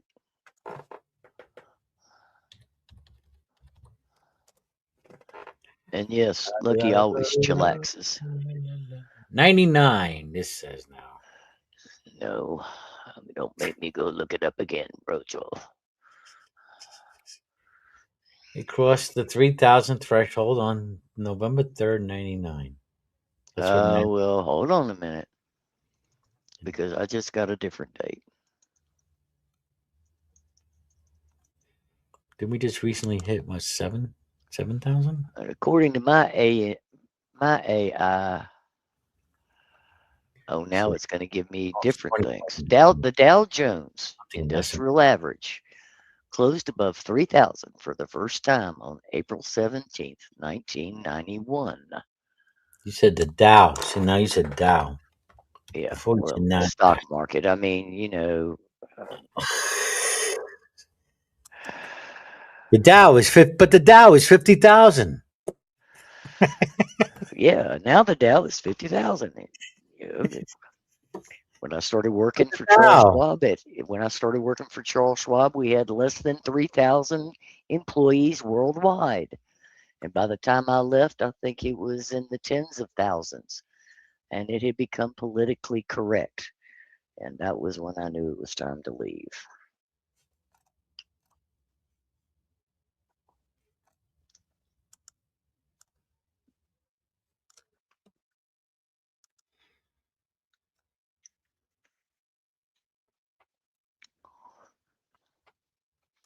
Well, that and Daddy died.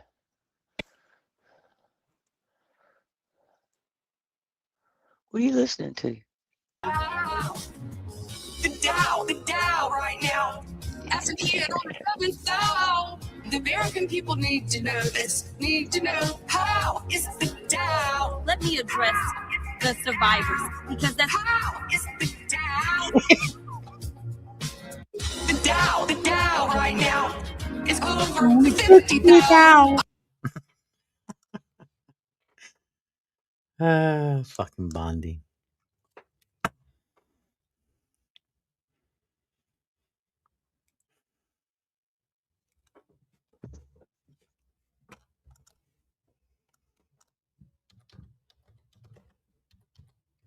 Yes.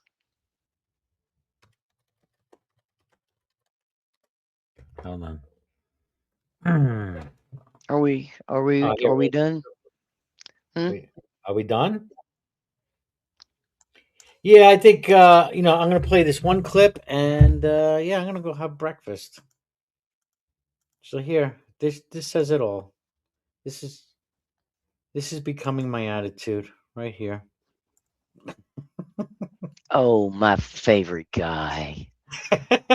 Perfect, Brojo. Perfect. George Carlin, my hero. My God. You're a hero. You're God. Play him, baby. 7 to 8 years, I began to develop a different comic voice and a different perspective. Comedy, stand-up comedy is a low art. It's a vulgar art. It's an art of the people. It's not. But it's an art. But it is an art. It has to do with interpreting the world as you see it, and then writing something, and then delivering it verbally. And I found a very liberating position for myself as an artist, and that was, I sort of gave up on the human race and gave up on the American dream and culture and nation, and decided that I didn't care about the outcome.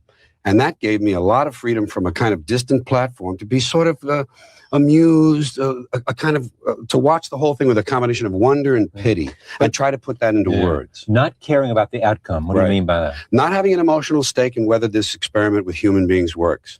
I really don't care. I love people as I meet them one by one. People are just wonderful as individuals. You see the whole universe in their eyes if you look carefully. But as soon as they begin to group, as soon as they begin to clot, when there are 5 of them or 10, or even groups as small as 2, they begin to change. They sacrifice the beauty of the individual for the sake of the group.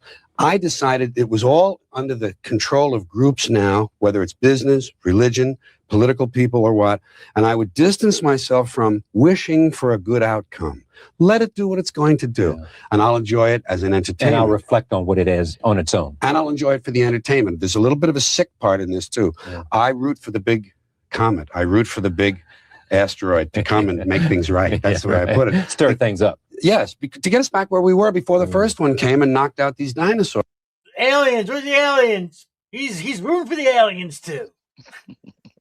And let the ferrets We're grow talking up. about comets on this show tonight. I know it. And I'm rooting for that big one to come right through that hole in the ozone layer because I want to see it on CNN. See, I'm here for the entertainment, Charlie. I am.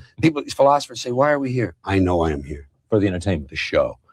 Bring it on. I want to see the circus. But how does this affect your performance and what you bring to stand-up? Well, I've seen a lot of comedians. We've all seen a lot of comedians who seem to have a political bent in their work. And always implicit in the work is some positive outcome, that this is all going to work. If only we do this, if only we pass that bill, if only we elect him, if only we do that. It's not true.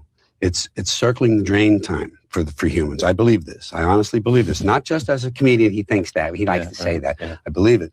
And when you say to yourself, I don't care what happens, it just gives you a broader perspective for the art, for the words to emerge. To not care. That's what happened in that 92 show. That's why I could say the planet is fine. The people are, because the planet will outlast us. It will be here and it will be fine. Has the subject matter changed? Well, you're still stuck with what's going on, but I don't like topical. I don't like political humor. I don't mention politicians. In fact, I defend them in this particular show. Everyone is on their. Everyone is always making things. I defend them and blame it on the people. This is where it belongs. You get what you deserve. Yes, you get what you deserve, and you deserve what you get. And I have a slogan: "The public sucks," and it works nicely, and people accept it. Not very enthusiastically, but they understand that it says we the people in that preamble. It doesn't say them the thises and those the that's. It says, hey. We got on this boat. And people who hate government are involved in a form of suicide because government is self-government. And if you hate the government, you hate yourself. Yeah. And it's the same with the war against nature that mankind goes through. So I just said to myself, it's not going to get better, not in my lifetime. Let me enjoy this and get a little perverse about my commentary on it. I open what does perverse mean, though? Well, to look for where the people think the line is. The people have values, that these things, these amorphous things they call values that they bring to the seat in the theater when they sit down. Yeah. And I like to find out where their line may be and deliberately cross it, disturb them a little, make them uncomfortable, and then bring them with me across the line and make them glad they came. That's what I do. I'm an entertainer. I'm not a doomsayer. I'm not here to preach. I don't do political tracts, but I do entertain. I do a lot of jokes, but I want you to feel a little in danger along the way.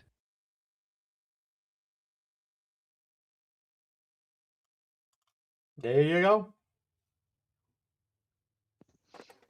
All right, I'm out. 4 hours, 40 minutes with 4 people watching. All righty.